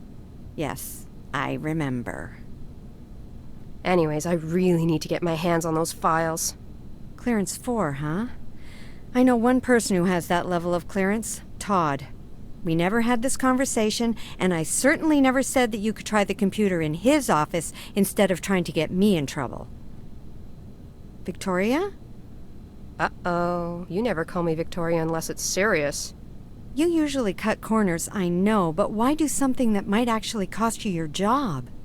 Because I feel responsible for Stephanie's death. Okay, now how is that possible? When I chased our murderer on the rooftop, I had a chance to take him out and I didn't.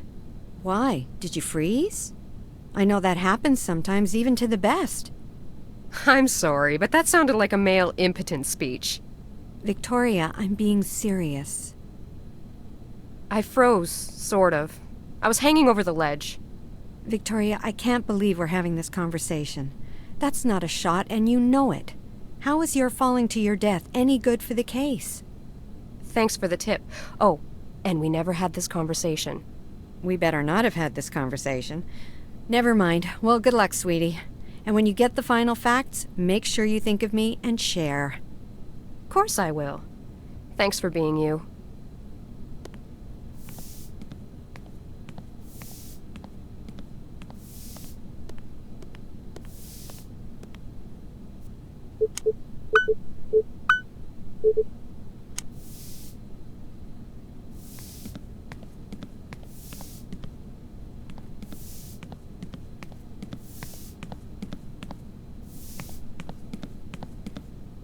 Hey, do you think I could borrow those keys?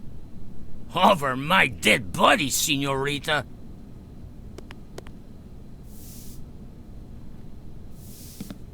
I need those keys. I have to find a way to distract him.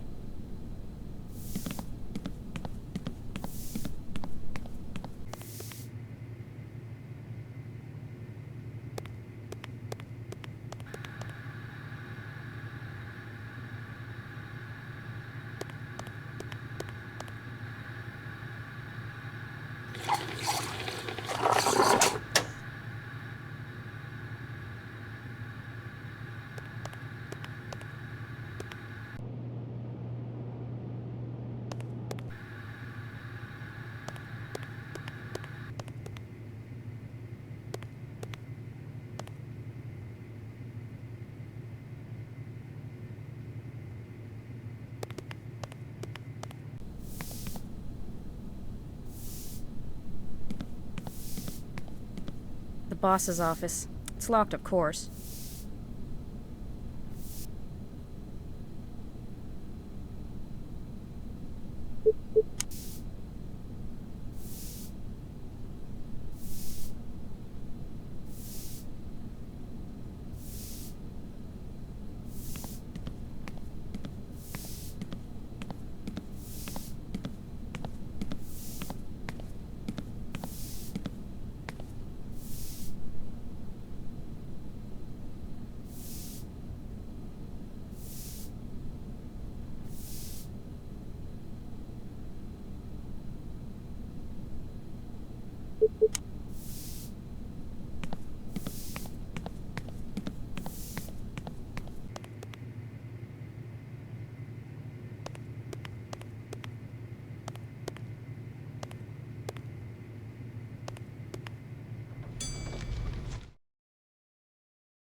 I can't use that here.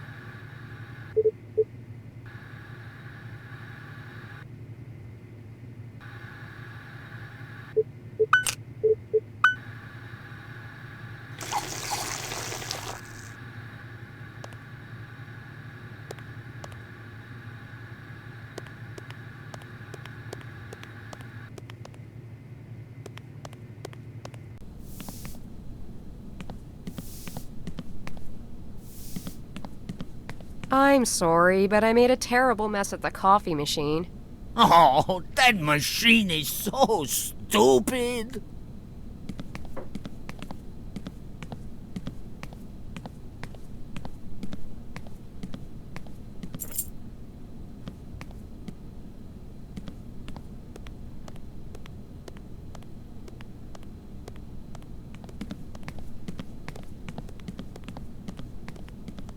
The boss's office. It's locked, of course.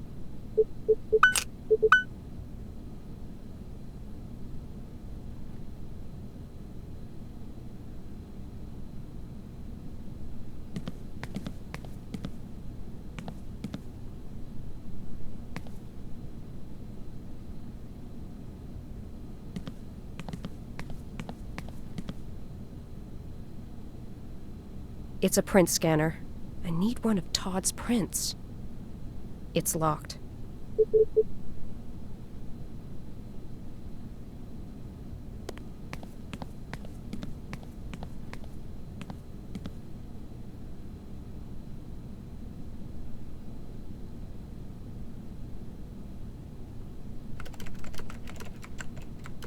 Damn, it's password locked. I need to go directly to the archives downstairs.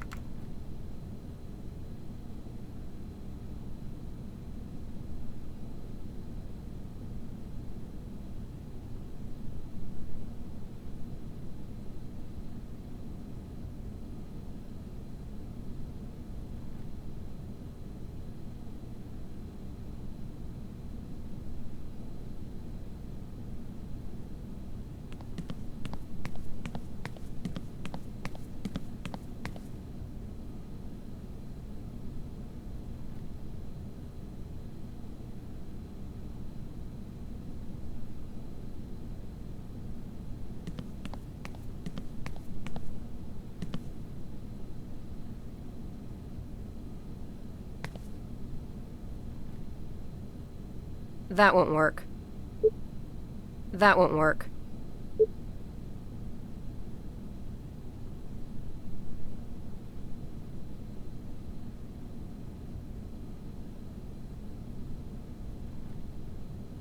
This will do nicely for prints.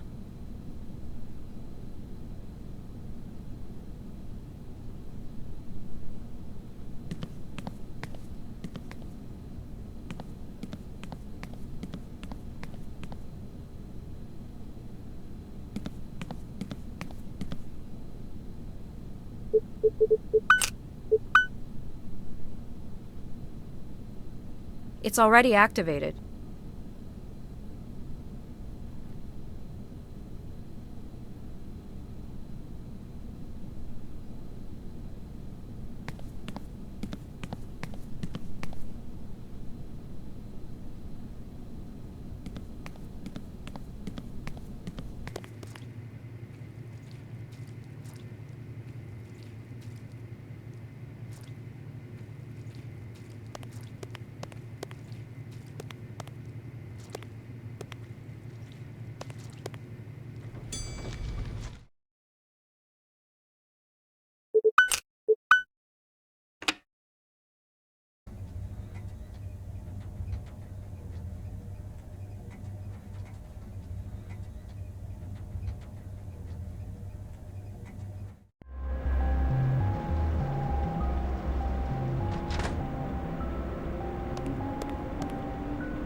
This door leads to the bomb squad room.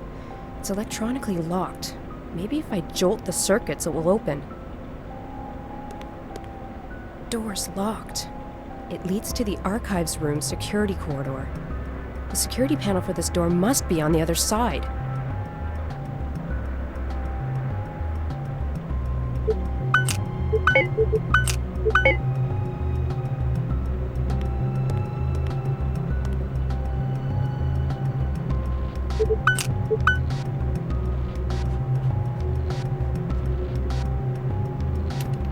Now I need something that could send an electric current to jolt the door open.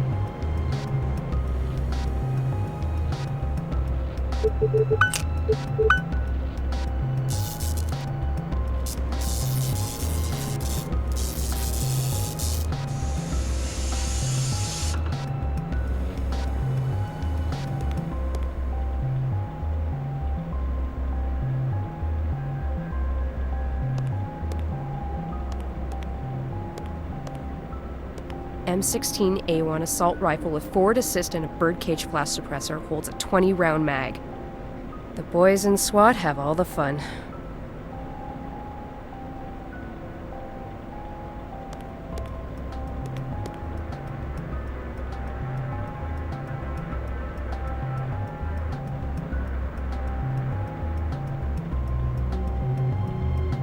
I have to activate a robot first.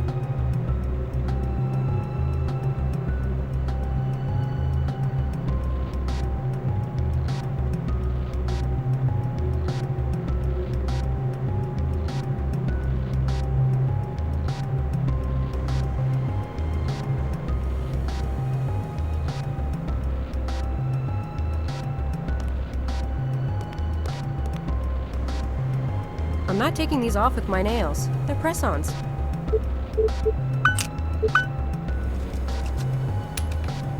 I'm not taking these off with my nails. They're press-ons.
I need to find a way to make the laser beams visible, or else I won't be able to get through with the robot.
documents my grandfather stole.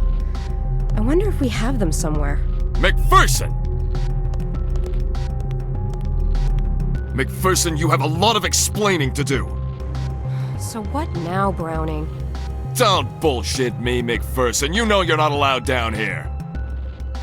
Listen, I'm actually getting things done as opposed to sitting on my ass and waiting for something to happen. Well, that's your job. It's to profile the killer, to try and guess his next move, not chasing murderers in dark alleys with a 4x4. You know, I think you've seen too many movies. Tell me something. Who's gonna pay for all the equipment you damaged down here? Oh, for fuck's sakes, just bill me, okay? I have no choice now but to suspend you. You'll have to justify your actions in front of the disciplinary committee. Actually, don't bother. I quit.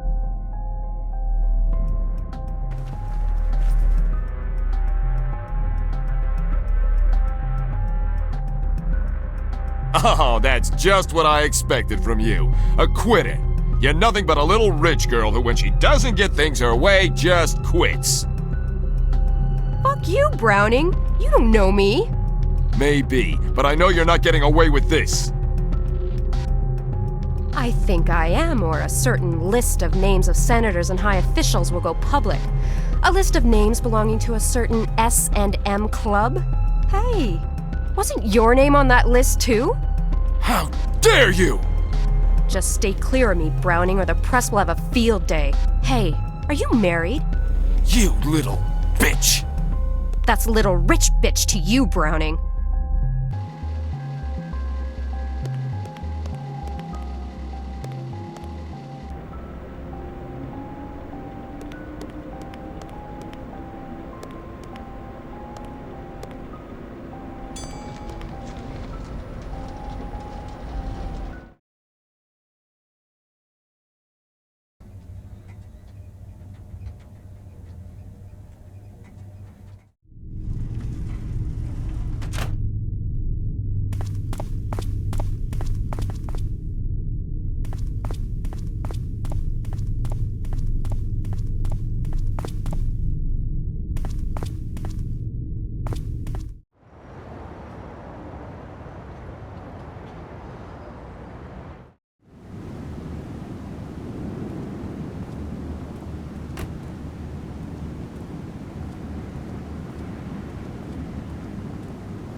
There's a lump here.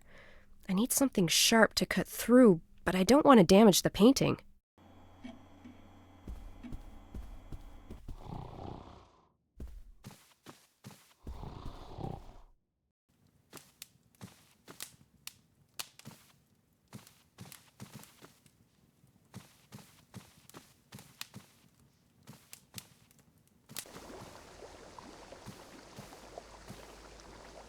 Okay, a great combo. A shot of ice-cold vodka. Okay,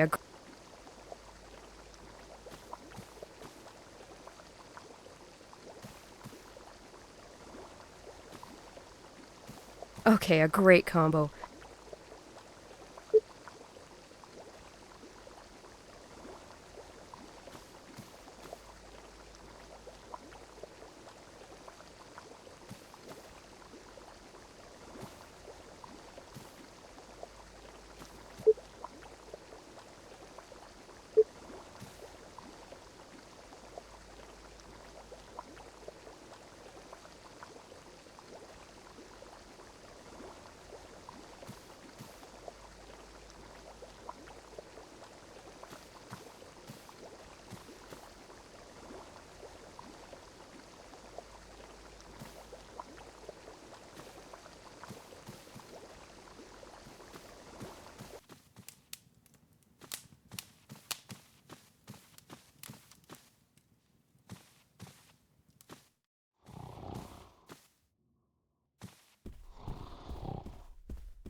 One of my grandfather's old paintings.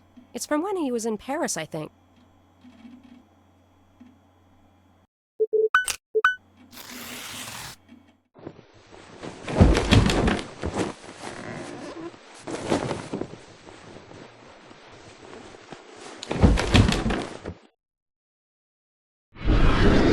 I was living a nightmare.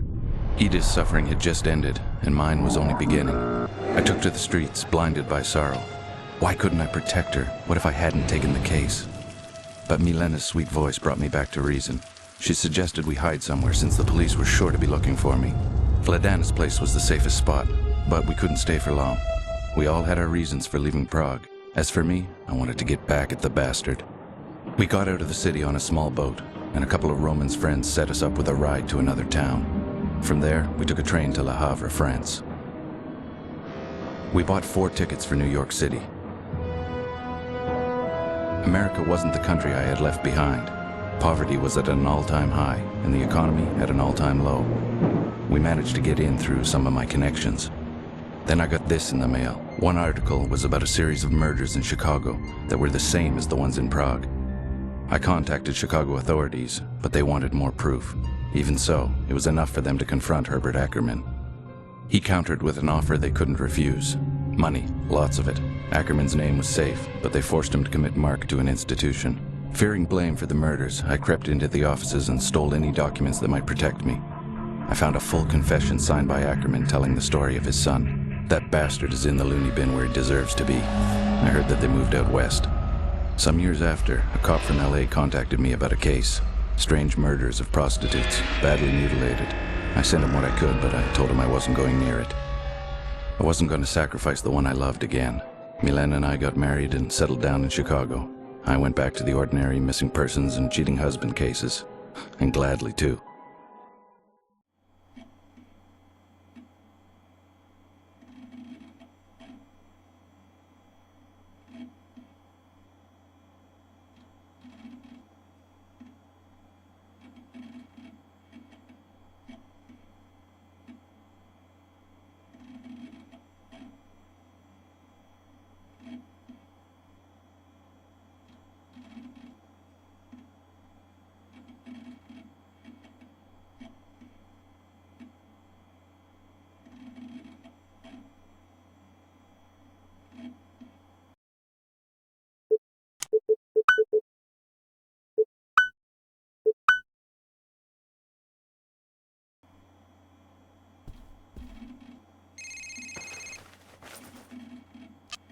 Hello?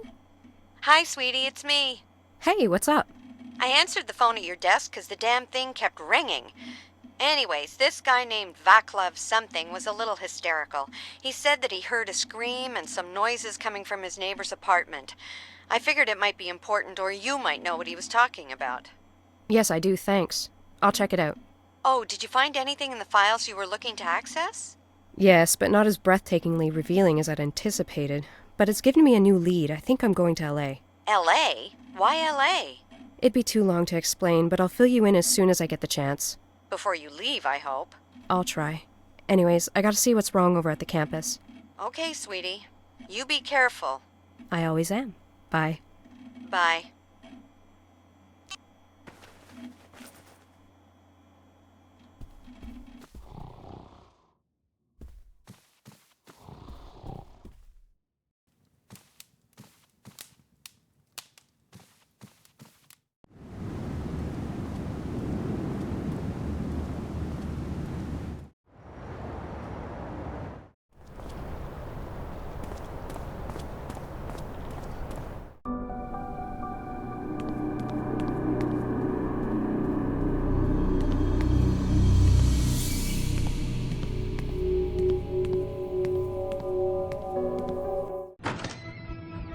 Mia?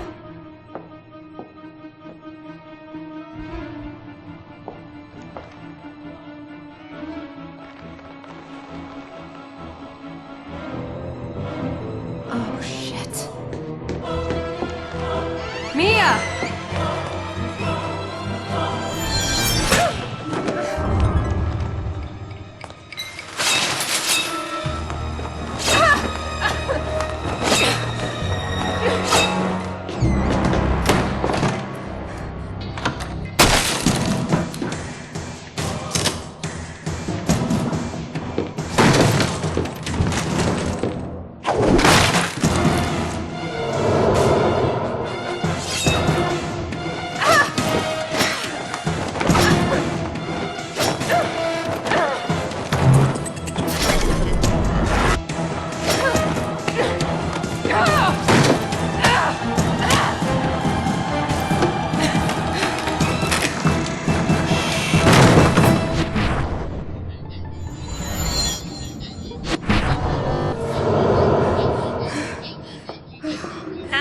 Emergency, what are you reporting? Special Agent Victoria McPherson.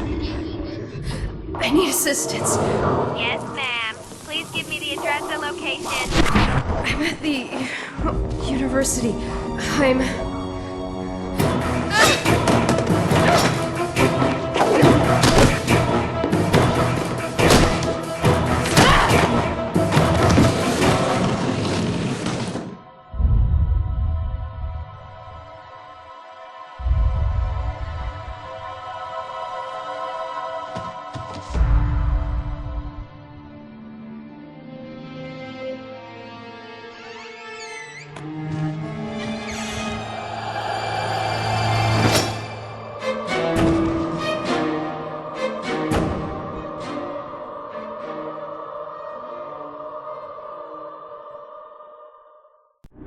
Ouch! Oh my god, this is worse than a hangover. Mia's not there, which means that she might still be alive. Kolar didn't make it. Hey, that's Mia's purse. Now this might come in handy. Where did he take Mia? Think, Vic. Think! The messages he leaves behind. Of course, the paintings!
The killer depicted this painting already.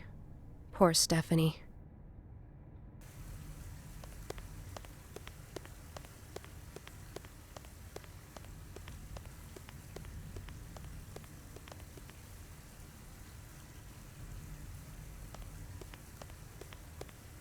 I recognize the murdered Apollina. The killer hasn't used this portrait. This red drape was floating in the water next to her. She was found at the watermill.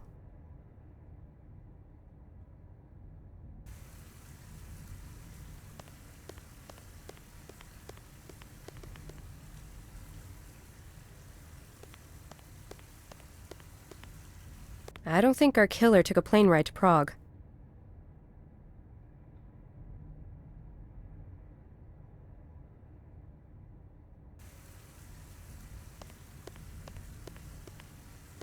This is a murder portrait, and our killer hasn't used it yet. That must be Frantiska, the 5th murder victim found under the bridge. That must be Frantiska, the 5th murder victim found under the bridge. That must be Frantiska, the 5th murder victim found under the bridge.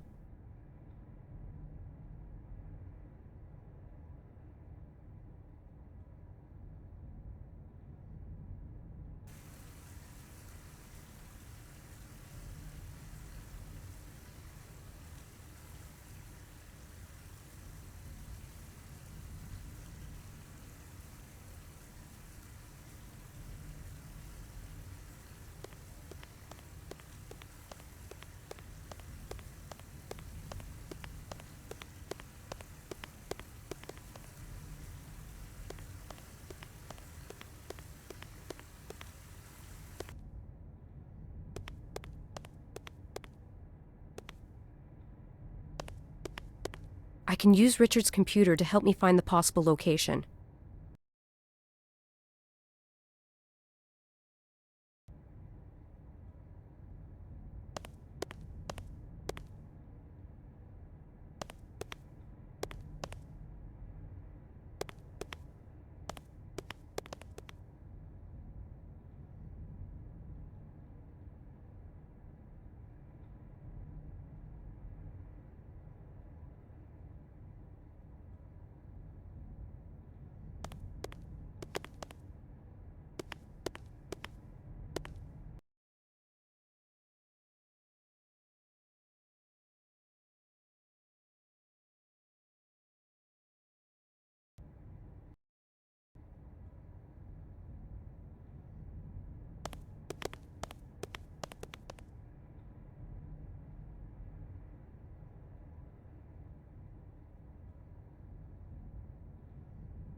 Another one from the Chicago series. That's probably in the harbor.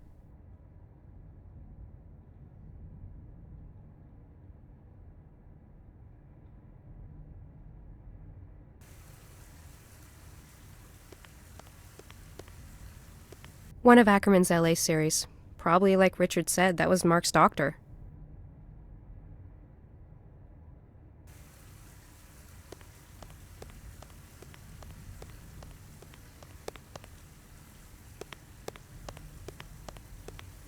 Disturbed Sanctuary. We've seen this one already. Cynthia Woods, our 5th victim.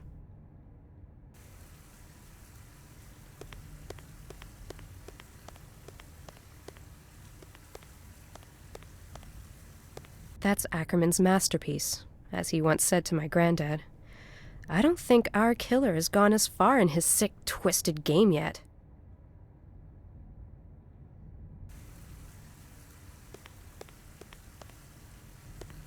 I recognize the murdered Apollina. The killer hasn't used this portrait. She was found at the watermill. Apollina's eyes were carved out by the killer. I hope she was dead at the time. This red drape was floating in the water next to her. This red drape was floating in the water next to her.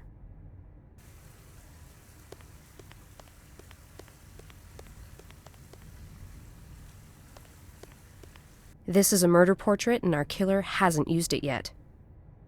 That must be the Charles Bridge.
That's it! That's gotta be it!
Hospital. Are you okay? Yes, I'm fine. Did they find the body? No, not yet. They're still dragging the riverbed and diving. Damn. I know how you feel. I want closure too. I got my tickets for LA. You still think you're gonna find answers over there? You got him, sweetie. It's over. Not for me. Claire, I'm gonna have to let you go. I'm gonna rest for a while. Okay, I'll drop by later and see how you're doing. Okay, bye.